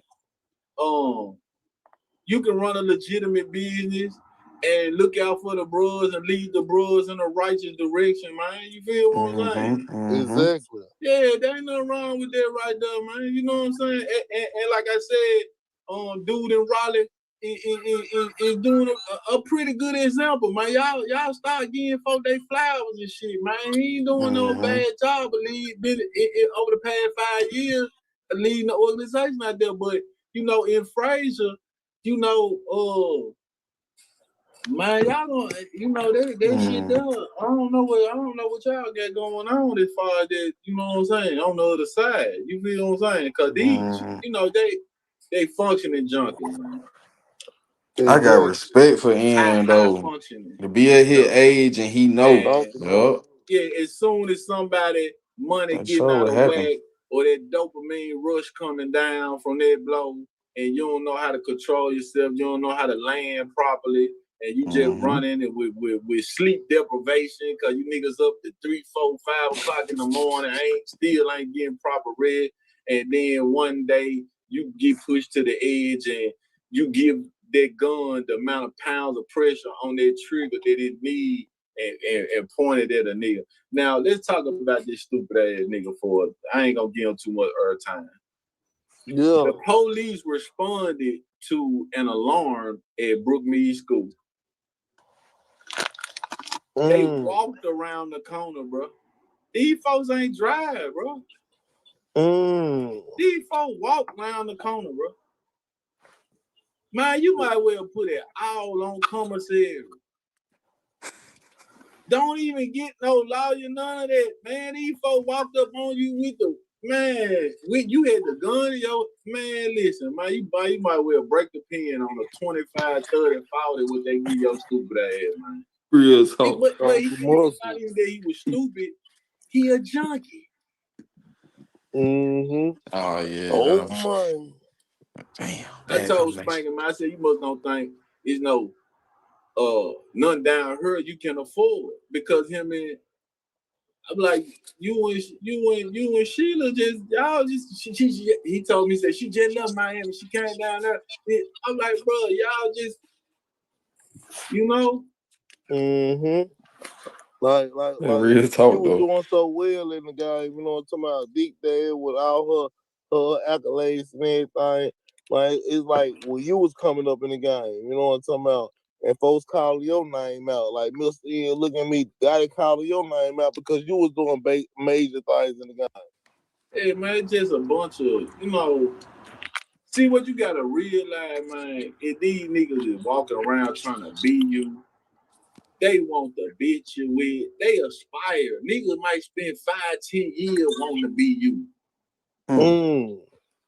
Then finally, it's a wedge where he can, damn, but you still ain't him.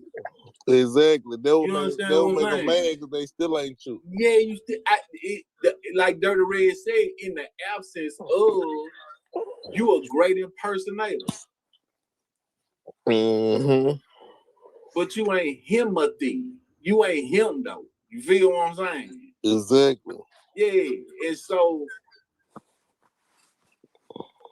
niggas be having this, you know what I'm saying? Like, okay, so whatever the dispute was about the little pills, about the little money, boy, you had more hate in your heart, boy, made you pull that trigger. You can't fool nobody about this with about $1,200 worth of They be jelly, man. man. They Get the jealous. fuck out of here, man. Jealousy is crazy, man. Yeah, and get what? The word is he supposed got robbed over there the week before. See, he didn't know everything. I know when your ass going when we gonna box your ass up too. See, but the word is he got robbed over there, and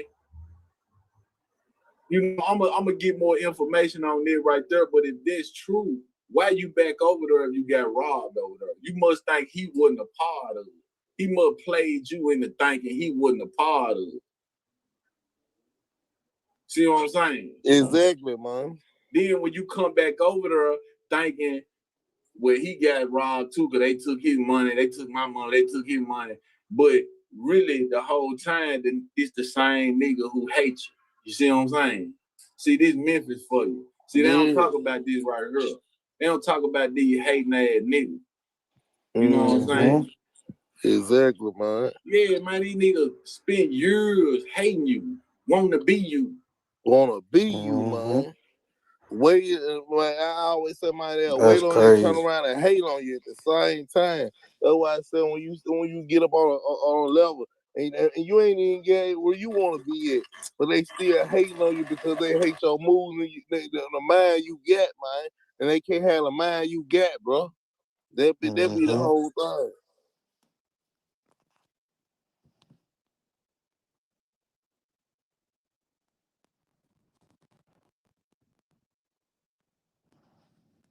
That Get was a to the good point one. that everybody start seeing their business and that end up to his demise.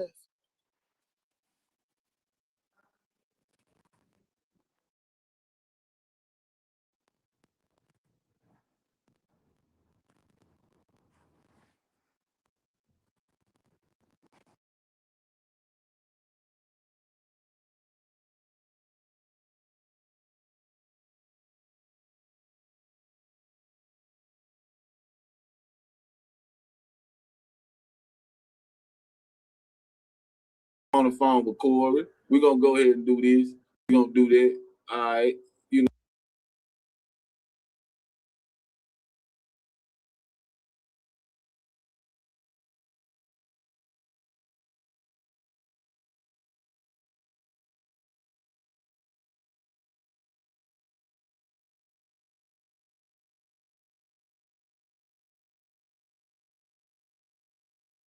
Raw talent. You can't buy it. You can't buy it. Exactly. And this nigga went down to the courthouse. Nigga ain't stupid as you think he is. For real, for real.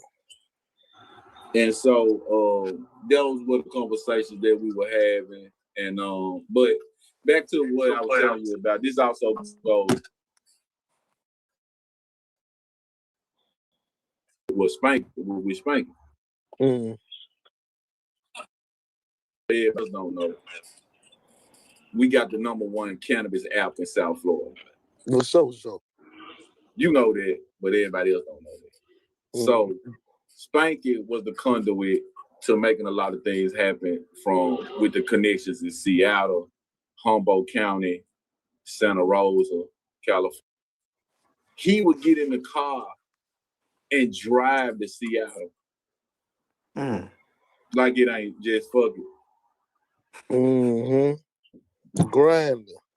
He wanted it. He wanted it. He wanted it. You feel what I'm saying? He wanted it. You gotta want it. Especially hit that road. He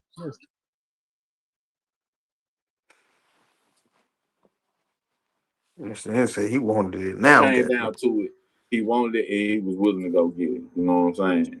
And so I'm proud of my guy and all that he accomplished. I'm proud of the team that he set up with the family, the children, and his wife. I stepped inside of his mama's house and we talked, and me and Spanker was young, and we get into it, and we got into it bad one time, and I had to come back over there and apologize to his mom and tell her I'm sorry. I ain't gonna never do that again. And then he got locked up. He started going to jail. Oh my! When he did that first stretch, I had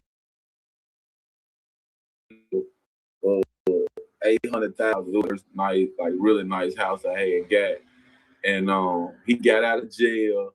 He hadn't been out of jail 24 hours, and he was in Atlanta Hartsville Airport. And I called his girl. I said, at the time, I don't want to disrespect nobody.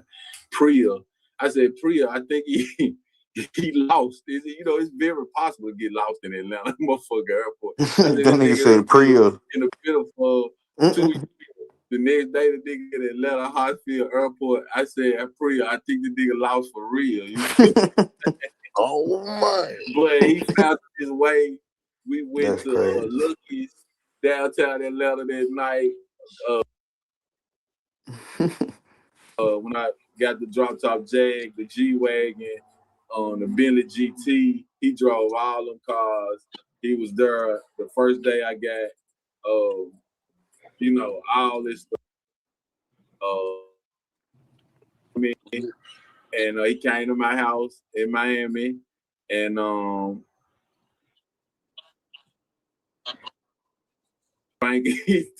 we get on the road and he coming, you know what I'm saying? And so I know he looking down, and I'm proud of what the Poplar family did, because even though he was from the hood and from Dixon Homes, his sister, his mama, his dad,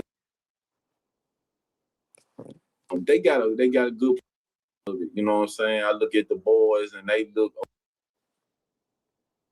and he has a daughter, and her mama, like she really got, a good head on her shoulder. So, everything is gonna be all right. The whole family, that's my nigga day one, you know what I'm saying? And I gave him first QP. In 11th grade, I gave him his first QP, walked up in Trez in high school. 2 days later, he was suspended. He had a pocket full of money. He was fresh as hell. You feel what I'm saying? And so I knew then, because now the whole school, don't get in trouble no more.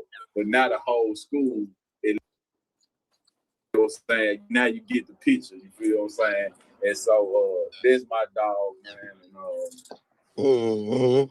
always gonna be. And that's real right there, bro. I can't let you leave without speaking on the Drummer Boy situation. The Drummer Boy tried to go in on you. So what happened with this Drummer Boy situation, bro? Man, I don't know what happened.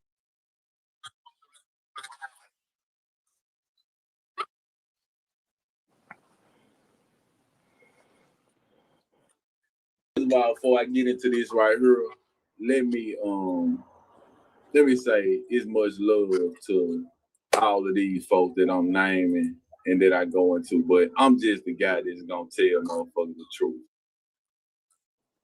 Real talk. That's real talk.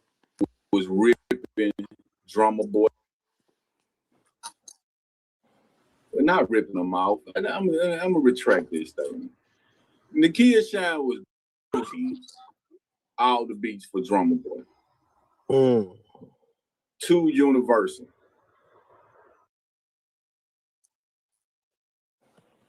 After he got about 20, well, I feel like, he had got it in. And Drummer Boy, I thought, was my partner.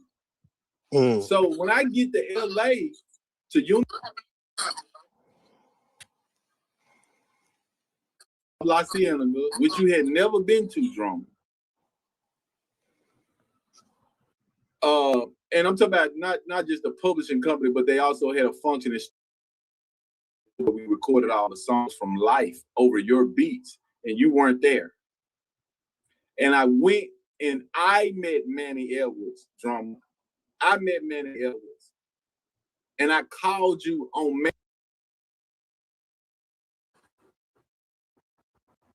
I called you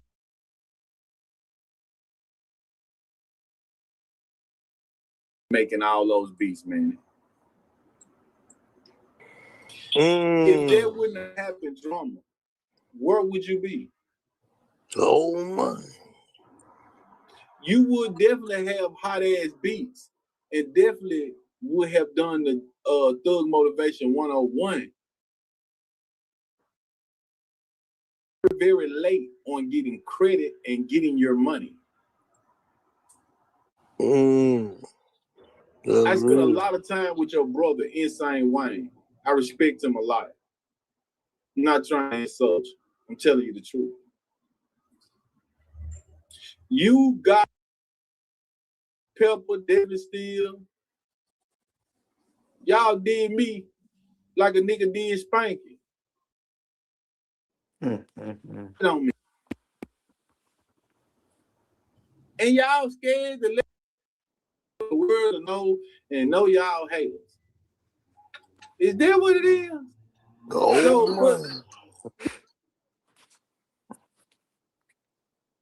but rhetorical skills, I can climb the socio-economic ladder just based on my abilities.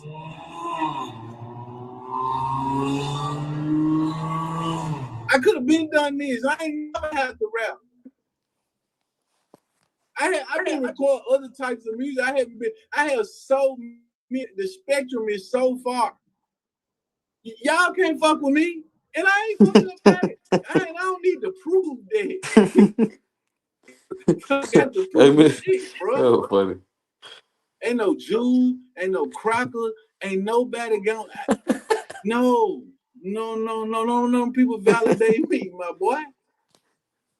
Motherfucking ACH deposit validate me, my boy. You kick it in now. Where you feel like you and your guy that went wrong at? Like, cause you were writing for him, and then he Mr. N look at me, God, let's go take a trip. He's saying in his songs, but we already went wrong at though. His song was what? You know when he put you put your name in the song, Mr. N look at me, God, let's go take a trip. Like where everything went wrong at if he was looking at you trying to go take a trip off your behalf? Because Hot Rod was getting 2,000 pounds of weed from La Barbie in Texas. La Barbie? That's why. And so, listen, I had the pound. I'm a flex. Out, we got them P's for the 6. I'm a flex. Out, we moving 100 quick. I dropped the price to $600 in Fraser. Spanky was right there. Ooh. Oh my. I dropped the price to $600 bag. Yeah. Because I got it. It had to be some midget. I got it from the fam. I'm getting it. You see what I'm saying? That popcorn midget. Exactly. Yeah. So when I fuck with the bags, and so that's why Mr. N looked at me, got it, let's go take a trip. I know we get the P's for 3. Yeah, because we before any of this shit, and then and Craig wasn't even on the run, bro. Did Craig? CP. Hey man, Hot would get 2018. Listen, when they busted Hot, 2,000 more came. La Barbie kept sending 18 wheelers. Them motherfuckers do. So the Big Me story and the Craig Petty story, you feel like Craig Petty was bigger than Big Meats? Hey man, it's time. My nigga trade stocks now, man, and man, praise God, man. This why niggas so upset with Go Van. Bro, we blessed, bro. My nigga trade stocks now, bro. My nigga Phil be a house. You feel? Exactly. Get what? Go Van had however many folks down there trying to sign that bond. But you know who ended up signing that bond?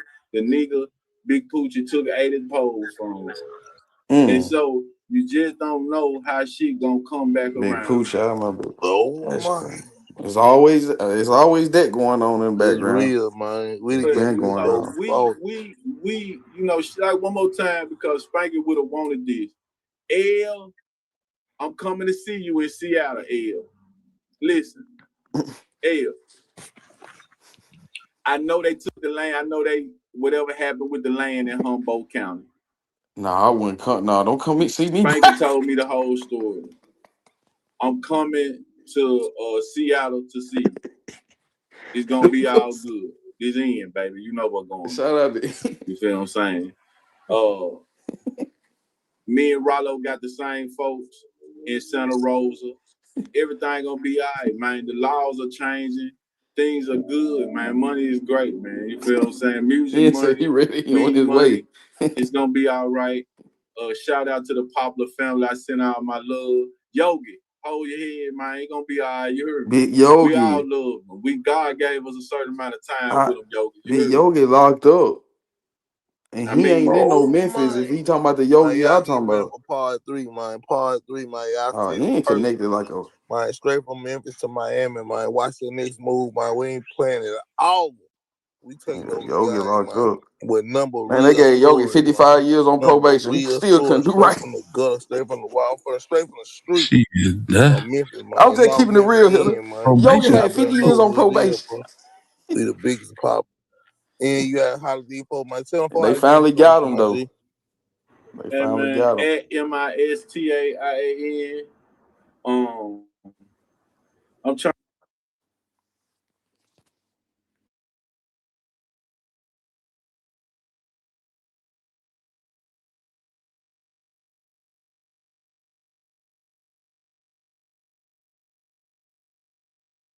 Grace and a little bit of love going forward. You feel what I'm saying? And that's what it's about, man. Run this joint all the way up. We're gonna be right back on this joint, man. Y'all, it ain't nothing to us. But at the That same what's time, up. man, the What's real up? Memphis, the real Memphis Global coming soon, man. We got something major coming, man. For real, for real. For real, Man, for real. Ian laid it Big out, though. love, Ian, man. You know we're gonna come back and man rock the for one more game, man. But we all run this joint up, and man, he just dropped so many jewels. Y'all probably got man put this on slow mo just to listen to everything that man just said. Oh my. Oh, man. Mm-mm-mm. No. Hey, he cooked, though, man, T. He cooked on that one. Yeah, shout out to Ian, man. Yeah, he did his thing with that one for real. Yeah, he did his thing. Shout out to Mr. N. He Mhm. always do his thing, though, don't he? And you know what, and that's what it looked like when you stay well put together. You know what I'm saying? And he grew older, and he said so many things, and he said so many. It was powerful. He said a lot of powerful things and gave it to you. You know, he let you know. Cause he in that age group, you know what I'm saying, man? He way older than me, you know what I'm saying? He way older than me. So I'm saying like he was in that age group, he come up in that era. So, it's good to see a brother like him hanging on out of Memphis, so they I like to see that. But yeah, man, see, I'm checking in, checking. I'll be glad. What I'll you be like? happy for the day when one of those dudes tell what happened to Juke or what happened to Teasy. Man, He I not promise he, you God, I think he so. gonna if have the Miss T from the sound of it, if the bad right sound like Mr. N gonna tell. shit, you be 80 years old when niggas start talking about No, for real. They gonna give it to you, but it's all gonna be like you said here the 80. yeah, it's gonna take a while. Shit. That's Hey, like niggas gonna be having to had all the sex Well, they they want, all the definitely freedom know they want. what happened. yeah. Hey, Mr. N was feeling good. Hey, Mr. N was in the wind feeling good. Hey, he said, what he say? He said, I'm coming to Humboldt now. I need to come to Humboldt. I said, look, hey, that's all right though. Man, he's still doing his thing, and he on the out. He ain't got to. That just proved that you ain't got to be all in the way in the industry and still get your money. You can get your money because a lot of them guys probably did pay in a lot of money, writing music, putting beats together, and getting beats from. You know what I'm saying? So it's a lot of that It playing seems like part Mr. Ian has tapped into another avenue, though. from. He's tapped into an Yeah, avenue on social media some kind of way. yeah. And then he said real estate, and he got all kinds of other stuff going on. So man, hey, he in the right lane. He in the right lane for real. Mr. Mm-hmm. N, all right. Hell, let me find out. I need to come down there and do some construction work for him. Real talk. Hey, if you Mitzi, do construction work, you need to let him know because he nah, for real. I do it does all. I do it with into that's real estate. He yeah. probably Renovation, home improvement, floor, yeah. drywall, paint, trim. I do all that. Well, You he know be what right I'm on Instagram. You need to saying? let him know so because he'll answer you. But that's what. So I'm sure gonna hit them up. I'm gonna hit them up, Jake. I'm gonna say, real talk, Terrence, send me your way. Hey, hitter, hold Yeah, it down, big. Hey, big homie, hold it down, man. you know, MT, man, y'all holding it down, and that was a good one right there. I can't believe Mr. N gave it. Mr. N was sipping on some good one. He mhm. pointed out too. That's That's real. all right. That was real. That was real. That was a good one right there. Dang, I ain't see that one. I I think I seen did that I one on seen Stan G last night. you know what, Miss T, Stan G did go live because it came across my screen, but I was doing something else, and he ain't gave it. He gave it on that. He gave it on that. He said, "Man, you ain't no big homie, man. You ain't no my man." And that is, I know that lingo, man. You know what I'm saying? You supposed to be an OG, and you carrying yourself. You on this dope. You a junkie. You ain't moving right. He even said one nigga want to come down to Miami with him. He like, what we doing? You can't afford nothing down. That's some real stuff though. Like I can kick it with Ian. Hey, man, but look, Minty, I'm gonna let y'all go. I'm gonna let you close it out. And I enjoyed the show for real. All right. Well, thank you for coming up. All right, Minty. All right, Mac. All right, Mac. All right, we done been on here 5 hours. I'm gonna get off here. I got to put my turkey wings on. You know what I just thought about here? What I'm gonna do is I got that garlic butter in there. I'm gonna inject my wings too after I season. Yeah, that'll be good. And I think I'm gonna do baked macaroni and cheese, a small little thing, because I Mm-hmm. can't eat macaroni and cheese anymore after it gets cold. I can't heat it up, so I'm just do a small thing. What? Yeah, I can't heat it up. Like after it gets cold, I can't heat it up and eat it. I have to. That's why I make a real small pan. Mm-hmm. I got one of those real small pans in there. So because after that, it's over. Man, we rocking with the mac and cheese now. For And real. I'm gonna just put it on a bed of rice. I'll do rice soup, but I think that's double starch. Yep, it is. So I might do the macaroni and cheese and green beans. Yeah, that'll be good. Yeah, I'll do green beans because I got a whole big box of green beans in there that I haven't opened. So I need to open them and go ahead and put them on Mm-hmm. and do green beans. Though it's gonna take those turkey wings a while to get done. Mm-hmm. That You want sure them will. falling off of the bone. So one thing about my chicken, that shit almost done. Hey, we had just put it on before I came up here. It don't take chicken no time to get done, but for some reason that turkey, it takes those turkey wings a while. Mm-hmm. Absolutely. That's weird. And you think it would be the same type of texture. It's so not that those wings are thick. Yeah, they are. Yes, Lord. Clarinetta says she making mac as we speak. What you making as your side dish? Let's go. Talking about me? Mm-hmm. Just some coleslaw. Yeah, that Mm. sounds good. Chicken and coleslaw. You Mhm. frying it or baking it? It's in the crock pot. I got to go in there in a minute and separate it and turn it into like pulled chicken. Okay, that sounds good. Pulled chicken and coleslaw. Okay, Hmm. Yeah, that's the easy meal too. yeah, man, we got bread and butter pickles. My boy, he like to put cheese on his, but I don't want no cheese. We just, bread and butter pickles, coleslaw with the chicken, with the pulled pork, not pulled pork, pulled chicken sliders, barbecue chicken sliders. Yeah, and we watched the football game. That's cool. Well, Hmm. I'm ready to put my dinner on. My baby gone. I love her, but I'm so glad she gone. I'm getting ready to rest. Yeah, you need a break It's every now darn and shame that again. I gotta rest. Yeah. Lay and look at, they could say I look at too many slave movies, but that's what makes me happy. I want to find me a good old movie Damn. with some history in. Oh, listen, before we get off, I'm gonna tell you I ran into like on Amazon Prime. I ran into this documentary and they was talking about slavery in Florida and how black people have in Florida they really worked hard and they built up a legacy for, and the white people went and just took it all from them, right? Because remember now, they went in Rosewood, they set that whole little city or whatever on fire. Right. And they said when they was selling like slave babies and stuff in Florida, it was so bad. Like, Florida is the deep south, and they would sell the babies by the pound. Like like you know how you buy a pound of meat.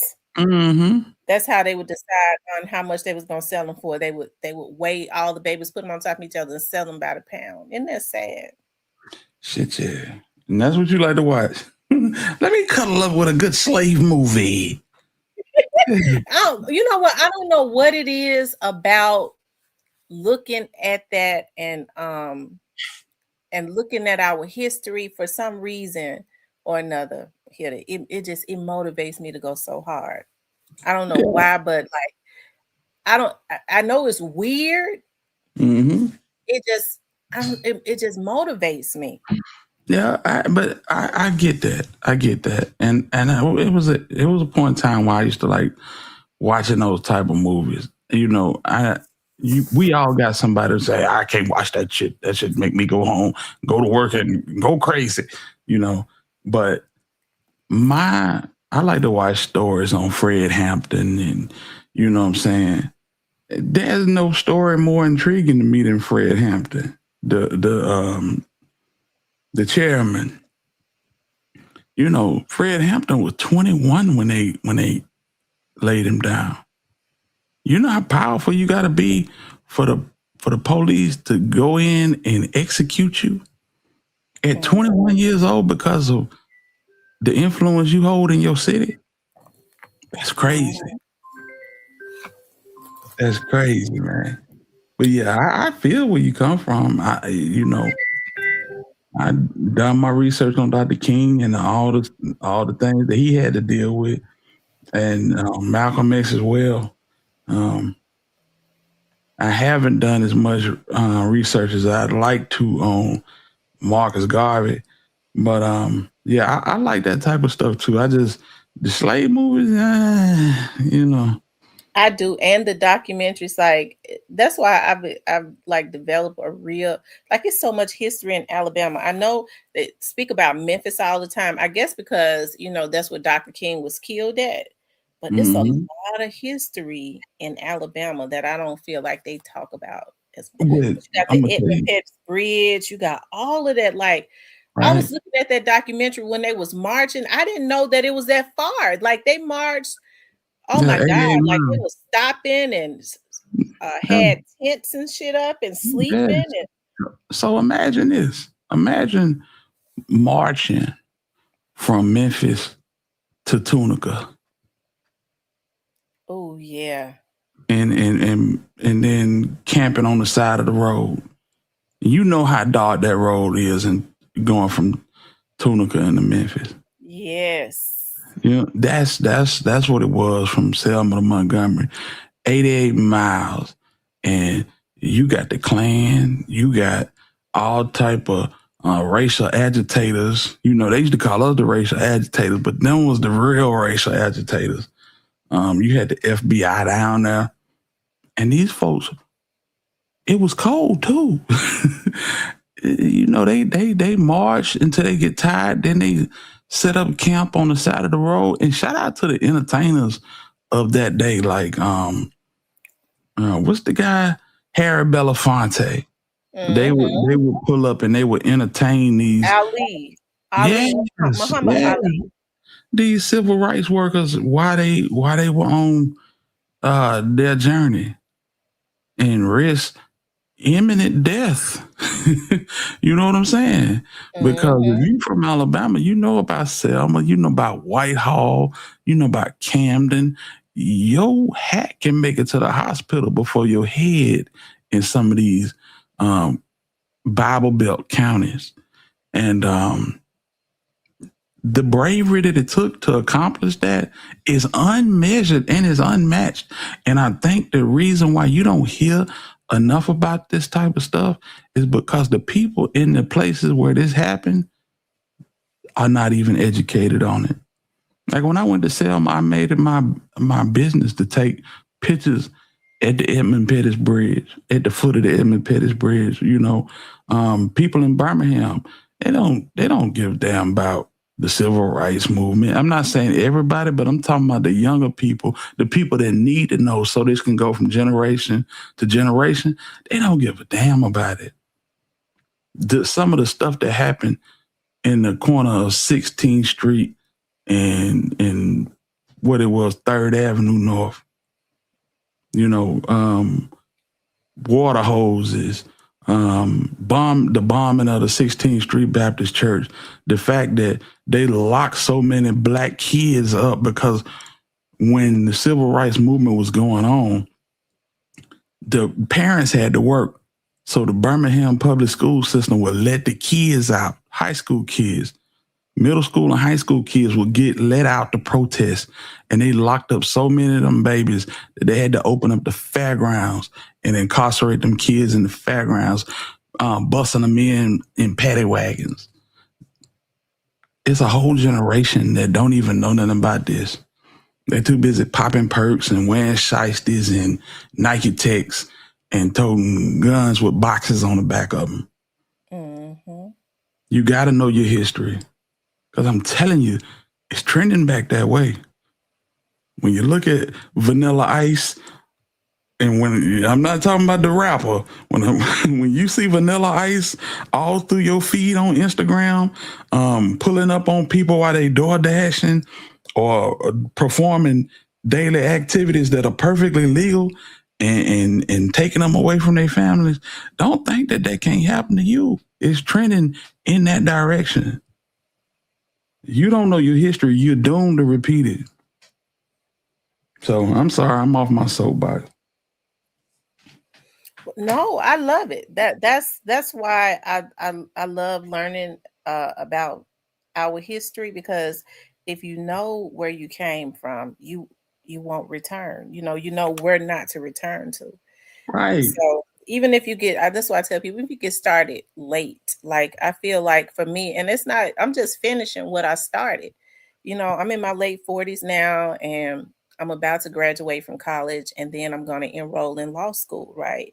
And I get to thinking about, since I've been sitting in the courtrooms, because I was like, I think I want to go on and just I'm an intern with the prosecutor's office, or I'm an intern with the federal prosecutor's office, and I get to looking at, God is allowing me to see like a lot of these young black men and women that come into the courtroom and they're railroaded. Like attorneys, a lot of them just want to make money. They're not fighting for them. And hey, they may not even be necessarily guilty. It's just that they'll tell them, well, you know what? It's not what you are, it's what it looks like.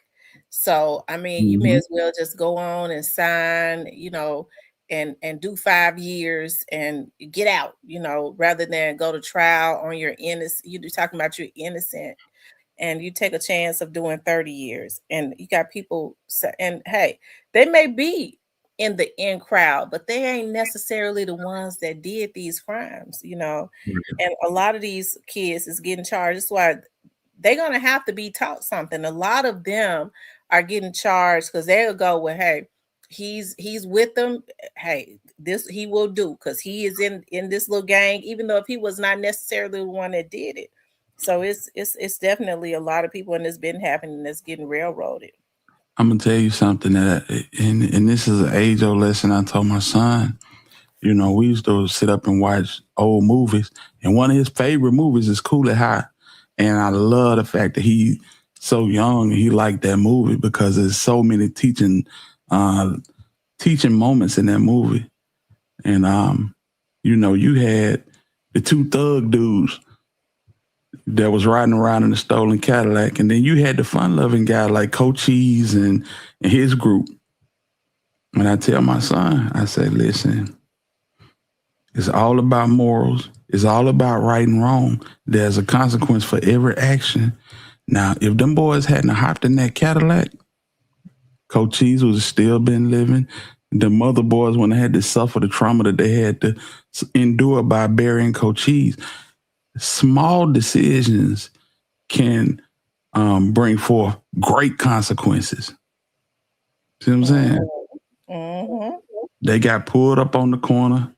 They by the two dudes that didn't really like them. And they looked at them as squares anyway. But you know what I'm saying? They pull up in a new Cadillac and they like, y'all want to ride? And they're like, nah, bro, come get in. And they hopped in. them hopping in that Cadillac triggered a whole trail of events that ended up in folks losing their life, going to funerals, trauma.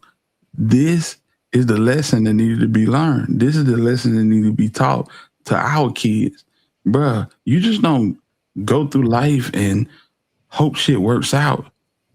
Every decision has a consequence. Every action has a reaction. And you being black in this country avails you a very, very short margin for error. And when you mess that margin up and end up in that system, it's hell to get out of. And that's what the kids need to know. And that's what I've always tried to, even when I mentor the kids, I try to tell them that, man, listen, one mistake costs you a lifetime of pain. Mm-hmm. You know what I'm saying? You trading time. You can either get caught up in a situation of trading time for money, or you can trade time for nothing. And that's what a lot of our kids are doing. They trading time for nothing. Going down the road, making corporations rich, doing 10, 15, and 20 years for something that they could have just looked the other way and made a whole different decision. But, what do I know? What do I know? It's really it's sad. And I'm gonna tell you another thing. I know we got to go, but I'm tell you another thing. When I was looking at that documentary, Mhm. back even in like the 40s and stuff, they there was like they was working against black people owning homes, right? And Right. they were saying that blacks were even after they let them go from slavery, blacks were to never they operated against them ever owning homes, because if they owned homes, then the whites couldn't make money off of them being renters. And if you Right. think about it, it seems like that energy is still in the atmosphere. Right. That's why financial literacy should be our main priority. Because if we don't, black folks, 70 years, we didn't have money for probably 70 years, give or take a decade. Mm-hmm. Black folks ain't really had money that long. So that's why our culture, wear gaudy jewelry. We put money phones to our head. We thumbing through $100 bills because we never had it, and Mm-hmm. as soon as we get it, we give it right back. They say the black dollar circulates in the black community probably under 10 minutes. That's crazy. Yes, it is. And that's We because a lot of blacks don't own nothing. right. And if we do own it, we ain't We don't spending with support. it because our self-hate won't let us give our dollar to somebody that look like us. Mr. Charlie Ice is colder. Mm-hmm. You- Hey, yeah, that story right there, it'll stick with me to the day I die. I used to hear the old people say that's what Yeah, they used to say. That was their excuse. Other blacks' excuses for not patronizing blacks. Well, master, his ice is colder. and that's sad. It is. It's very sad. Even I get. I always use an example of now. They may have gotten better now, but I remember when you couldn't even walk into a beauty supply store. The Asians would follow you.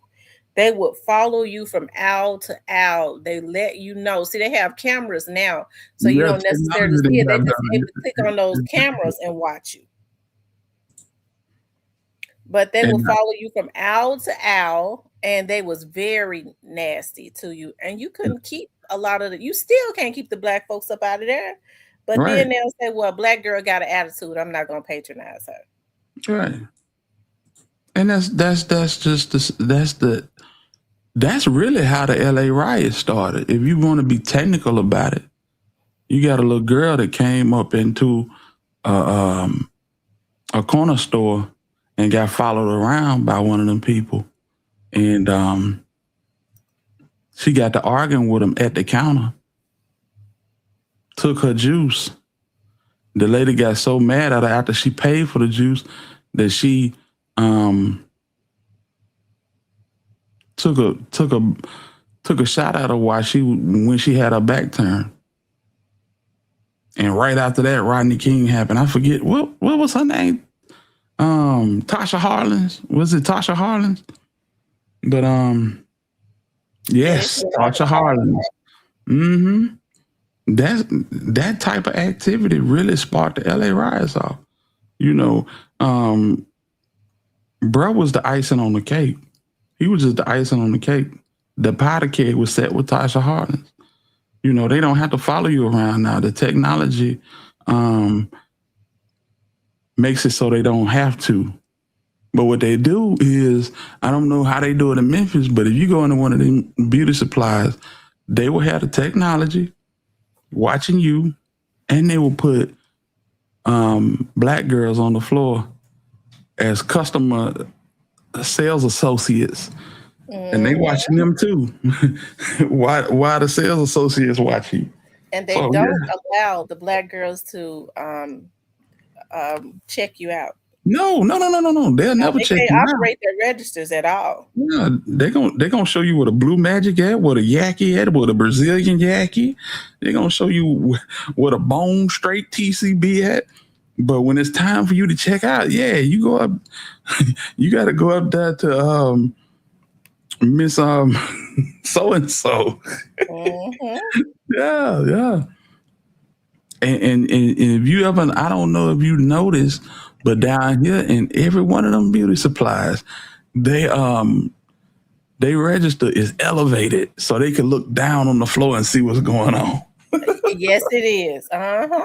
Yeah, man. This is the game. I'm telling you.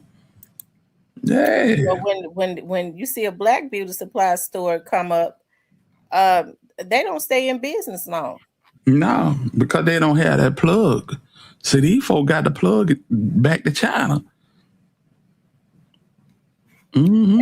You know what? That's what a black guy said to me when I was telling him at one time I was interested in doing like a t-shirt business. He said, well, you'd have to go to China to get the t-shirts. And he said, you can get a plug in China. You can get t-shirts for 50 cents a t-shirt, but you have to buy them in like the bulk. Mm-hmm. He said, but here's the thing, you're gonna have to get a man to do it because they're not quick to do business with women. You have to operate through a man. And they prefer that it be an Asian man. So that means the Asian man is still getting a cut. Right. So right. if he's getting them for 50 cents a t-shirt, that means that the Asian man is getting a cut. They're probably selling them for 25 cents a t-shirt. Mm-hmm. Yeah. And the middleman probably giving you the deal of a lifetime. $5. You know, it's crazy. It is. It's crazy, I swear. But that's how they keep their money. I think their money generates in their community longer than anybody's. Right. Mm-hmm. Because they even have their own grocery stores, and because here in Memphis they have a grocery store in Midtown, and you go in there, they have, I don't go in there much, but because of the way they everything is fresh. The fish be swimming, and when you go in there for the fish, they gonna chop his head off with it living right there in your face. I can't take it.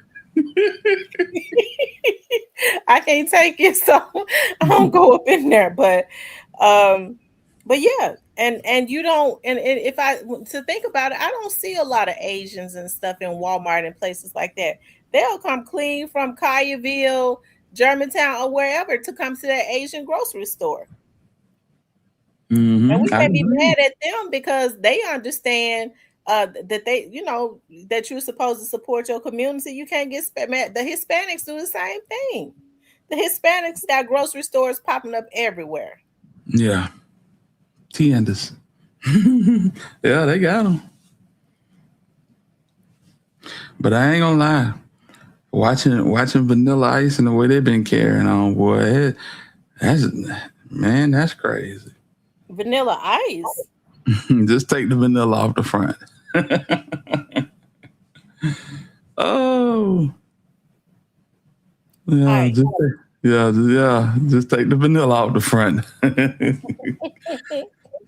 Man, I saw a video where a woman came and brought a customer some DoorDash, and them folk pulled up behind her. That they tried to hide that lady in the basement. They said, if you don't let her go, you going to jail with her. They sent that lady out the door just a crying. I said, Lord have mercy. Wow. Yeah. It's like these ain't the folk that we need to be worried about. We need to be worried. I thought this was to get MS-13 and the Venezuelan cartel and all them type folks. Yeah. You know? That's what I thought too. Yeah. These folks going. They killed that lady in cold blood just because he wanted to. Yes. And they tried to throw it out there and say that his life was in danger. She was trying to run him down with the car, and when they couldn't prove that, and it came out with another angle, it was like, well, you don't know the trauma that this man had to face as an attempt was made on his life 6 months prior to this even happening. That ain't got a damn thing to do with that lady. Yeah, exactly. So if he dealing with that type of trauma, Lord forbid he have a firearm. Sit him down. Let him get some counseling. Come on, man. These folk, wow. This is different. It is very different. So, yeah, I'm cool on all of that. I just hate to see it. Hate to see it happening in this country. But, you know, it happens. Yeah, it happens. Let me get off of here and put my food on, and then I got a client where I am looking for him some business grants and some low interest loans, government loans. Now I see where there are a lot of low interest government loans out there, and that's simply because I see Trump has totally, like, that administration there, they basically totally almost wiped out all of the grants that they've had out there. They've already kept them a secret, but they've totally wiped them out and replaced them with like low business government loans, with low interest rates and all of that. Right. And I was looking at, normally each state though will have usually have some type of assistance for like minority owners, all of that. Mississippi is rotten to the core. Mississippi only giving grants to like rich people. Like they got a grant for if you got a business and you want to give like students and stuff on the job training. What they'll do is they'll pay for the business to train the people. But you got to have a big business to do that. So that's basically putting money in the pockets of rich people, right? Or if you got an energy company, they will give you a grant. Now, how many black people have energy companies? Minority people? None. Come on now. I don't know none. I was like, that is so messed up. That is so messed up. It really is. I said, so they basically targeting grants and money. Now, those are government grants for businesses, but it's a target, and it ain't no minorities, and they somebody it's a minority grant. How many black people?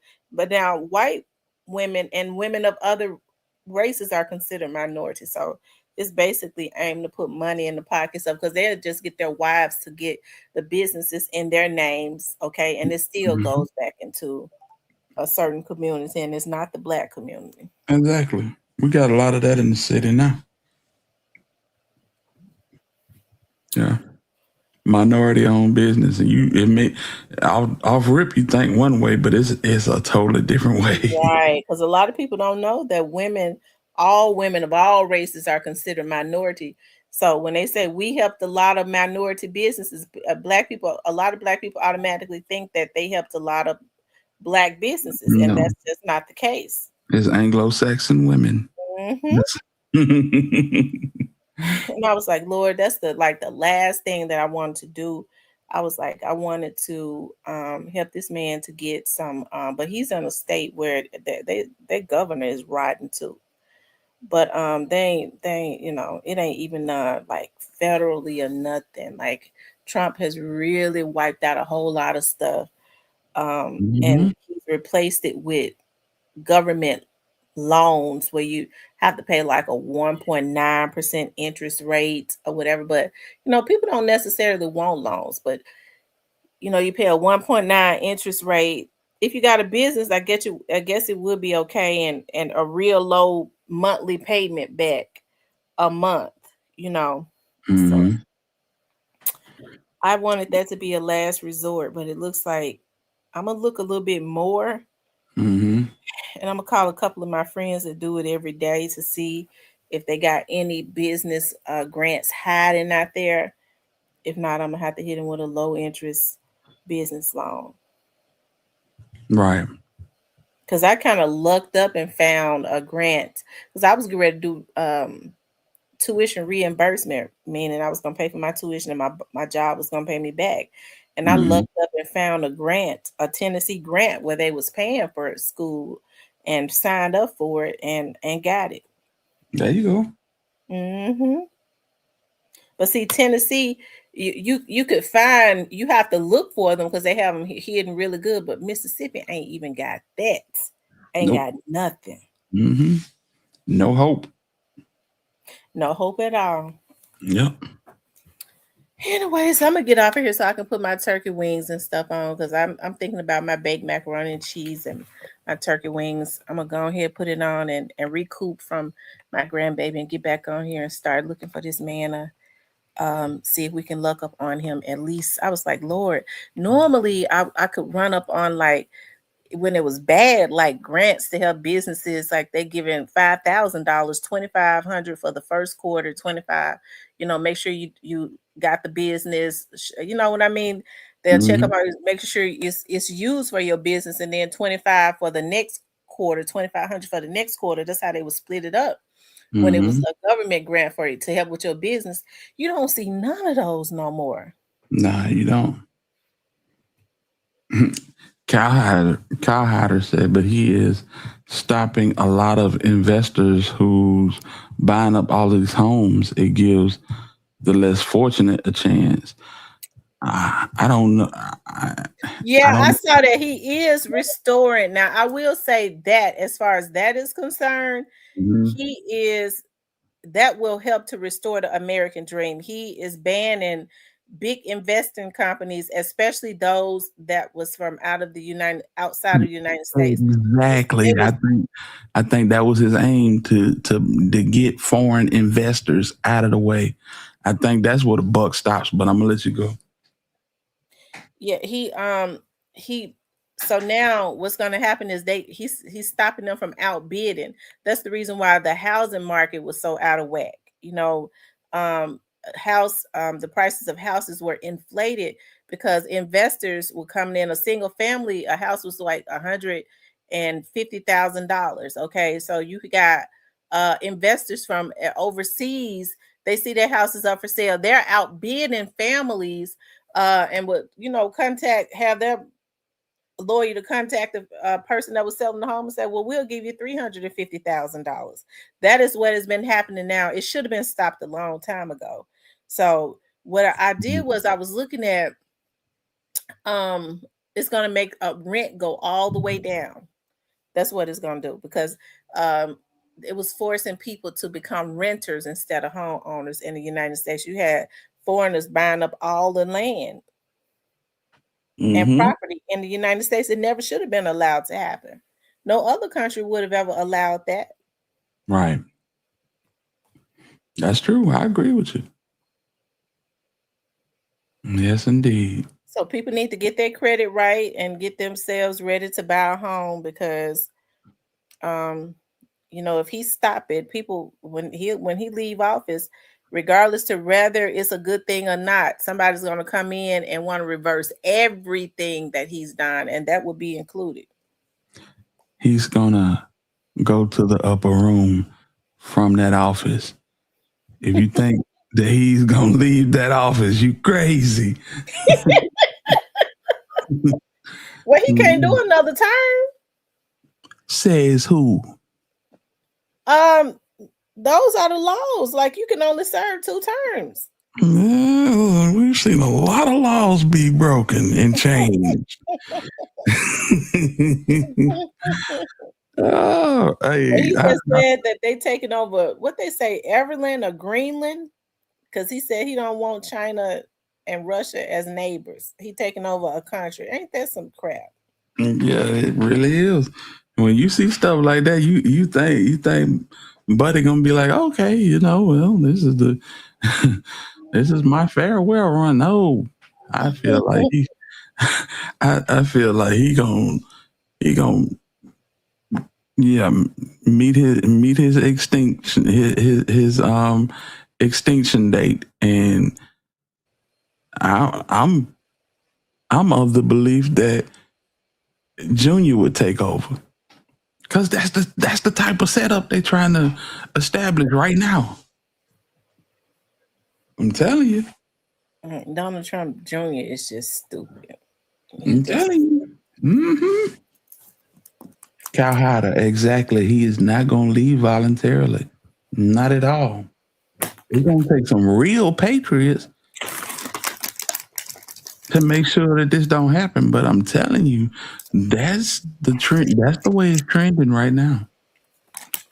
Somebody was showing where he said the first time he was in office, he was talking about Venezuela's oil was garbage and we didn't want the oil or whatever. Now he just invaded Venezuela. He just kidnapped the president for the damn oil. Well, and then he said that they were a bunch of trappers.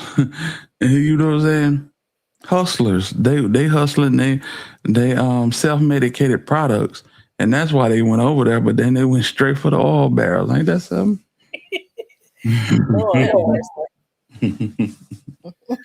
Yeah, I'm telling you.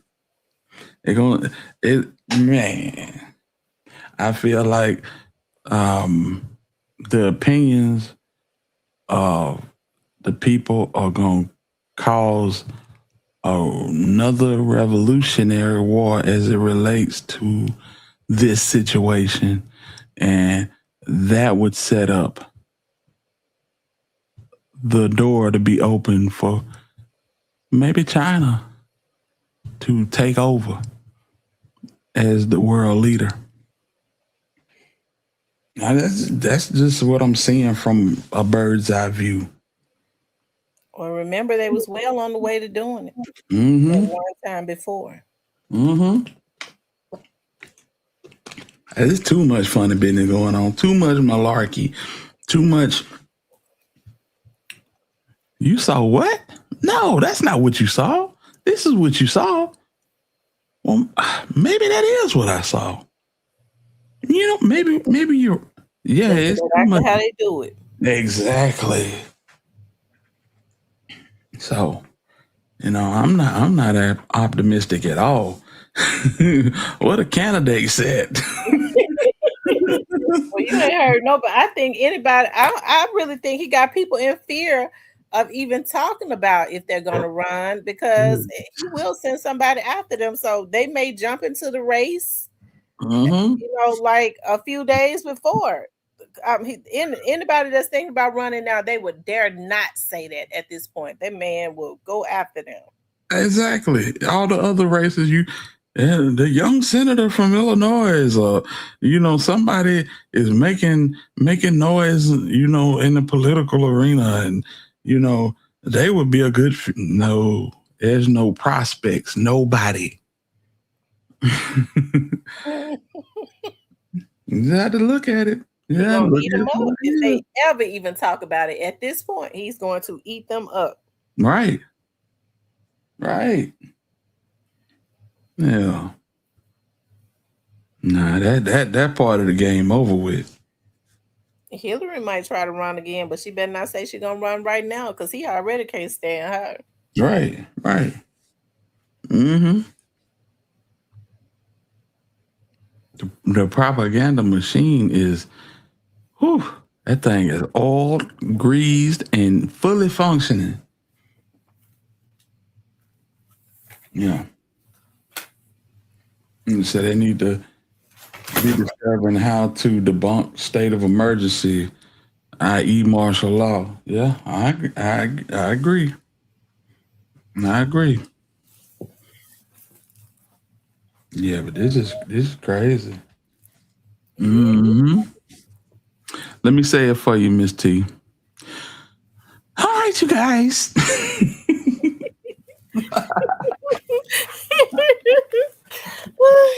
Yeah, I got to put my food on because the more I think about my turkey wings, the more I want them, and I know it's gonna take those turkey wings at least 2 hours. I should have had them Hmm. on when I was on before I got on.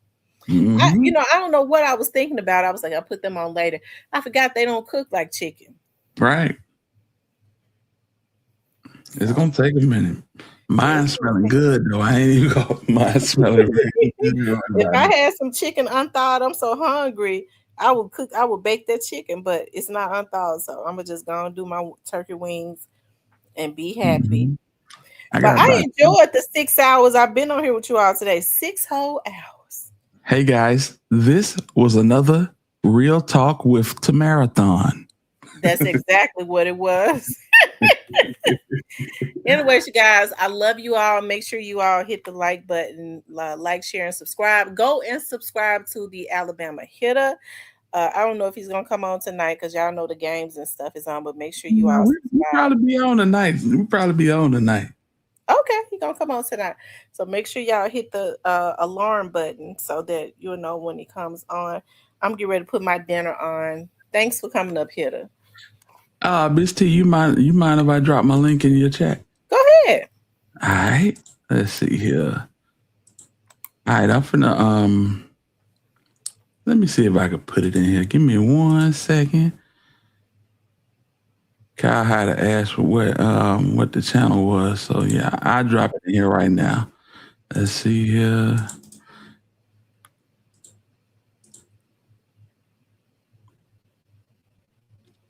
It should be it. That's it. I'm looking at it. Okay.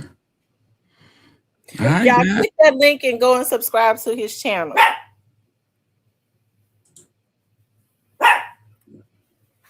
Yeah, okay, that's it. All right, Miss T. Hey, it was good talking with you in Cypress and McName Mason, Stan G.